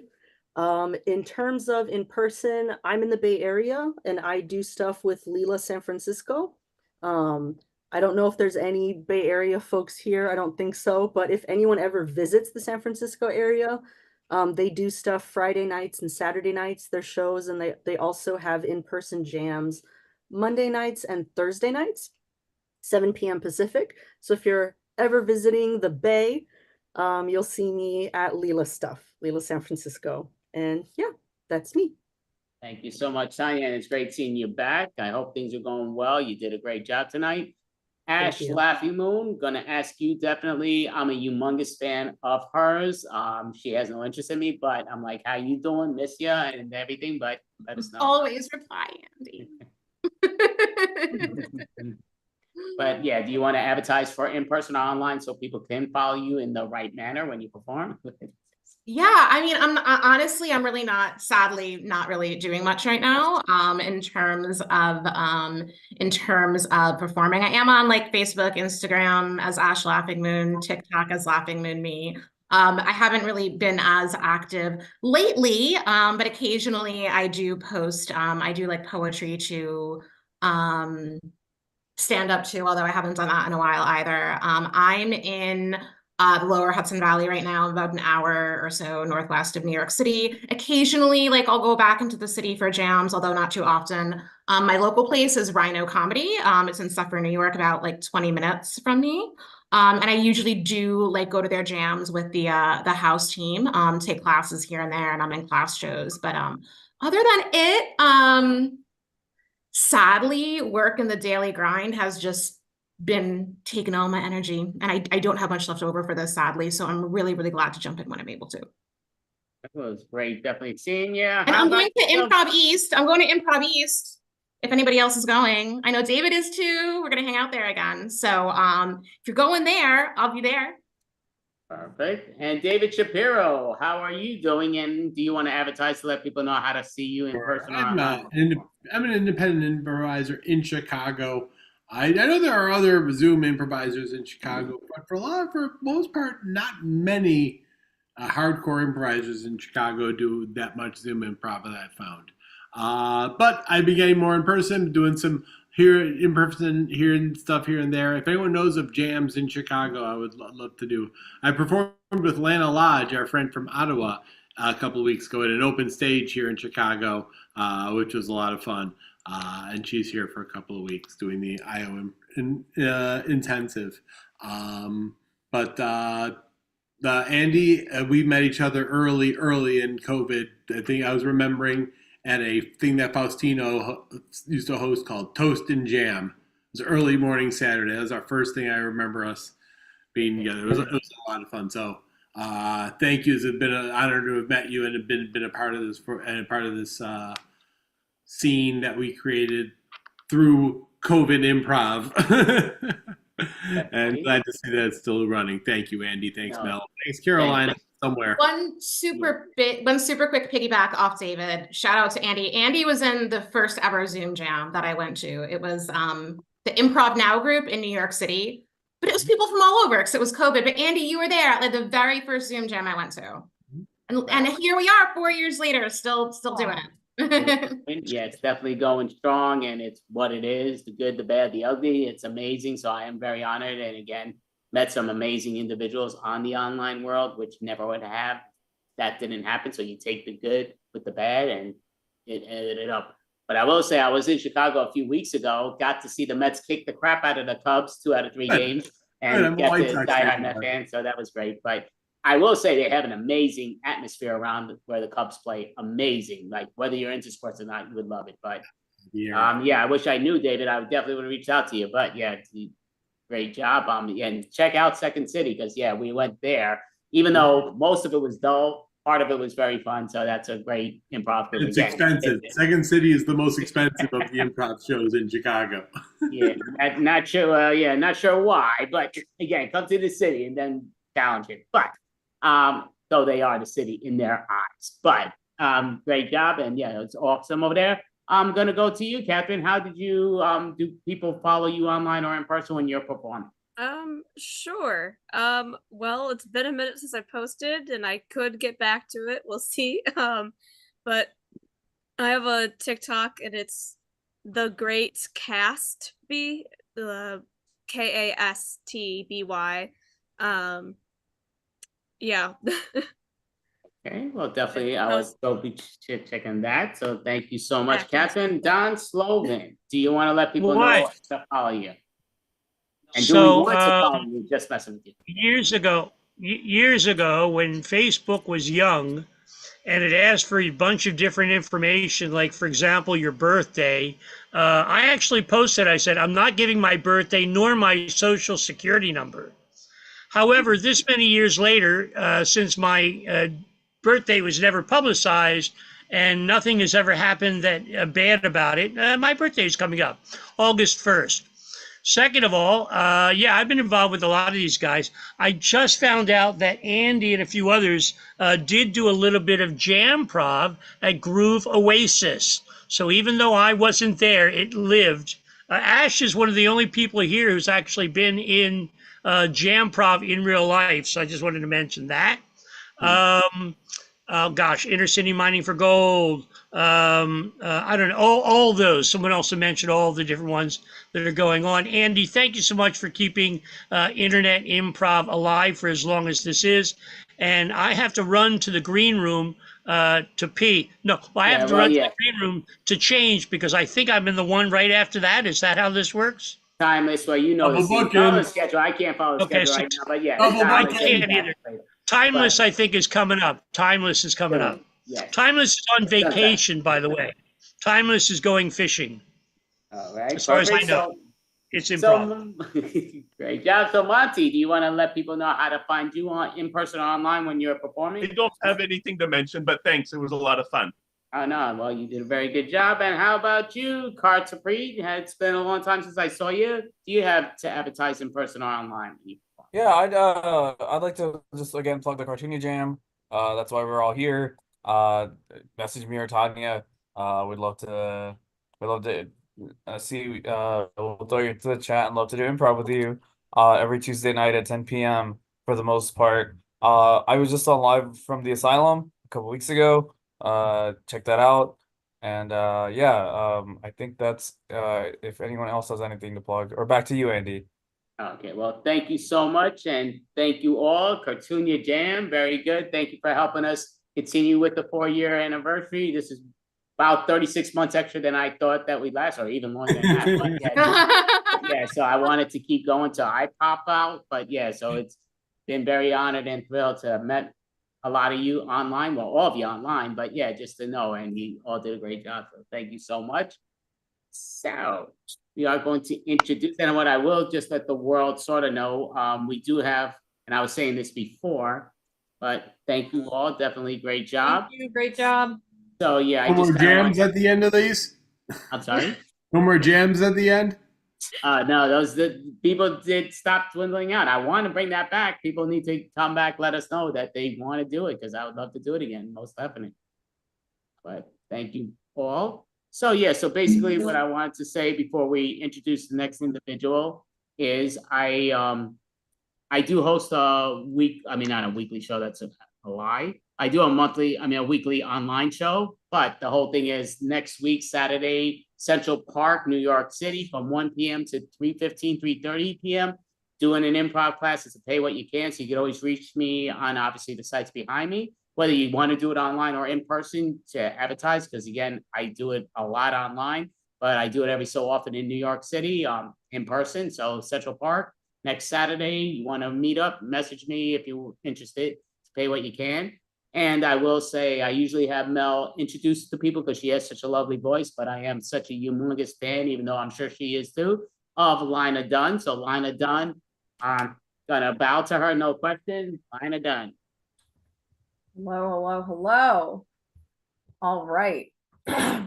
So my street is really quiet all week, but Fridays and Sundays it's a little more lively because there's actually a little restaurant that's 3 doors down from me. It's in a house, which is a little weird, but people seem to love it. They say it's just like eating at grandma's. And this place has actually been featured a few times on some local social media posts, and people keep sending them to me asking if I've been there. I haven't. I've heard it's pretty expensive, and given the people who seem to go there, it seems definitely out of my price range. Now, the issue is that Fridays are also garbage day. And this creates a bit of a meeting of the worlds situation. So let me paint you a picture. Restaurant diners will arrive in Uber Blacks, the fanciest Ubers, at about 6 p.m. The men exit first, resplendent in their suits and ties, quirky tweed sports coats with pocket squares and bow ties, only ever attempted by those who frequent country clubs. They pivot to stand by the door to offer assistance to the ladies.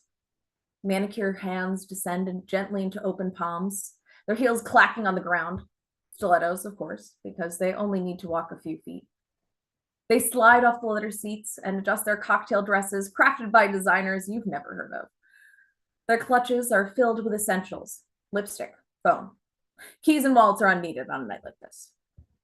They compliment each other as they walk the minuscule number of steps to the door and wait to be invited inside. And that's when it happens. 3 doors up the street, a bang rings out. Heads whip as the diners are alerted to a flurry of movement as a door nearly comes off its hinges, propelled by what appears to be a distressed goblin. However, upon closer inspection is revealed to be no fantasy creature, but instead a bedraggled woman. Glasses askew, the thing looks back at the diners, matching their horrified stares with a look of rebuke. Or perhaps more accurately, she can't see them clearly, as her glasses are not the right prescription. So instead of a look of rebuke, it's just, the hell are those shiny things on the sidewalk?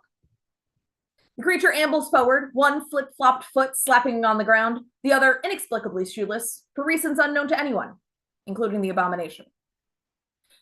The blue, fuzzy bathrobe raises a few eyebrows, as it is 90 degrees outside. However, the true worry is that there is nothing underneath said bathrobe. The ogre shuffles to the curb, slamming the white, barely sealed trash bag on the ground like it personally offended her. The shifting sound of used cat litter echoes down the street as she bats around her frizzy, dry, yet somehow greasy hair at a fly that has clearly exited the house with her. Her head swivels back to the diner guests, seemingly challenging their shocked expressions, but in reality probably just try to figure out what the heck they are. Then as soon as she appeared, the creature quickly stumbles back into her hovel, door slamming shut in her wake. Diners look at one another, trying to decide if they should address the Yeti leaving the room or continue with polite conversation.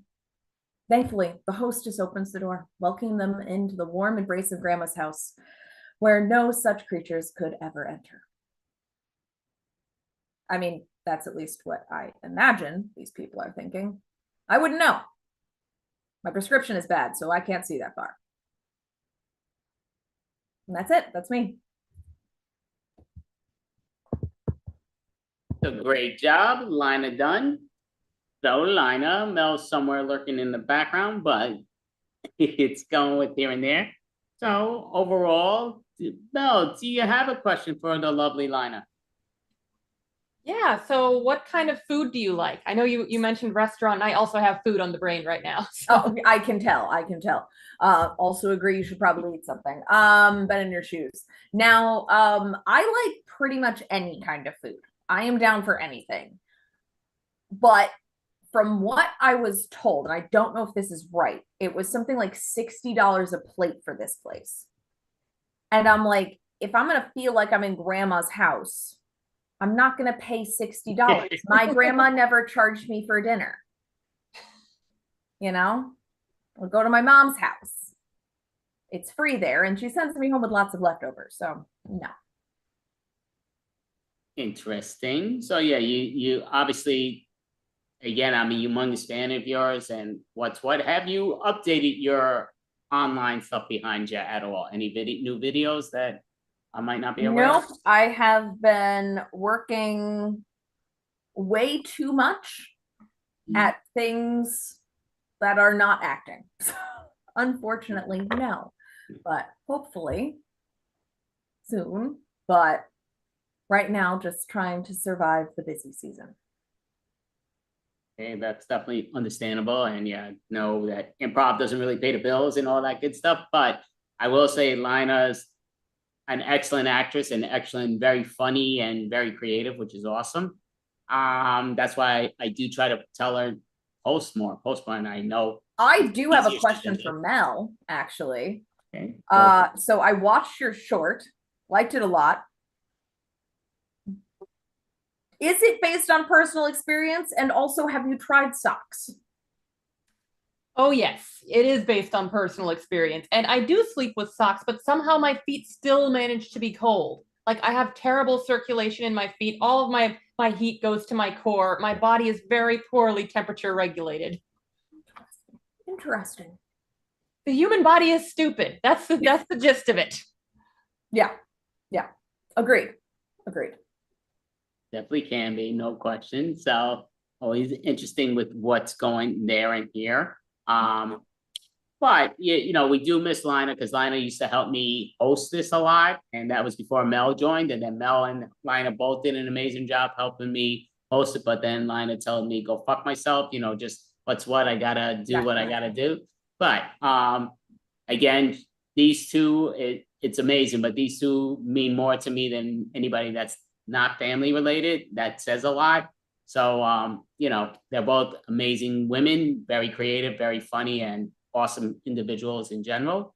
So thank you. I would follow both their links. No question. I'll pop up your link for a moment, Mel, if you don't mind, but definitely follow their links and like their videos, follow their videos, because again, they're both outstanding. And again, sometimes it's limited, but realize just because they have a like doesn't mean they don't want to post. Just got to give them an opportunity. But I know a lot of you youths don't know what that means, but it just comes down to, they're great. Lionel looks at me. Lionel's a youth to me, but it just comes down. That's just my cousin Benny youths. It's a joke, like over the head, but it's all good. So anyway, but thank you, Lina Dunn. Great job, and it was awesome seeing you. Bye, everybody. Thank you. Great job. Amazing weekend. Thank you. So long. Mel, would you like to introduce the next improv team? Yes. Up next, we have Timeless. Timeless.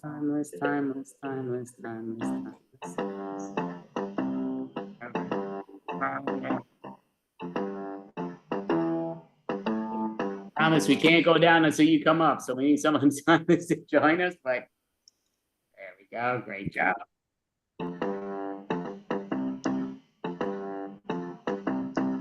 I don't know, Jimmy. You've already caught 5 fish, and I've got nothing.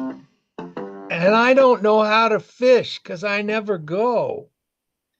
I think it's what did they say when it's the first time you do something and you're very good? What you call that? I don't know. Luck, I guess.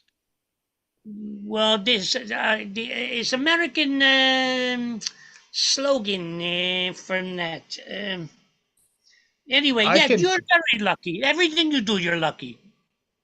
Yeah, I'll charge you a little bit less since I caught so many fish already. Thank you. My funds are getting very small. I can't keep working at the Timeless Double Nickel Saloon and paying you from my salary because my salary is getting to be less and less. I'm just saying. We're gonna have to get you some extra work. Why don't you come to the game in the back and you could be a dealer. You don't usually let me from there so much.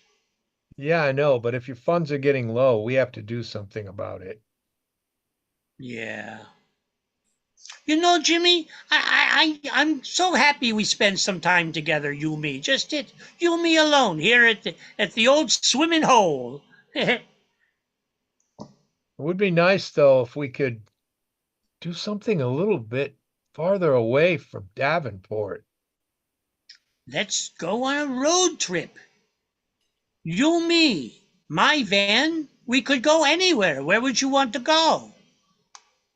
Well, the first thing we're going to have to do is get these fish cleaned, and I don't do that either. Yeah, they smell pretty badly. Well, are they supposed to smell so badly? No, they're not. They. Did you don't catch? They usually what? Did you catch fresh fish, or did you put fish in the pail before we got here? Tell the truth, Jimmy. I don't know why you. Tell the truth. Well, you did lose the bet. Yes, I did. All right. Why don't I just put them back? So someone else can catch dead fish? Maybe they'll attract a bigger fish. Oh, that's now we're talking from that. Because the bait I have, let me pull it. The bait I have there, it's not working very good at all. I don't know why you thought I should put a beer can onto the line. It doesn't work. Well, you should have used a lure. You, you're using a lure. Ah, Jimmy. What kind of lure you're using? I don't know. Hold on. It's just kind of shiny. I won it in a game in the back with one of the locals. Oh, you have a shiny lure. Yeah, I would let you use it if you want. I have a lure. Girls, they say that many times. They say, Howie has a lure, but I don't think I'm catching fish with it. Look, Howie, Yeah. what do you really want to do with your life? Hold on, let me cast one more time. Oh. Oh. Howie, I was trying to have a serious conversation with you. We never talk about anything deep. It's true, we don't. It's because we don't spend much time from just you, me, the boys, fishing. Well, I keep beer in your fridge. I thought maybe that would be enough to get you back there so that we could talk once in a while. Well, yes, but you know. So what will you ask? I'm sorry, Jimmy, I interrupted from you. I just wondered what you really want out of life. Right now? Well, not necessarily this second, but you know. Peace, love, happiness, security. That's all I'm wanting from life. Wow, that's a lot. Maybe, I do miss the place where I come from, Shickard. Very much. Well, I don't miss the place where I come from. Why not? Not, I had no, a no, bad. not the big house. I know that. Oh. Before you were in jail. You don't remember those days at all? Let's not refer to it as jail. Just Okay. a well-guarded living space. What, do you remember what life was like before you lived in the well-guarded? I can't even say. I break my teeth even saying that. Yeah, life was good when it wasn't bad. Yeah. Actually, I did have a couple of adventures, and I do still have the Yeah. keys to Genevieve's car. We could take it out. And We could take my bus. You don't have to take from Genevieve. I have my bus. We could take the bus. it doesn't drive very fast though. What if we have to get away? I don't think we're going to need to get away. Besides, if it stalls, you and we push it to get it going. You remember when we did that before? When I the remember motor when stopped? we had to Yeah. push it to turn it around. Yeah. And also when I had to stay at steering wheel and hit the clutch, hit the clutch, hit the clutch, hit the clutch. Boom, it starts. I love VWs. Yeah, me not so much. Oh, oh, oh, oh, oh! I got something. I got something. Yeah, you Oh, did. oh, Jimmy, help, help! Oh, oh, Oh, okay. I'll get us a oh, beer. oh, oh, oh, oh. Here you go, Howie. Oh, I guess you lost it. I guess I lost my pole too. I noticed. I was like, why did you throw your pole in the water? I didn't throw it; it fell. Well, The here, fish wanted it. I'm holding this beer. Why don't you take it? You want me to use it for bait? No, I want you to drink it. Oh, okay. Here's to you, Jimmy. Here's to My you, dear Howie. friend. Howie, you know, since our Zook's been gone, you're my only friend at the Nickel. Oh, we all loved you at the Nickel. Sorry, the beer was kind of near its Fizzy, yeah, it's near the fizzy, it's very, very fizzy. I got it from the factory. They said that it was microbrewed and it was near the date when it's not so tasty anymore. I don't drink so much, so for me, it's wonderful. It's very good. Yeah, it It's is. very. How about you, Jimmy? What do you want to do with your life? I don't know. You happy Uh, here? yeah, not so much in the water here. I don't swim very well. Yeah, no, that's why it's not very deep. But I Oh didn't yeah. see Yeah, jumping that after was my fishing rod. well, why don't I just climb over and I'll hold on to the boat with one hand and I'll probably reach down and find your pole. Oh, you okay? How we do this? I don't know. Let's do it in a little bit. I think I'm gonna wait. You seem very relaxed. Very. It's good, you know. Every once in a while, we should just relax. Yeah, I agree. Fishing is a good way to do that. I watched the other day fisher people. I don't want Yeah. to say fishermen. I don't know. Maybe fisherman, fisherwoman, fisher non-binary. Who knows? Whatever. But you know what? They were there for 5 hours. They didn't catch not a fish. Nothing. Not a fish. That's fishing. What a sport. Hey, Howie, Yes, Jimmy. I want you to teach me how to play chess. Oh. You mean from Schickard style or from an American style? Well, I need to learn both. Okay. I used to play very much in Schickard. Very, very much. Like that game. Strategy. Lots Yeah, of but strategy. I don't want to confuse the two because if I do that, then I might lose once I learn the game. I always win when I learn how to play things like that, especially when I'm betting money. I know it's important for you that you're always winning. Yeah, I suppose I could give you a little bit of your money back. I've been holding it. It made me feel better if I, Jimmy, yeah, yeah. when you don't from winning,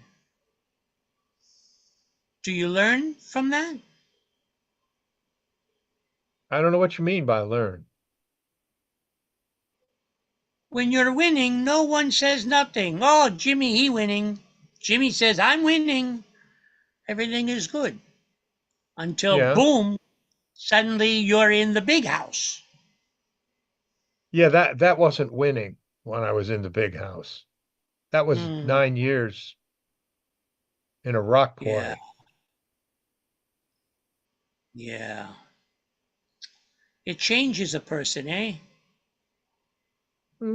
Maybe. I wish I knew you before. I wish I knew you when we were kids. When you and Zook used to play together, huh? I Yeah, we remember did. those We stories. did. Yeah. Yeah. What did you used to do as a kid? Oh, we played so many things. We had so much fun. I had, all my neighbors, they're all named after television characters from America. There was Archie, and there was Edith, and then there was also Opie. Opie was a very good friend of mine. Opie was. Why did they name them after American TV characters? Because we loved television. We loved America. Anything from America we loved. Dallas. Dallas. Yeah, but those are old They shows. are. What about now? Do they still see I'm not there those? now. Oh, I don't know. You know, it's funny. I don't know what they're naming children there now. So what do you miss about Schickard? I had a life. You have a life I had here. a very good life. I had a You have a very good good life life. here. You have a good Of life. course I do. Of course I do. And I love all of my friends from the double nickel. All of them. You don't love them Here as much and as there. me. Oh, Jimmy. Jimmy, do you know what you just said? Because earlier you said you have no friends, and now you're saying you know you have friends. Jimmy, you have friends.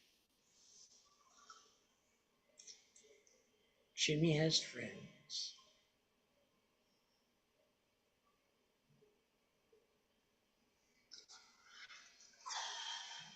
So, I can't go fishing without a fishing pole. Well, I'll let you use mine. Oh, There you with go. your lure. Yeah. Oh, okay. I make from cast. Okay, careful. Here I go. Yep. All right. You ready, huh? Yes. Okay, I'll do it on the count of 3. Okay. 1, make sure that you're covered. Make sure you're Okay. covered. I don't want so with the night with the hooking, no All right. hooking. All I right. don't want to hook. I don't want to be a hooker. Would you hurry up and cast? Okay. 1, 2. Wait, But you know, hold on. before I cast, what? No, go ahead. You tell me. No, what? You first. No, you tell me first. I'm just gonna make a cast. Here we go. 1. No, hold on. Before you cast, What? maybe we should have a sandwich first. Okay. All right. I don't want it to fall over. Can you put it in the holder? Well, maybe we could cast and then, because it's not like I have to. But if you cast it, you got to reel it in because it's got a lure on it. Unless we take the lure off and just put bait on it. No, we're gonna have that for lunch. No. No, we're gonna have a sandwich for lunch. I You got it made out a of the sandwich? kitchen. Yeah. You made a sandwich? Frida wasn't there. I helped myself to the kitchen. Oh, let me guess. Yeah. Meatloaf. Yeah, I knew it. I got 2 kinds. 4 I have the- years of meatloaf. 4 I have years.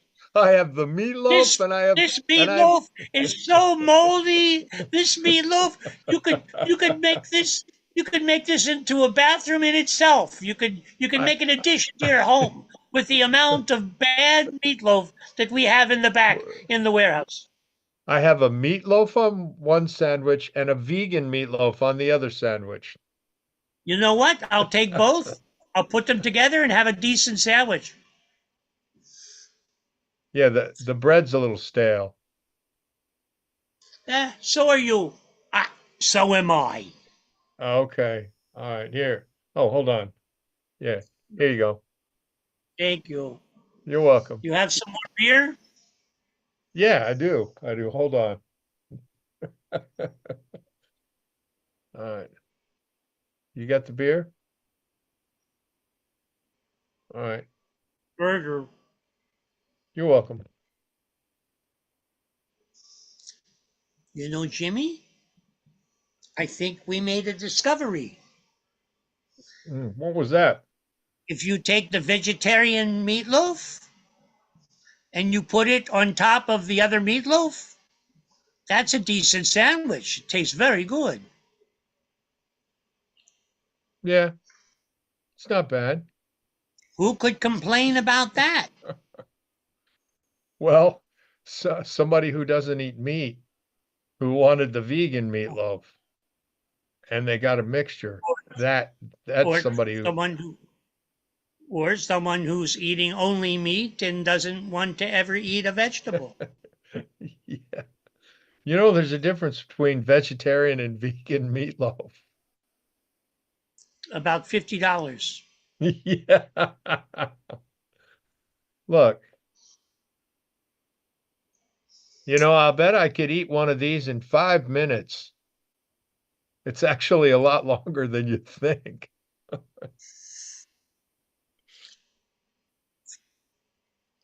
You want to make from contest?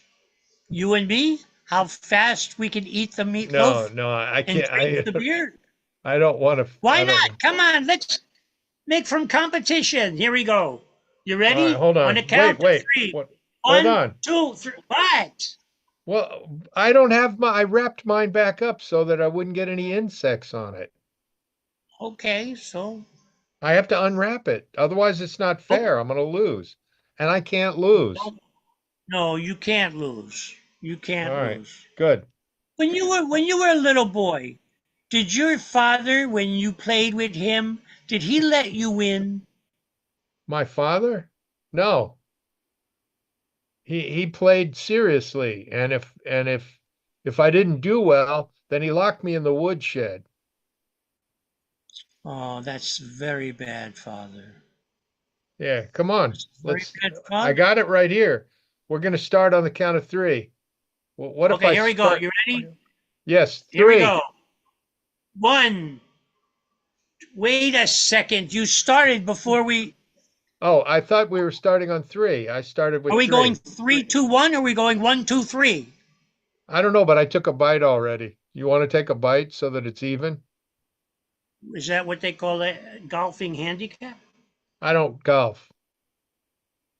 I don't either. Well, then how do I you know what a hardly- golfing handicap is? I saw it on television Why do you watch golf with on television? my dear friend who used to live in Chickard next to me, Arnold. Arnold Palmer was his name. They Yeah. make a drink after him. What? Never mind. All right, They let's made do a it. drink out of my friend from Chickard? I hope they didn't make it out of him. That wouldn't be very pleasant. Now, come on, let's eat these sandwiches. Okay. You I ready? lost my appetite. I'm going to watch you eat. I don't want it anyway. Don't throw it in the water. All right. Why not? My fishing pole wants it. I think there's a big fish making movement in the water right around where you He's threw your. laughing at us. Okay. He's saying, I'm not going to get caught. Just look Look. at your dead fish in the pail. They're not in the pail anymore because I'm dumping them out right now. No, don't do. Okay. You said they smell. So what do you think? You think maybe other fisher people are going to find it and they're going to go, oh, I got a really big fish. It smells bad. I hope not. It's kind of hot out here. Why don't we go back to shore? I'm going to think take maybe you we into town and I'm going to buy you a meal. Come on, let's go back into town. I'm going to take you. Sounds good to me, buddy. High All right. five, my dear. High five. High five. All right.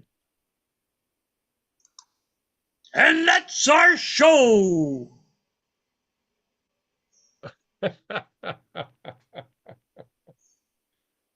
Oh, that was Timeless. And we do miss the ladies from Timeless, but you all did a very good job. Thank you so much. So, it is our 4-year anniversary, and it would have stunk to not have Timeless on it because you have been a big part of the 4-year extravaganzas in the majority of them, which we do appreciate. Do you want to let people know, Mel, do you have a question for the 2 individuals? Yeah, have you done duo prov before? I think this might be the lowest number we've had for you guys. No, we've been doing a few of them as duos. We're a pretty strong little group, actually. Yeah. So we seem to be able to keep our characters and keep our listen, they're all excellent seasoned improvisers. So it's really. I'm going to hire him to be my publicist. You guys were great, Yeah, holding I wish down I the could be fort. my own publicist. Definitely, yeah, very impressed, very happy you both stuck around, did it for Timeless. Just again, you've been a bit part of the 4-year anniversary. It seems like you and all that stuff that keeps the thing going, which again, like I said, I thought I was doing this for 4 months and I've been long done. And that's just the online world, but now it will change a lot. So do you have, we'll ask just because of how I have it in this order, Jimmy. Since your security, Yes. will ask you. I have a big amount of respect for security. So, do you have do you have a website that you advertise for people to find you in person or online for your performance? Do we have a website? I think we have a Facebook page and a website, Double Nickel Saloon. But I think you have to make sure that you say Double Nickel Saloon Improv. If not, then you get the actual Double Nickel Saloon. Yeah. I will say I'm going to be performing in 2 weeks at the Countdown Improv Festival in Ybor City, which is up in the Tampa Bay area. Oh, wow. Okay, that's near And where that's interesting. there's 102 acts. It's a pretty big improv festival, and they're all solo, duo, and trio acts. Okay, that sounds awesome. I wish I would have known about this beforehand, but yeah, that sounds very interesting for what's going. So, are you doing a solo act? Yes, I'm gonna perform solo. Doing something totally new. Doing Johnny Toothpick Improv Gumshoe. Oh, that sounds like some like film noir or old radio show type of name. Is that It's going to be kind of vibe it is? film noir, but one of the things we're going to do on it is I'm going to use some hip hop tracks in the background and do a little talking and singing over it. But we'll see. That's just part of it. Anyways, I don't want to spend too much time on that. I just wanted to mention it. Don and I really enjoy working together. When we heard the ladies weren't going to make it tonight, we both agreed that we'd try something new, and fishing we'd never done before, so we gave it a shot. In a lot of ways, it's actually, when I think about it, it's a lot like Bass Prov. Who was that? Wasn't that? I don't know. Do they catch bass?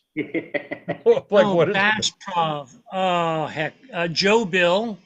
Oh, okay. It was Joe Bill, and I can't remember who else it was. And It's not Jay, is it? Jay Suko? No? Okay. No, I never think mind. it was actually, I think this is earlier stuff. I know that it appeared a few times at the Del Close Marathon, but I believe it was actually a regular at UCB, if I'm not mistaken. And I think, who was it? I think it might have been actually with some of the original members of UCB. Who were the original members of UCB? The original members? Yeah, the original members, yeah. The Amy original. Poehler. It was Amy Poehler, Ian Roberts, Matt Besser, Matt Walsh, and guy with a Hispanic name that was on Saturday Night Live for a very short time. I can't remember his name. Sands?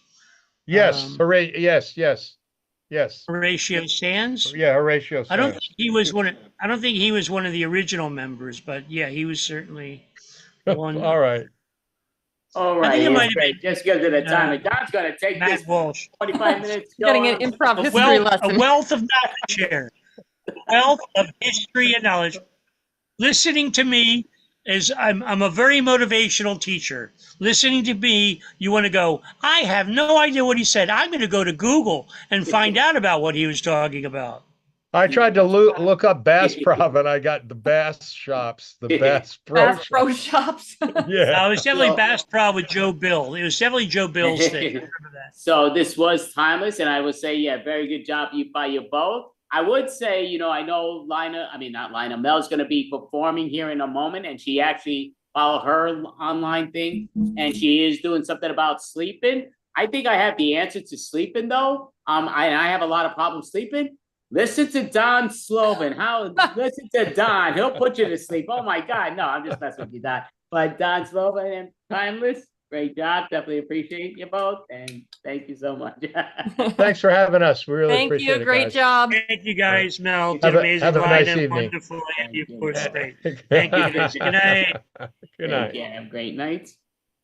So I am going to share this. I've been writing down and I keep forgetting to do it. I wanted to do it when Lina was on and all this stuff before. So I'm going to publicize just right off the preview of our movie. So we do have the movie. We kind of died out on that. And again, we've both been on for many hours, 10.5 hours plus. So that's a long time. And I've been messing with the computer for too many hours, but it just comes down to, it's always great hanging with Mel. She does an amazing job. So, but we are going to advertise the movie that we have that's coming out in the fall that's online here, like these things.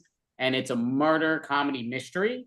And Lina and Mel are both detectives, police detectives, which are both behind me on their screen. But we're going to show you the preview to it. And we're going to do it in a competition style. That's the goal, where we're going to have it where you could always watch it anytime you want, but we're going to have it where everybody can watch it at one point. So you'll probably get tickets or whatever.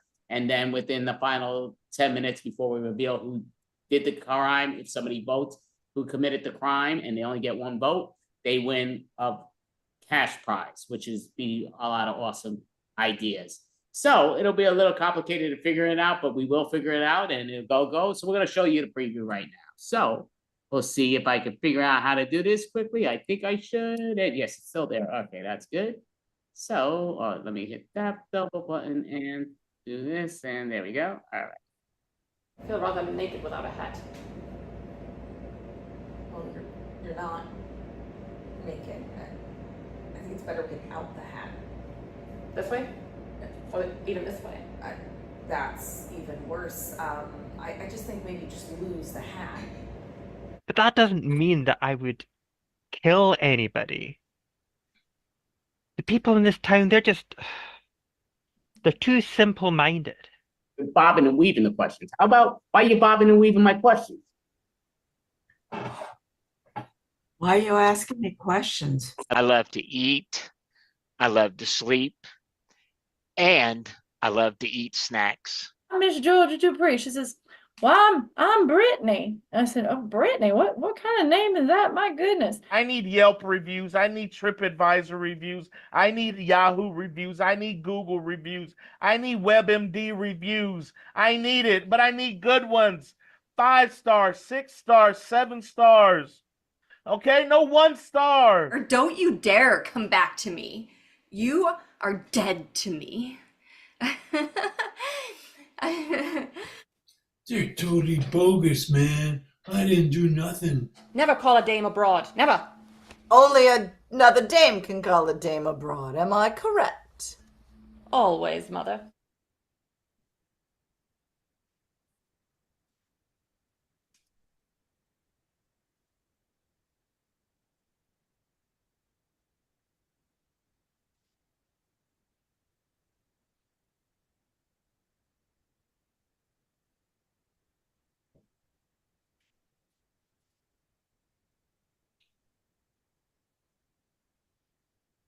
And that is the preview to the movie that's coming out the fall. The goal is right around Halloween, but yeah, we have some amazing actors and actresses more actresses than actors, but that are performing in it because we got more women also, but they did some amazing work, counting Mel, and yeah, just spectacular. So looking forward to it. I think it'll be a lot of fun, and I think everybody will be interested and really enjoy it. We got the comedy mixture of the mystery and all that great stuff, but that's coming in the fall, hopefully October. I think Halloween style will work. That might get close to our extravaganza during the thing, so but we'll see if it comes before or right after or what's what. But next act is another person I'm an insane fan of, and for good reasons, because she's such an amazing individual inside and out.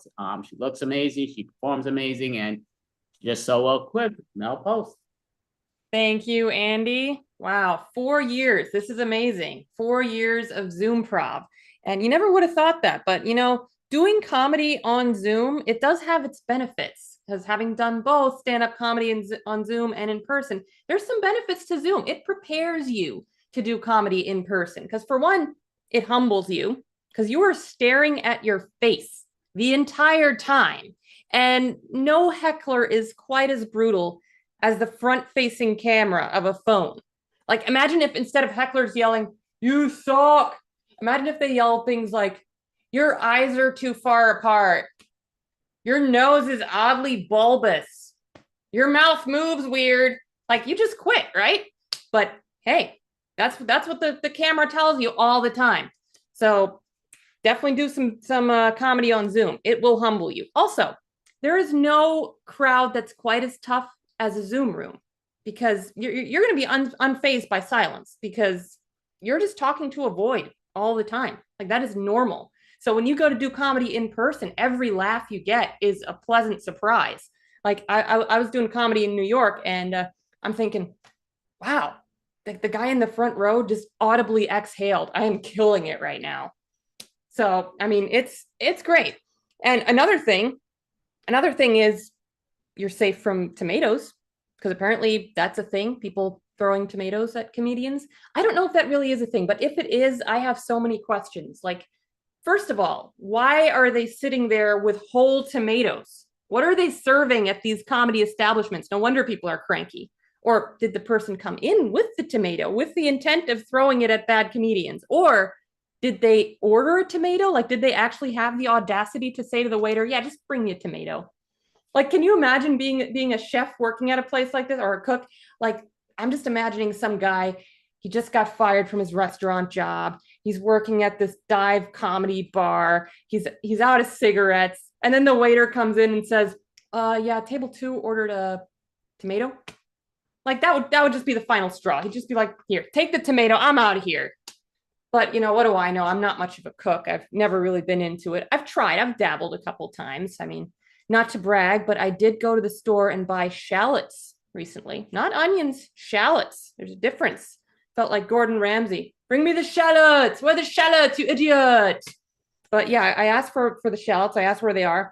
And the person at the store actually didn't know what I was talking about. And they said, "Salads?" So, of course, the only thing I can say to that is, yes, and where is your shallot dressing? Go for shallots, leave with a Sean Connery accent and some Thousand Island dressing. But, as some of you know, I'm a linguist, and people seem to think that linguists are like professional grammar Nazis. We're really not. We don't care if you don't know words like shallots. But I do have some language pet peeves, though. Do you have any words that like piss you off? Like, I do. Like the word thousandth, or its even more evil plural cousin, thousandths. Like, we should have just stopped at thousand. If it was called Thousandth Island dressing, I would never buy that. Who thought that is an okay way to end a word? It is not. It is not okay in any shape or form. Math is hard enough. I should be able to talk about fractions without doing tongue gymnastics. Things would be different if I was in charge. The whole like human experience, you ever notice it's a little bit poorly organized? You know what I mean? Like, some bodily needs, they're just kind of dumb. Like sleep. It's so stupid. Like, you have this need and your body can't do it on command. What kind of design is that? And it's the only bodily function that works that way. I mean, if you're thirsty, you drink water. If you're hungry, you eat. If you need to sleep, you need a cool, dark room, binaural beats, and the blessings of the moon gods. Like, what is this? And then people tell me, "Oh, you need to practice sleep hygiene. Do you have good sleep hygiene? Are you practicing sleep hygiene?" Have you ever heard of this, sleep hygiene? Like, apparently what it is you need to cut off all fun past 7 p.m. Like, no electronics, no sugar, no alcohol, nothing remotely stimulating whatsoever. So now you're telling me that not only do I have to spend a third of my life in bed, I have to spend another 12th of it sitting in a rocking chair with chamomile tea in my nightgown, reading by candlelight like Ebenezer Scrooge. And the thing is, it doesn't even always work. And, I don't know about you guys, but there's the only thing worse for me than lying in bed, not being able to sleep, is lying in bed, not being able to sleep, thinking I could have spent the last 2 hours playing Fallout 4 with a glass of wine.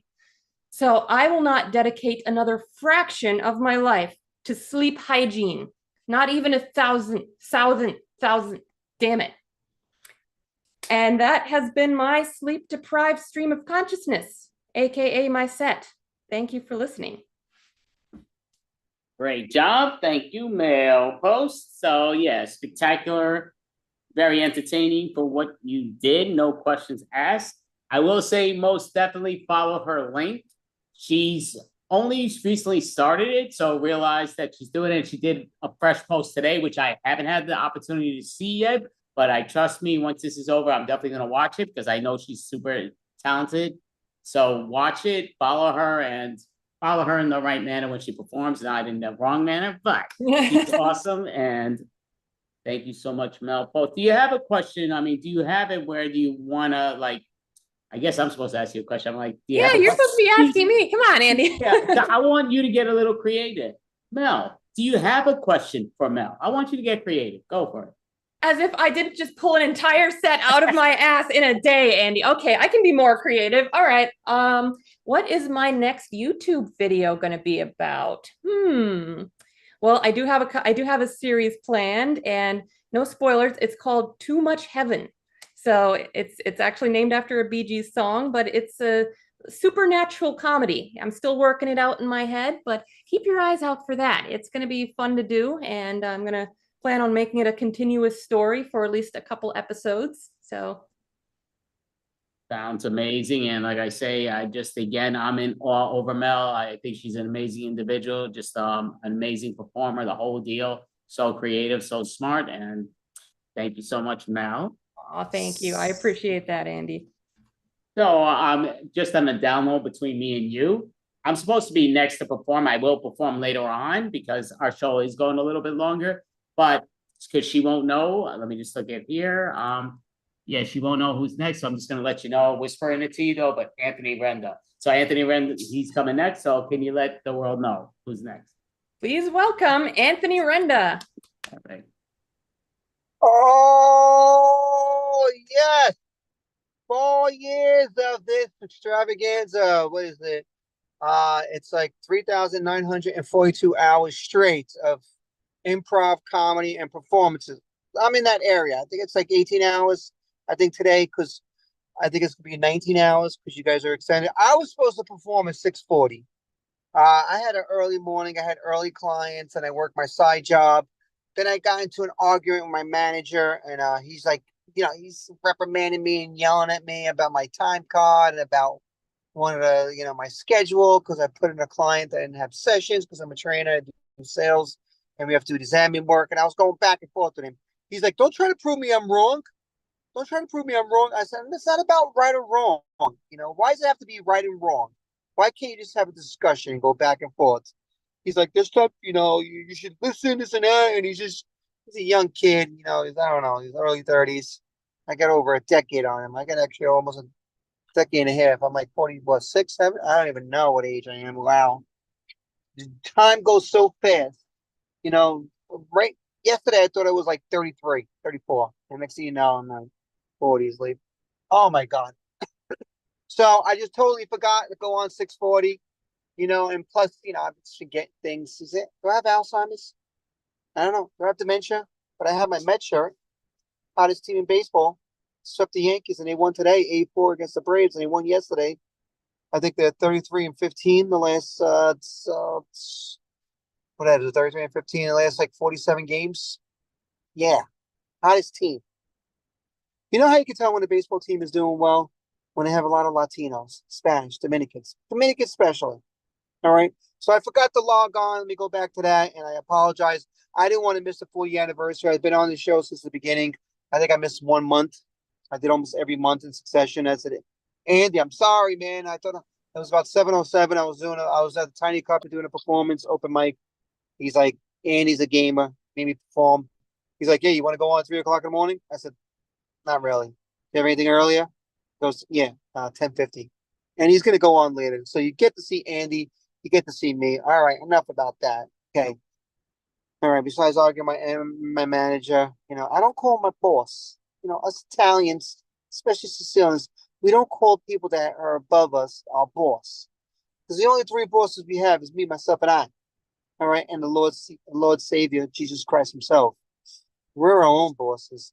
But I have to admit, lately, a lot of things going on in the news. The whole Trump, planned assassination. Was it rigged? Was it staged? No, it wasn't staged. Why would Trump stage that? And stupidity doesn't think that's not a conspiracy theory. But I have to admit, I was watching it. I don't think I voted the last several elections because, I don't think my vote counts. And everyone says, every vote counts. Yeah, one vote doesn't count. But if you do that 1,000 times or 1,000,000 times, then every vote counts. Yeah. All right. And I used to say that as a history teacher. Vote. Go out and vote. Your vote's important. Yeah, not mine. All right. Because I'm not a Democrat. I'm not a Republican. I'm more like in between. They call it a liberal or left wingist. And I was watching, this whole Trump assassination, all right, planned, whatever, this 20-year-old kid, all right, and they said he was like, and then his classmate says, yeah, he was a little weird. He was an outcast. Yeah, he tried to kill the president. Of course, he was an outcast. Not every person in general, any normal person is going to try to assassinate the president. Thank God he wasn't a sniper. I think Donald would be 6 feet under on some kind of mausoleum monument. But I have to admit, when I was watching this, I was like, this can't be true. What? I heard the news and I'm like, what? It kind of reminds you like you're in like the 1300s or medieval Europe with like the kings, like King George or King Louis the 14th, right? And you don't have, because back then the kings, they had the top hierarchy powers. They thought they were descendants of God, but they thought they were God, basically. Yeah, I'm God. All right. I don't know the guy upstairs in the clouds. I'm the real God. Louis the 14th would say that, Henry the 8th, whatever. And it's Trump. Like, it kind of reminded me of the kings back in the days, thought they were God sent. Like, he just moved at the nick of time, nipped his ear, all right? And, as he's being shot out, you heard more pellets. One person, was covering his family died. God bless him. He was a fireman. And, as he's being blood, and people, his Secret Service were, getting him off the stage. He's like, fight on, fight on. I thought he said, fuck you, fuck you. I gotta admit, if I was that was like heroic. It's like kind of remind me of the Kings back, centuries ago. If I was being shot on and I was doing a speech, or, a presentation, I would have ran like Jesse Owens. I would have ran on stage, ducked under the stage. I would have like, get the hell out of here. He had his composure. I give him credit for that. I'm not agreeing with his policies and the way he conducts himself as a person. That's some crazy ass shit. Yeah. Okay. What else is going on in the news? The whole, Biden, dropped out and he was forced out. Biden dropped out. People were shocked. I wasn't, because during that debate with Trump, I don't know what it was. I don't know if it was two humans or Homo sapiens going back. I thought it was like two mummies from ancient Egypt going back and forth. All right. Who's going to collapse and die first? Even though Trump's 3 years younger, it's close in age. Actually, Trump doesn't look that bad. Biden looked like a wax figure in Madame Tussauds before he dies. Like, you see his skin? I was like, oh my God. So he was forced out by the Democrats, Kamala Harris. Okay, I'm not going to talk any more politics. We'll see what happens. All right. I'm not going to voice my opinion. But let's go Mets. Yeah. Saturday and Sunday. Let's go Mets. Yeah. All right. Keep it going. All right. It's been a long time since you won the World Series. And I remember when I was a little kid watching the 86 Mets. Because my boyhood idol was on that team. Boyhood idol, Gary Carter. I used to mimic his stance, the open stance. All right. Keith Hernandez was the first baseman. Tim Tufo, Wally Packard, second baseman. I had a teacher that looked like the shortstop, Rafael Santana. We used to call him Rafael Santana. He's my English teacher in Booty Junior High School. All right. Here's some things I noticed. I was channel surfing the other day and I was watching some TLC and there was a new show on. I like to watch some new reality shows or new shows because I don't have Netflix, Amazon Prime, or Hulu. New show was called Addicted to Marriage. Yeah, I was like, oh, that sounds interesting. Let me watch it. It was just, there was several women and there was this one lady who was married 11 times. Right? I got to teach her a secret word. It's only 2 letters. No. All right? When someone proposes to you 11 times. Oh yeah, by the way, there's a sequel to the show. It's called to Addicted to Marriage. It's called Addicted to Divorce, or Divorce is Not That Bad. Sequel. Second, yeah. So the girl who was married 11 times, and they show her with her 12 husbands supposed to her, and they show the interactions. Like one time he came home late from work, and all she did was nag at him. Like, guy, you don't go to work, you don't spend time with me, you go play your video games, you're gaming every night. And he's like, no, it's not every night. I think we spend some time together. And I'll say to myself, lady, I could see why you were married 12 times and divorced 11. You nag. All right, stop nagging. Why don't you just try to communicate and compromise with them? All right. Funny show. Catch it on TLC. Another show I was watching, I think it was last night or the night before, on TLC again. They have these weird shows, weird reality shows. The Pimple Popper. Now they have one. It's called one leg is longer than the other. Yeah, I'm not lying, guys. That's the name of the show. One leg is longer than the other because there's three different women that have longer legs than one of their legs, and one is growing immensely, and she's going to be married soon, and it's a condition they don't know about. All right, enough of these reality shows. Okay, they get my interest for a few minutes, and I have to change channel because I'm like enough. All right, things that's going on in my life besides fighting with my manager. I've had some relapses, guys. Not alcohol, not drug rehabs. I never did drugs. The only drugs I do is omega threes, especially now. I'm older. Tylenol, Advil. Yeah, those are great drugs. Extra strength one I prefer. All right, the alcohol. I'm not a big drinker. The only relapse I'm doing is ADHD relapse. The H part, the hyper part. Everybody's, when you have ADHD, you're doing several things at once. You're going fast, hyper speed. All right. And then, it just makes me think about everything. Me dying, my mom dying, about my boss is going to fire me. I got to do this. Thinks about everything you have to do. Like right after this, I got to buy some groceries. I got to get ready for my baseball game tomorrow. What else? I got to deposit money in the bank tonight. You think about everything. You go so fast. You're thinking about several things because your head goes in so many different angles. Just the other day, I texted my girlfriend, right, about 5 o'clock, and I was like, 5:02. I was like, what the hell's wrong with her? She didn't respond back. I think she's cheating on me. All right. I think she's on a date. She's back on Tinder. All right. What's wrong with her? Maybe she got hurt or an accident. All right. She texted me later, and I found out I called her. Found out later she was just dyeing her hair for the third time the week. All right. Or her phone was disconnected. Her phone was not off. Some people live by these gadgets. Like, they have chat rooms and WhatsApp. I have, with some, with guys in my baseball team and work. Every time there's a message, oh, what did this person say? Right? Like you're glued to this phone. So I'm no longer having relapse of ADHD. So now I'm going to be like a Buddhist monk or like a Dalai Lama. Everything slow, methodical. I'm going to talk slowly, do things slowly and quality. I'm only going to do things one thing at a time and one thought. Right now I'm doing comedy to you great people out there. It's Extravaganza 4-year special anniversary. All right. As you can see, I'm not doing too well in this comedy. A little stressed out for my manager. Thank God he wasn't at work when I went back to work.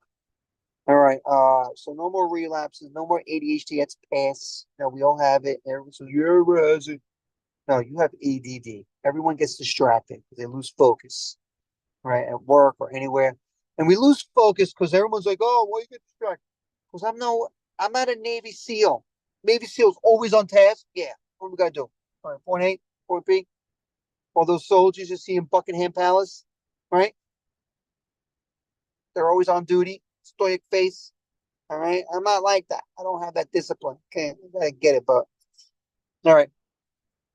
All right, what else is going on? This is something I've been experiencing for years, actually, probably decades. And some of you can relate to this. You ever like people describe, hey, yeah, this is my friend Andy, or in my case Andy, or whatever your name is. And he's crazy, a little crazy out there.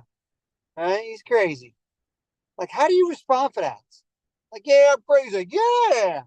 What are you gonna go? Yeah, I'm gonna go bonkers. All right, you want to see something crazy? Watch this. I got double jointed. You can do you have to say and do something crazy? Like, how do you respond to that? Like Anthony's a little out there. He's a little crazy. So, people take it as an insult. I take it as a compliment. You look at great achievers out there, in the past, like Shakespeare, Beethoven, Mozart, they all considered crazy. So when someone describes me, say, hey, he's a little crazy, I was like, oh, thank you. It means I'm original. It means I have great talents, skills in the arts, and the crafts. All right, so take crazy as a compliment, because I know I can tell. All right, what else is going on? Here's one.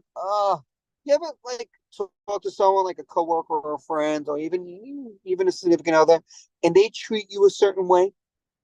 Like they're in a mood, like, yeah, I'm just speaking feeling foul, or they're acting frustrated and angry, and you try to one up them. Yeah, you think you're frustrated and angry? Man, I'm broke, man. My credit cards are in debt. I think I had a business. You try to one up them, right? If they're acting sarcastic, yeah, nice shirt, man.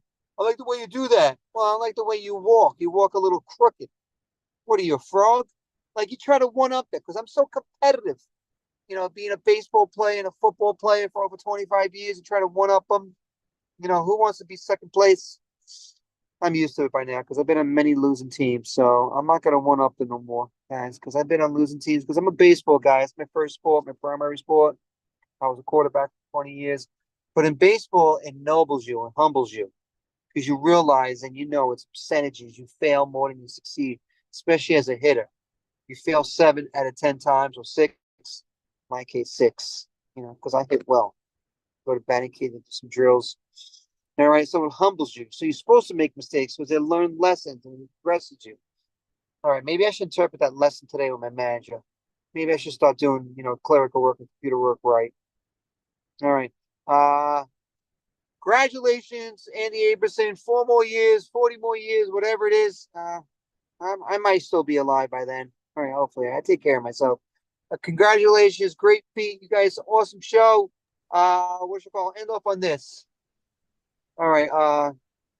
Why is it that Italians, especially Sicilians, are so snappy? Like you ask them a question, how you doing? Yeah, I'm doing good. What's wrong? What's the matter with you? No, we got to talk with a little extra energy.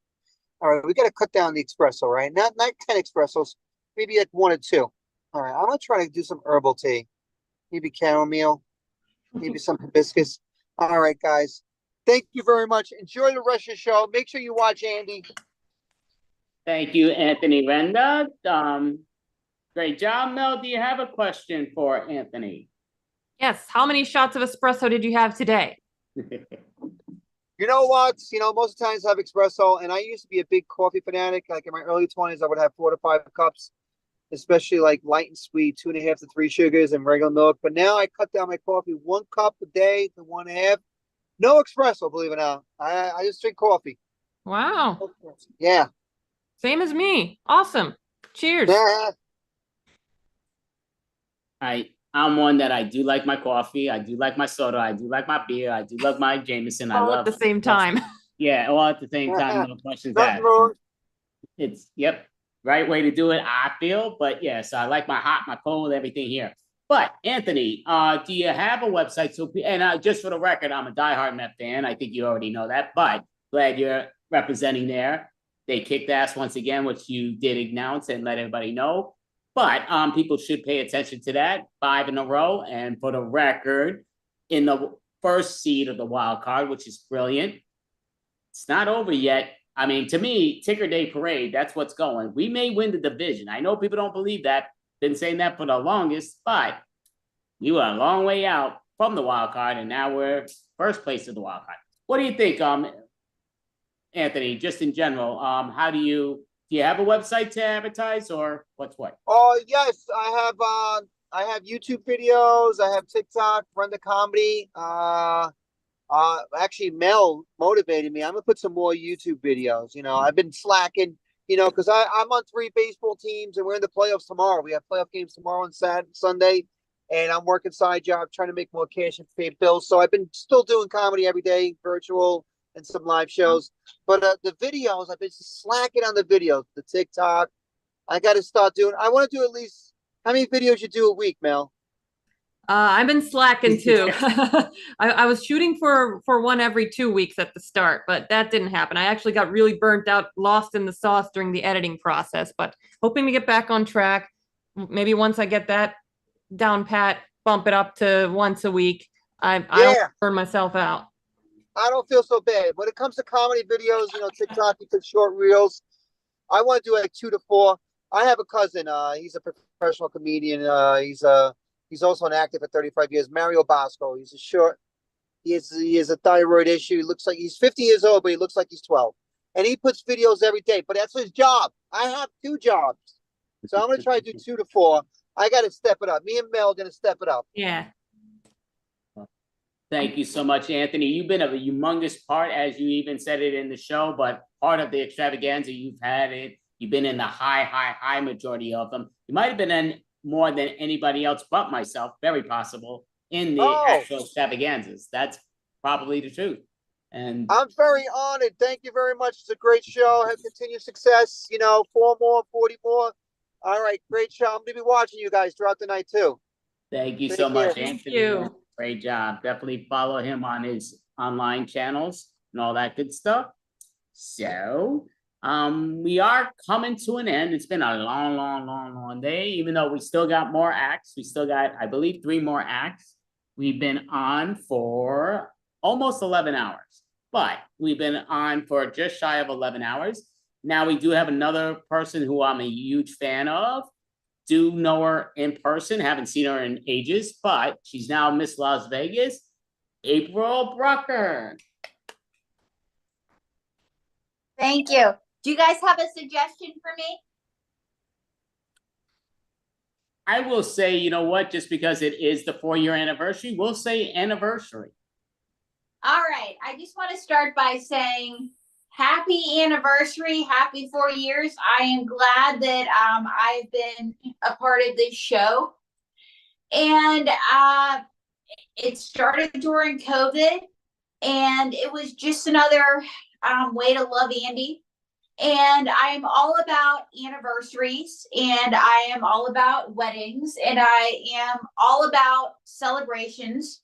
So I am going to bring somebody out who is also celebrating an anniversary. Ruby, where are you?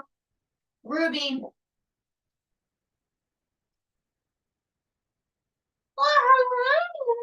Ruby, what's going on?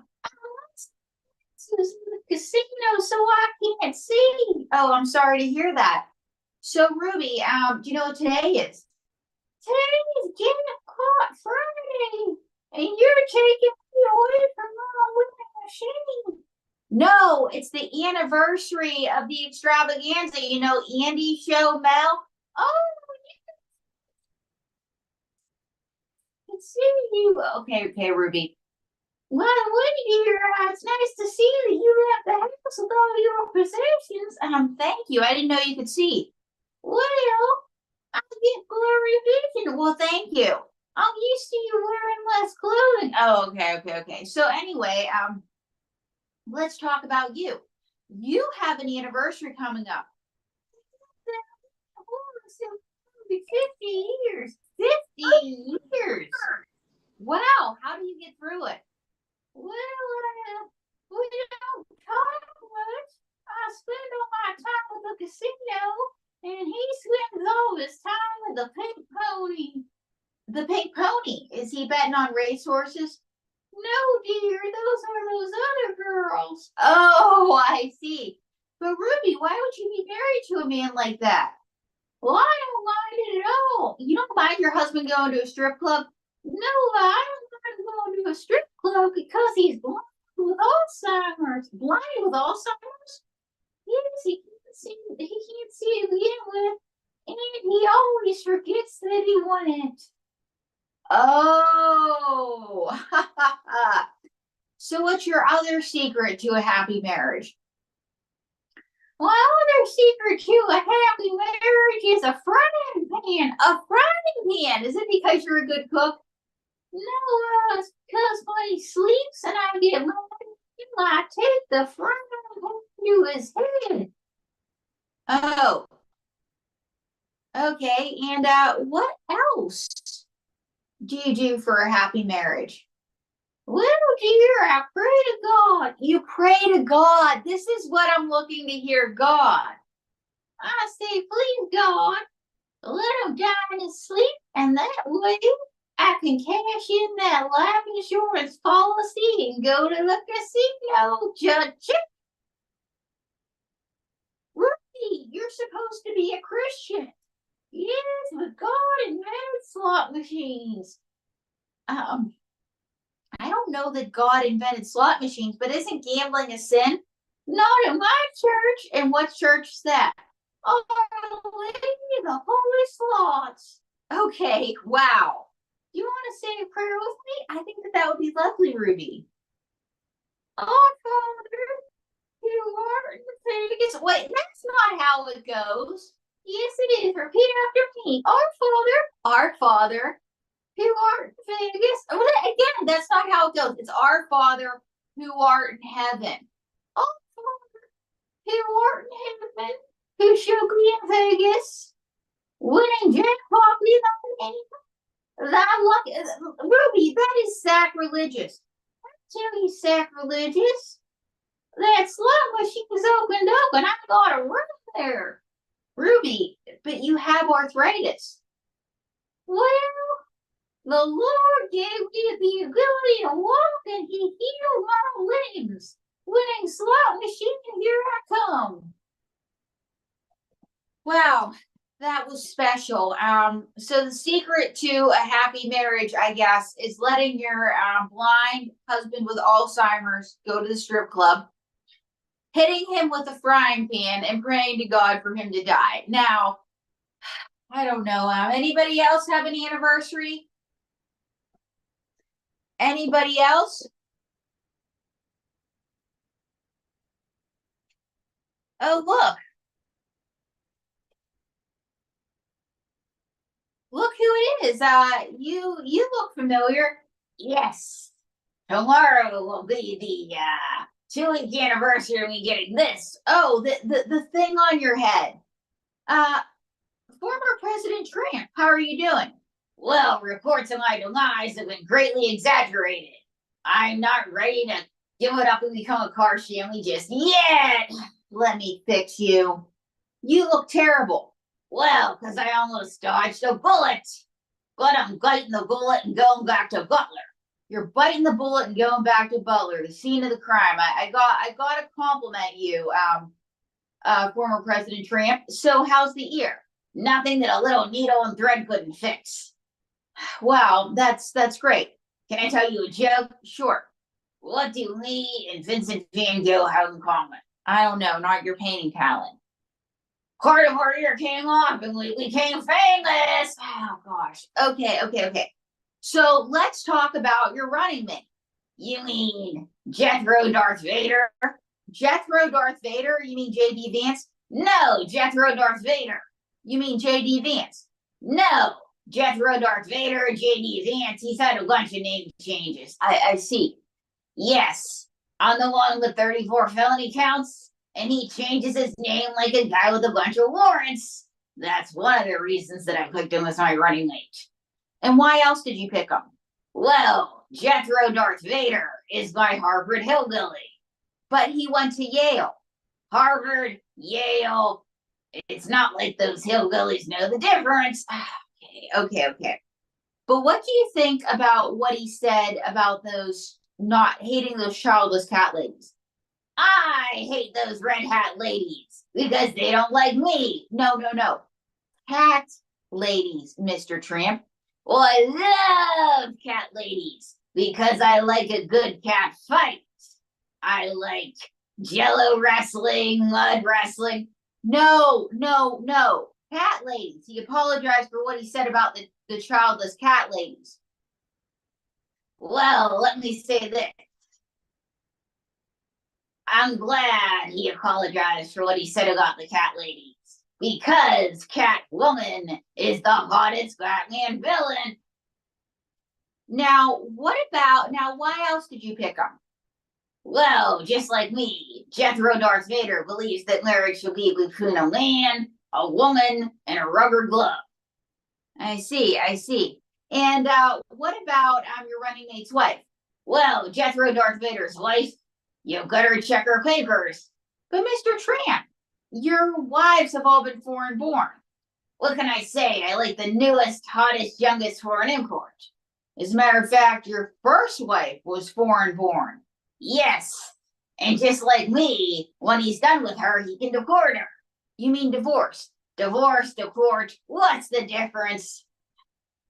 So why else did you pick the running mate that you did? Well, just like his supporters. And my supporters, he only has one tooth. Okay, that was brutal, that was brutal, President Trump, brutal. Now, let's talk about you. How do you think the convention went? It was a SummerSlam. A SummerSlam. That's right. Hulk Hogan was there. And anything else? Yes. And I brought black people together. How did you bring black people together? Well, I had Amber Rose and Kid Rock. Kid Rock's not black. Well, he's a rapper, so he's almost there. And speaking of black, what's this I hear about black jobs? Well, April, I believe in creating jobs specifically held by African Americans. You know, like minstrel shows? Minstrel shows, those are white people in blackface. Oh, well, same thing, close enough. You are a nightmare, Mr. Tramp. So how are things at home with your wife? Oh, you mean Melancholia? Melania. Melancholia, Melania, Melancholia. So what are you going to do for your anniversary with your wife? Well, I'm going to deport her. You mean divorce, deport, divorce, deport, deport, divorce, same thing. Speaking of which, I like girls named April. And why do you like girls named April? Because I'm into stormy weather. Well, anyway, good luck on the campaign trail. And don't vote for him, ladies and gentlemen. I don't know what to say. Now, we have another man here who is also running for president, well, was running for president, but he stepped out of the race. And it's been a little less than a week, but he has an anniversary. Ladies and gentlemen, I present to you President Joe Biden time. President Biden time, what are you doing now that you're not seeking re-election? Well, here's the deal. Today is an important anniversary. And what's it the anniversary of? It's the anniversary of Jill and me. You and Jill. Yes, Jill and me. Let me tell you how we met. How did you meet? The fact of the matter is, what are we talking about again? How you and Jill met. Oh, me and Jill. Can I tell you a secret? Sure. I forgot how we met. What's your name again? April. Oh, April. Yes, you were telling me about how you and Jill met. Well, the fact of the matter is, it was a dark and stormy night. It was a dark and stormy night. What are we talking about again? You and Jill meet us. Smelling my hair. Can I tell you a secret? Sure. Sometimes when I don't do what she tells me to do, like run for president of the United States, Jill puts me in the middle of the woods and leaves breadcrumbs for me to come back home. I see. So I have to use my nose. Did Jill drop you here? Yes, Jill dropped me here. I see. So, do you like being married to Jill? Yes, I love Jill. Because number one, she's a good woman. Number two, she's the mother of my children. Number four, Mr. President. Yes, number four. What were we talking about again? Your wife, Jill. Oh, Jill. Yes, Jill. So, anyway, so you're not seeking re-election. That's right. I'm not seeking re-election. I'm passing the torch to my young deputy, Calamari Harris. She's a very extinguished young woman. She talked me out of wearing cornrows for this appearance. I see. And so what are you doing now that you're not seeking re-election? I'm going to have a brat summer. What? You're having a brat summer? Yes, me and Charlie XCX, cause I'm cool. Okay, but back to your anniversary with Jill. What did you get her? Well, can I tell you another secret? Yes. Jill, what are we talking about again? Your anniversary with Jill. Oh, yes. You see, you've been doing that joke for so long that you even forgot what the punchline was. Gotcha. So how are things with Jill? The food she feeds me is good. Jill is a wonderful caretaker. She doesn't lock me in the basement. And she doesn't make me sit in a poopy diaper when I'm bad. Do you need to call somebody for you? Not at all. The food Jill feeds me is good. She never drops me in the woods. Please forget that I said that. She's not standing over there. Do you need me to call Elder Services on you? The food she feeds me is good. I'm being treated very well. Well, guys, I guess it was his bedtime. The good news is I'm voting for Kamala. I'm really excited to vote for her. And I don't know when the anniversary of me discovering Kamala was, but anyway, let's see.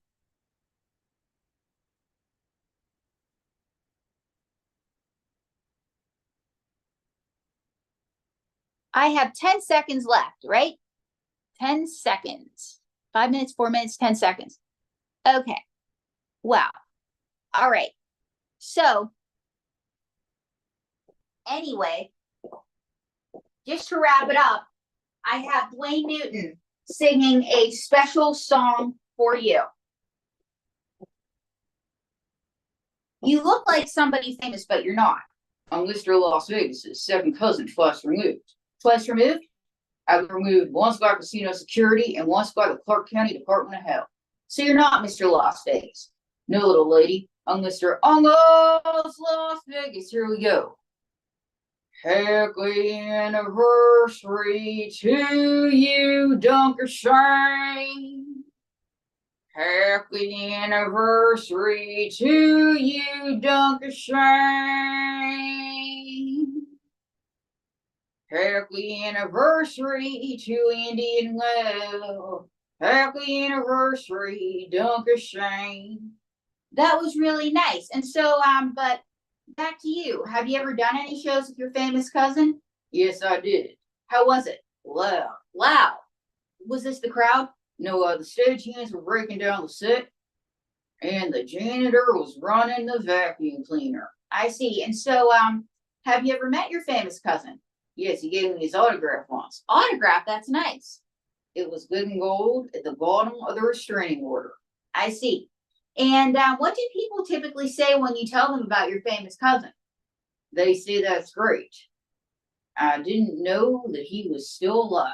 I see. So anyway, there's been a lot going. So where can people see you perform? Oh, I got hopes and I got dreams.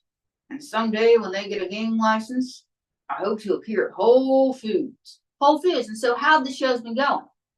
Well, I perform from 10 to 3. 10 to 3. My cousin's the Midnight Idol, and I'm the Nap Time Idol. The Nap Time Idol. Clean up and out 5. Clean up and out 5. Clean up and out 5. Sorry, I'm still on the clock. I see. Half off on tortilla chips. Half off on tortilla chips. You mean tortilla chips? No, tortilla chips. And if you mention my name, you get half off. I see. So how have the shows been going? Oh, I've been getting a lot of fan mail. A lot of fan mail? Yes, it's summer in Las Vegas, and the air conditioning company has been working overtime. I see. So, how are things going with your agent Morty? Well, they were a little slow, but then he got paroled. I see. And so anyway,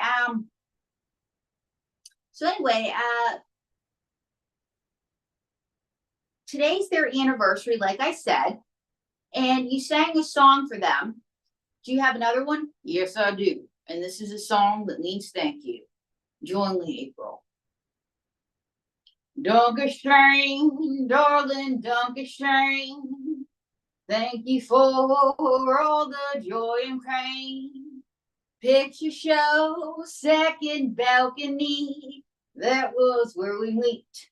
Second seat, go Dutch treat. You were sweet. Dankeschön, darling, Dankeschön. Thank you, Indian Well, for having us on again. Though this show started as a COVID hit, it's grown every bit, and it's a legend. That is it. Dankeschön, Indian Well, Dankeschön. Thank you for a happy 4 years again. And there will be many more. You'll go down in history, that's for sure. That's for sure. Dankeschön. And I jumped out of frame.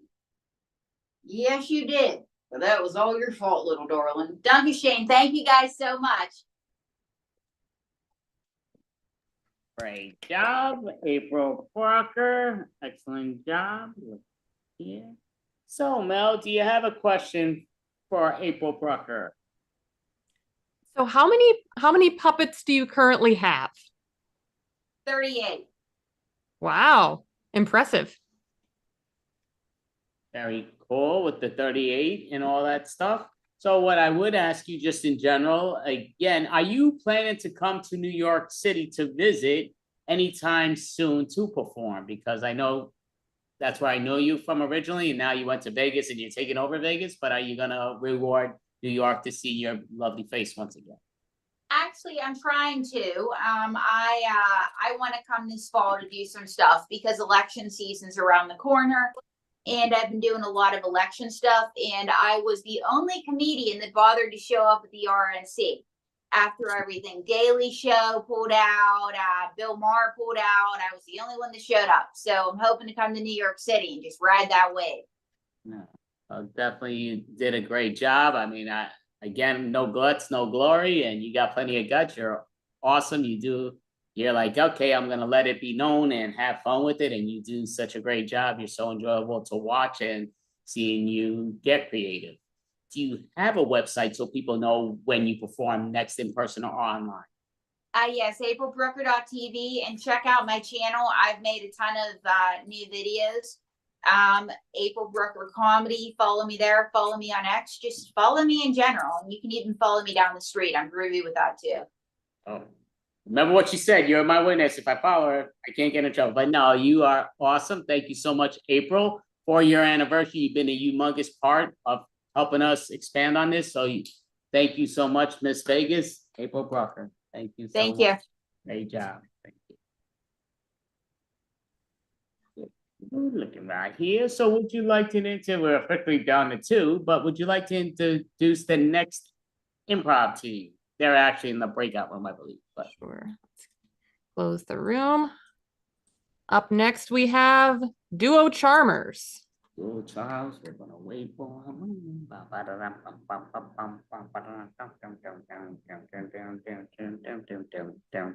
Takes a few moments for it to close out. Every time I try to set it up for like to come right back, it does, and then Zoom makes you reboot everything and it takes everything off that you set. And it makes it hard, but it's all good. All right, you're in the room. Yep, you can come on up, Dueling. Duo Charmers. Duo Charms. Charmers Duo. Hi, that's Zed. That's Michael. And we And are Zed just said, we're Charmers Charmers Duo. Duo. Charmers Duo. All right, to get us started, can we just have a word for inspiration? Anything at all.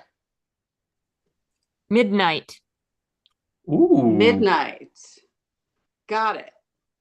So next week, I am going to see Midnight in the Garden of Good and Evil, the musical. Yeah, here in Chicago. And I love musicals. I absolutely adore them. But there have been so many musicals lately based on movies. And I realized that the movie was based on a book. I'm just going to say based on movies that are pretty crappy. Yeah, that's a good way of saying it. Like, but some of them are doing pretty well. I will say that Mean Girls the musical was amazing. Not the movie of the musical, because that was a bad adaptation that didn't need to happen. But basically, if that's a way to get a lot more musicals happening, I'm all with it. And we'll see how Midnight in the Garden of Good and Evil goes.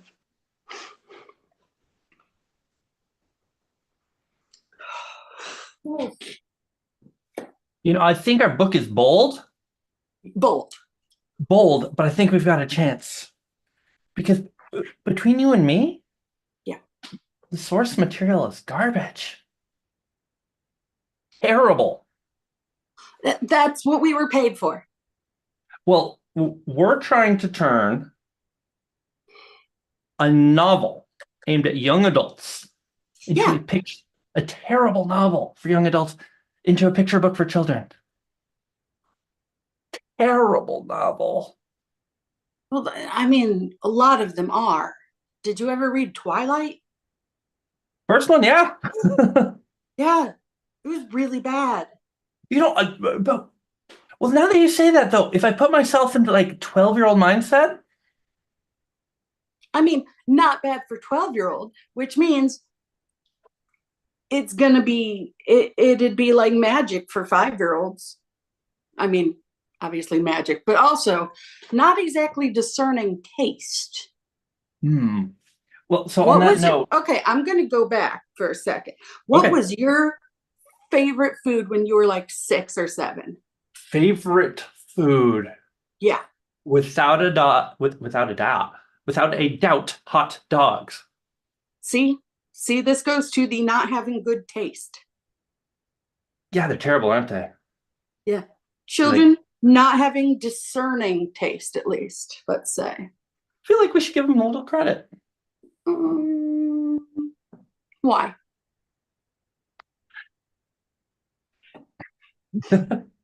Okay. Okay, Bethany, you got me there. Yeah.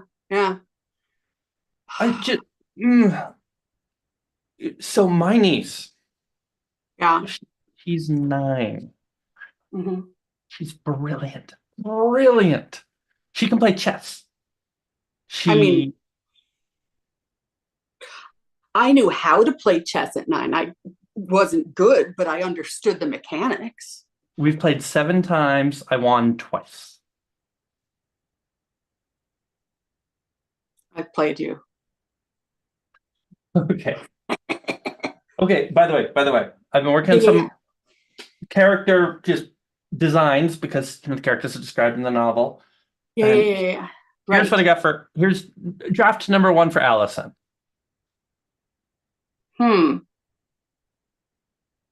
She's so skinny and white. I think I captured that. No. I mean your picture. She's very skinny and white. That's what I pictured when I read the book. That's because of our society tells us that people are skinny and white unless they are described as otherwise. I also, admittedly, right before I made the sketch, I watched Tethers. And they are all skinny and white? So American High School. American High School in a movie. Okay, well, we have an opportunity here. Okay, I'm listening, Bethany. Because besides children not having good discerning taste, they still absorb everything. Yes. Again, give them a little credit. So if we have our heroine as a short, chubby Latinx person. Cool. Who is brave and strong. Yes. And not skinny and white. I think that we have opportunities. Yeah, there we go. And that doesn't our change. Villain is purple. There's no, we don't have to worry about that. Our villain is purple. It's really abstract. When you translate it to the visual media. Well, again, it's a children's book. I mean, we've got the Cat in the Hat. We've got Dora the Explorer. We do any animals in Dora the Explorer talk? Or do they just make noises? I haven't seen it, but I'm pretty sure the monkey talks or is smart or something. I think he solves mysteries. Do you remember Doug on Nickelodeon? Yes. Patty Mayonnaise. Yeah. Yeah. Characters were blue. Characters were green. Yeah. Was their way of getting around race, as opposed to just doing very horrible job. But we can have a purple villain then. And it doesn't have to mean anything. Well, the villain is purple. She's very clearly purple, but Yeah, she's yeah. not going to be purple and fat. Did you know most children's movies, the villain, especially if it's a woman, is fat? Ursula. Cruella de Vil is. No, she's skinny and scary. I'm thinking skinny and scary. Just because we don't need any more, like, fat is scary. Fat is Yeah. Sorry, there was this whole thing going on right now and online, and one of my friends thing, and just No. Bethany, you made an amazing point, though. That, like, okay, maybe I don't mean this in a mean way. Kids are not, factually, kids' brains are not fully developed. That's a fact. Yeah. But we can expose them to a broader world than maybe they're used to being exposed to. Or maybe it's just broader than we were exposed to at that age. Oh. Yeah. That's You're assuming good. that they are like us. You know, I do that all the time. Yeah. The only brain I've ever been in is this one. It's true. Oh, that's true. Well, going back, I was slightly above the age group for Dora the Explorer, so I'm aware of it. But I didn't watch it. I babysat at the time. Yeah, there you go. I saw a little bit, didn't really pay much attention. But somebody like 4 years younger than me, they know all about it. All about it. Why did you get into illustration? Did you say when or why? Why? Because I mean, I decided writing children's books would be interesting and stimulate the young mind, but I cannot draw worth shit. So why did you get into illustration? You know, I just had a lot of, even as a kid, like I had a lot of things going on in my mind, and I just wanted to actually show other people what I was thinking. And words were not cutting it. I love words. I mean, obviously, author, but you know what? I think that this is why I still do Facebook as opposed to Instagram or TikTok, because I love words. I never thought about it that way. I just want to, I don't want videos. I don't need pictures. I just want to write what I'm thinking. Yeah, and when I'm on Instagram, I don't actually read the caption. Yeah. Also, I don't need to videotape myself or take pictures or write captions on top of, I don't know, like a picture of a puppy when I'm talking about existential dread. And that's just mean to the puppy. Wow. Wow. I know. I'm sorry. This is heavy. No, I'm just thinking the novel has some existential dread, and here we are targeting 5 to 7. Yeah. Oh, and you know that targeting 5 to 7 means that 3 and 4-year-olds will have it read to them. Uh-huh. Yeah. Mm-hmm. When I was like 4, I was reading books that were for 7-year-olds. You were reading at 4? Oh, yeah. You really do have a way with words. We'd go to the library, and there was a maximum. I mean, we each had our own cards, library cards. There was a maximum of 20 books you could check out at once. And I would go home with a stack of books. And I'd read like 3 or 4 of them by the time we got home. Yeah. No, I was not comfortable, I'll say, reading till I was 6. So I remember right before bed, but either my mom or my dad, we'd literally sit on my bed and they'd just read to me a little bit and then tuck me in. I mean, some people still aren't comfortable reading. What if we can get that in there somehow? That it's tell okay kids to not be good at reading? that it's okay to go at your own pace. Oh, yes. Okay, okay. Oh, like when they eventually, develop their magic powers, Mm-hmm. not everyone develops them at the same pace, and that's okay. And even the ones who do develop something at the same pace don't develop the same things at the same intensity. Like, Do you okay, think we're overthinking this? Because it's going to be like 20 pages. 20 look, first of all, I'm impressed that you're going to condense this book down to like 20 to 40 sentences. I mean, there's going to be like a paragraph, so like 4 or 5 sentences per page. So that's like 100 sentences, maybe give or so. But I mean, for a 5 to 7, you can't go any more than that, or they lose their hush. Well, I think you really hit on it, though. We have the opportunity to expose these kids to, well, maybe something they haven't seen before, but definitely things we didn't grow up with. I didn't grow up Things with. that are not seen enough. There we go. So it's okay. Maybe it is seen, but we need to say, hey, these things are okay. Not just okay, these things are. Does that make sense? I love that. Actually, I love that because so often people put like a judgment on things rather than just saying it's like things just are. Like there's not enough maybe short husky heroes. Husky? I forget the word you used. I believe I said chubby? No, I didn't say that. I wouldn't have said that. But it was not a husky. Well, okay. People are different sizes. People are different heights. People are different sizes. People are different shapes. People are different shapes. People have different skin. People have different abilities, and you people who have the same abilities don't necessarily have them in the same way. They feel differently about them. Like when Allison first gets her powers, her parents prepared her. Her whole life, they said, one day you're going to have magical powers. Whereas Shauna knew nothing going in. No. She knew nothing because she was adopted. She didn't realize this was going to happen. And yet she's so much stronger, though. Yeah.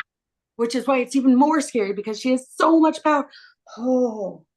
But it was a shock to her. And oh, gosh. I need to turn this into 20 pictures. Well, yeah. 20. I mean, Okay. How is it weird that we write children's books and don't have children? I never felt that way. No? Okay, good. Like I interact with my niece. I remember to some degree my childhood. Like I remember being a child and I'm like, I'm still young, but I'm actually not. I'm like, I'm still basically a kid. Nope, I'm 40. I'm not still basically a kid. Damn it. My high school 20th reunion was 3 years ago. Okay. I didn't go.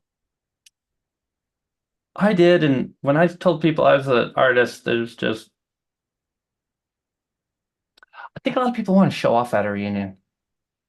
I think they do. I think one reason I didn't want to go is because everyone has Instagram, and I just think that all of Instagram is lies. Yeah, online you can show, so in the book. Yes. We can't. It's only 20 pictures. It's only maybe 100 sentences, but we can't just show all the good parts of Allison and Shauna's adventure. Well, no, there's some, I mean, we're going to cut most of the scary, but the fact that there's difficulties. Okay, real quick, no color. This is just a pen sketch. Allison version 2. Better, closer. I mean, And obviously it's your interpretation, but I curvier. That's the word I said. A curvy, okay, short and curvy. Yeah, I think that that's good. yeah, getting there, getting there. Good. But on Instagram, yeah, people share what they want to share. Like my friend Laura, 4-week European trip. The only pictures on Instagram are, look, here I'm at a party with people. Here I'm doing karaoke. Here I'm having a drink. Look at my seat on the plane. 3 rescheduled flights. Ran out of water several times while hiking. Twisted an ankle. None of that made Instagram. Well, yeah. But it happened. And it's part of her. But what? Okay, so people either post good things or bad things, not the little minutia, not the little boring shit. Oh. And also, if you say, "Oh, flight was delayed," everyone will be like, "Yeah, that happens when traveling. Get over it." Or Hug's friend. No, your friends are nicer. Well, I think that's what I would think and not necessarily say. I'd put like a care emoji or something. And so, half the time I put a care emoji. I don't. That's not true. That's not true, actually. Okay, half the time. Yeah, half the time. Oh. But I'm thinking we need to dedicate at least a little bit in the book to, Shauna's genuine reaction, because so many stories, it's like, so I've watched tons of anime. Yeah. And inevitably, some teenager just has an innate knack for something and they're just immediately good at it. And even if they act all angsty about it, it's like, no, you're still the best mech pilot in the world, or you're a faster runner than anybody before, even though you don't train. And that's absurd. Yeah, that's some bullshit going on. And you know what? That actually is damaging when that happens, because you're like, how come I'm not good at things right away? Why is everything so hard for me? Shouldn't there be something that I'm immediately immediately amazing at? So like Allison was mentally prepared, but doesn't mean she's suddenly good at magic. And then Shauna just no preparation. That scared as hell, but has so much power. And I love their friendship because of that. Because Allison's like, here, it's okay. I can help you. Even like, do you think secretly Allison is like jealous because how much power Shauna has? I was literally just thinking that. I was about to say, like, okay, there's the text and then the subtext. Exactly. We were told we cannot get in touch with the author. Yeah, that's some bullshit. But it's like, honestly, I know I would be.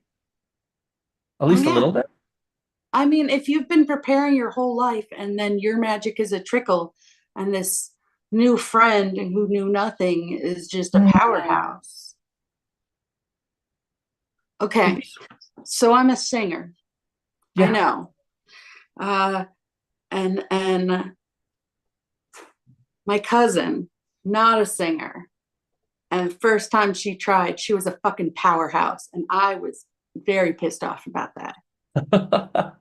Okay, that's specifically not at her, but at like the universe that was it. She didn't really care, and then she was just amazing. Well, I like that too, though. Yeah. Like maybe Allison's not mad at Shauna, but it's just mad. Yeah. Oh, like, most of the time, any jealousy has nothing to do with the other person. Yeah, I'm gonna quickly write that down. That, well, life isn't fair. I don't know. I'm sure there's a more poetic way. And jealousy, or we're usually mad at the universe and not individuals. Yeah, like the circumstance, not circumstance. Oh, that's good. Okay, circumstance. I'm not gonna. I gotta say, I'm kind of tired of writing. I know we haven't actually written; we've just concept today. But I'd really just like some wine. You? Yeah. Deadline's not for a little bit. We have a month for the first draft. Yeah. And we just need some, like a rough outline and some rough character sketches by Monday. Yeah, definitely. Well, you know what? You just always have that handy? Yes. Here, we're just drinking it straight from. Thank you. You know, All right. I like to think these kids are a little luckier than we are. I hope so. That's kind of, isn't that why we try? Isn't that why we try? Because we hope that the future generations will have it better than we did. I never thought about it in those words, but when I look inside, that's exactly what it is. We'll get back to work tomorrow. For now, we A drink. little more wine. Cheers to that. Cheers to that. And that's our show. Thank you, Andy, Mel. Thank you so much. I'm just clicking off this thing. But you both did a great job. Very entertaining, very fun. And I would like to say, even though you guys have been coming back more often, which is great. We missed you for a while. You did help us start with the extravaganzas. You were popping on a lot originally. Then you had to take a dive, but then you came back, which we love. So thank you for helping us continue the 4-year anniversary. You've both been spectacular. Mel, do you have a Happy question? 4 years. Oh yeah, it's mind-boggling. It's like, what the hell happened to it? Thank you, and thank you for being part of it. And sorry for swapping your name around. It's been a long day. Charmers Duo. I'll remember for next time. Duo. So my question actually is something interesting that your set made me think of. A question for both of you. If you could acquire any skill instantly, just bam, you're amazing at it, what would it be? Oh, snap. Realistic skill, or could it be something fictional too? Anything you want, anything. Oh, damn, that's too much. I Telekinesis. want flying. I want to be amazing at flying. Nice. Yes. I think that would be excellent to have that skill. Yeah, why Commuting do would be a realistic lot quicker. skill when you can have a superpower? Why be able to draw when you can just like fly? Right. But the first thing I thought of was drawing, because I am not good at it at all. Yeah, I'm going to say telekinesis. For example, I could flip the light switch just, from 6 feet away instead of actually being there. Best So power basically, for a lazy person laziness. like me. I would love that. Basically for lazy reasons. Got it. Open the door, open the fridge, have a box of raspberries, have them float up the stairs. Go into my mouth while we're at it. Excellent. Well, thank you both, and glad to be back. Thank you, and it was great having you both participate. Do either one of you or both of you have a website so people can follow you when you perform online or in person? Hey, Michael. So basically, if you follow Michael on Facebook, he posts everything he is ever in, which besides with me, he's also on like 4 other teams. So he and I perform once a month through Highwire. Yeah. And then here when we actually can do the day. I don't have a website per se, but tomorrow, if you happen to be in the San Francisco area, I'm performing improvised Star Trek with a team called Phasers on Stun in the Mission neighborhood at 7 p.m. Definitely. Love that name. Definitely awesome. So I will say, yep. Holy cow, now I'm blanking out with the name. Oh, it's been a long Charmers day. Duo. I remember it. Charmers Duo. Charmers Duo. You did a spectacular job. Thank you for helping us do the happy 4th anniversary. You were a great job, both of you. Have an amazing weekend, and thank you both so much for you. You too. Thank you. Thank you. Great job. Great job. So we just have one more act, and it's going to be yours truly, which is going to be a crap act. But I was kind of up in the air, like, am I going to do improv? Am I going to do stand-up? I have no clue. I figure, you know what, just do the stand-up. I've been saying I'm going to do it for what the hell. So even though I only have a little bit of time to go on, so that I could take just because somebody took my act that we did a switch because of what was going on. So I said, okay, let it be. I usually let it pass when stuff like that happens, but you know what? Enough already, right? If you don't start it today, today never comes. So you got to stop tomorrow, making tomorrow today. You want me to give you an introduction, Andy? Sure, go for it. It's again, this will be quick, but yes. I'm a big fan of this individual. He's a wonderful person and a great entertainer, and he doesn't give himself enough credit. It's not going to be crap. It's going to be awesome. Go for it. All right. Well, so what's up, world? Basically, yeah, I'm used to it. I do improv for a passion, but I'm gonna try this thing called stand-up while I'm sitting down. But it just goes down to it's a lot of fun. So I will say one thing that I do give myself that I've been very lucky with, and again, it's been because of the improv world. I have been able to perform all around the world, which, you know, I've been very grateful that I have been able to perform in all different parts of the world. I performed in India, I performed in Asia, I performed in Miami, I performed all over the place. Thank goodness for Zoom. I appreciate you, Zoom, because you let me go around the whole world and perform around the world. Because, you know, listen, I'm an improviser. I ain't going nowhere. You know, I'm staying home unless, you know, just in person. We ain't making the money to do what's what. But I mean, to me, it is so grateful that it does open up that door that we get to perform, something that I thought I would lose on. But I do love that. So I will say, do you ever feel like, you know, basically you drop something and you just can't find me? Like, where the hell? Everybody's done that before, and you're just looking and looking. And I did that a few minutes ago for my stupid pen that dropped in. I still can't find it, but and my place is actually pretty clean except for my desk, but it fell somewhere on the floor because I heard it. But that's beside the point. Do you ever smell yourself out of left field and you're like, wow, I smell good? The problem is you're like, where the hell did that smell come from? You have no clue where the freaking smell came from. And it's just like, as I'm doing that, that's the reason I said, oh, crap, you know, I'll do stand-up because I won't do the improv. But I'm like, what the freak? I'm like, wow, I smell pretty good. Wow, that's great. I need to put more of that on. What the hell did I put on? I have no clue. And I'm like looking in my bathroom. I'm looking at my dress. I have no freaking clue why I smell so damn good. But I'm like, okay, maybe I have to stay up 16 hours straight online to mess with things to smell. I have no clue. But it smells nice. I'm like, okay, that's great, but no clue. It's mind-boggling to me. Now, I will say back in the 70s, well, maybe 80s, but I do remember when we would go to the supermarket and there was this thing, a lot of you youngsters won't know, but there were these things called magazines back in the day. And there was a magazine called The Inquirer. The funny thing about The Inquirer was it was like a known magazine to be all fake news. It was just like pretty much 99.9% BS. And it was just people would buy it. It was a very successful magazine. And the funny thing is with the Inquirer is I almost think every newspaper in today's world, and that's online too, is just about that. I mean, I don't think it's to that level of 99% crap, but it's about 80% crap. It's insane. It's sickening. It's like, what the hell?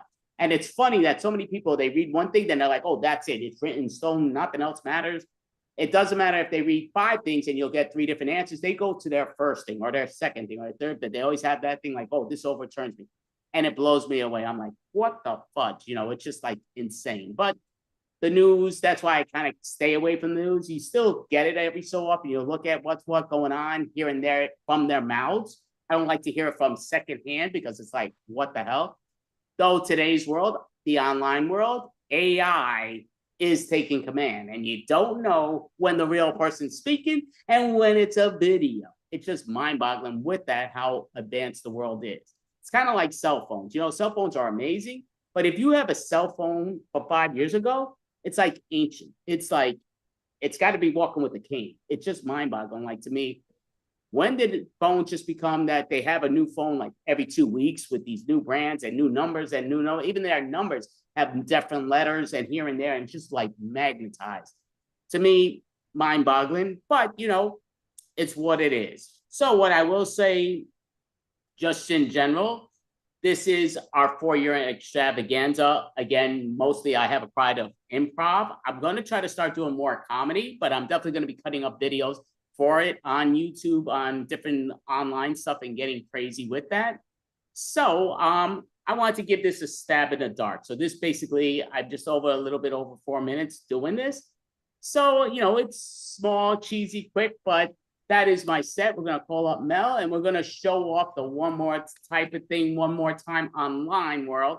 I'm exhausted, just for the record. There's no excuses. I'm exhausted, but I'm sure Mel is. And again, she's been with many hours on since 12 o'clock. So we've been on actually, well, yeah, around 12:15 that we got on together. And I've been on since like 9 o'clock, but she's been dealing with me for a long time, which means, you know, she's like, oh, take the axe out. Let's cut his head off. But we are going to show you one more time just to call out the 4-year extravaganza. We're going to show off the movie that we have previews to. So basically, we've shown it a few times on the night. And it is an improv, I mean, not improv, it's a comedy, holy cow, mystery comedy movie that we're going to be putting online. The goal is to have it out by October in the fall. And it's basically, this is a preview to it. So you have the two ladies behind me on the counter, as you have Mel right here and Lina Dunn. They're both police detectives. And basically, it's a murder mystery where anybody, counting themselves, could be the murderer. And we're also going to have a contest for those that could go on. They want to watch it Universal, where we all at the same time can watch it. And they could vote for who the murderer is, and they win a prize if they get it right, a cash prize. So it should be a lot of fun seeing who wants to take it and wants to go there. But we'll start advertising that in the later program. But enough of my talk, holy mackerel. But yeah, we're going to see this preview. So let's cut to the preview. Dun, dun, dun, dun. All right, so going to share that one because it never works the other way. All right, so here we go. And I feel rather naked without a hat. Well, you're not naked. I think it's better without the hat. This way? Or even this way? That's even worse. I just think maybe just lose the hat. But that doesn't mean that I would kill anybody. The people in this town, they're too simple-minded. Bobbing and weaving the questions. How about, why are you bobbing and weaving my questions? Why are you asking me questions? I love to eat. I love to sleep. And I love to eat snacks. Miss Georgia Dupree. She says, well, I'm Brittany. I said, oh, Brittany, what kind of name is that? My goodness. I need Yelp reviews. I need TripAdvisor reviews. I need Yahoo reviews. I need Google reviews. I need WebMD reviews. I need it, but I need good ones. 5 stars, 6 stars, 7 stars. Okay, no 1 star. Or don't you dare come back to me. You are dead to me. They're totally bogus, man. I didn't do nothing. Never call a dame abroad. Never. Only another dame can call a dame abroad. Am I correct? Always, mother.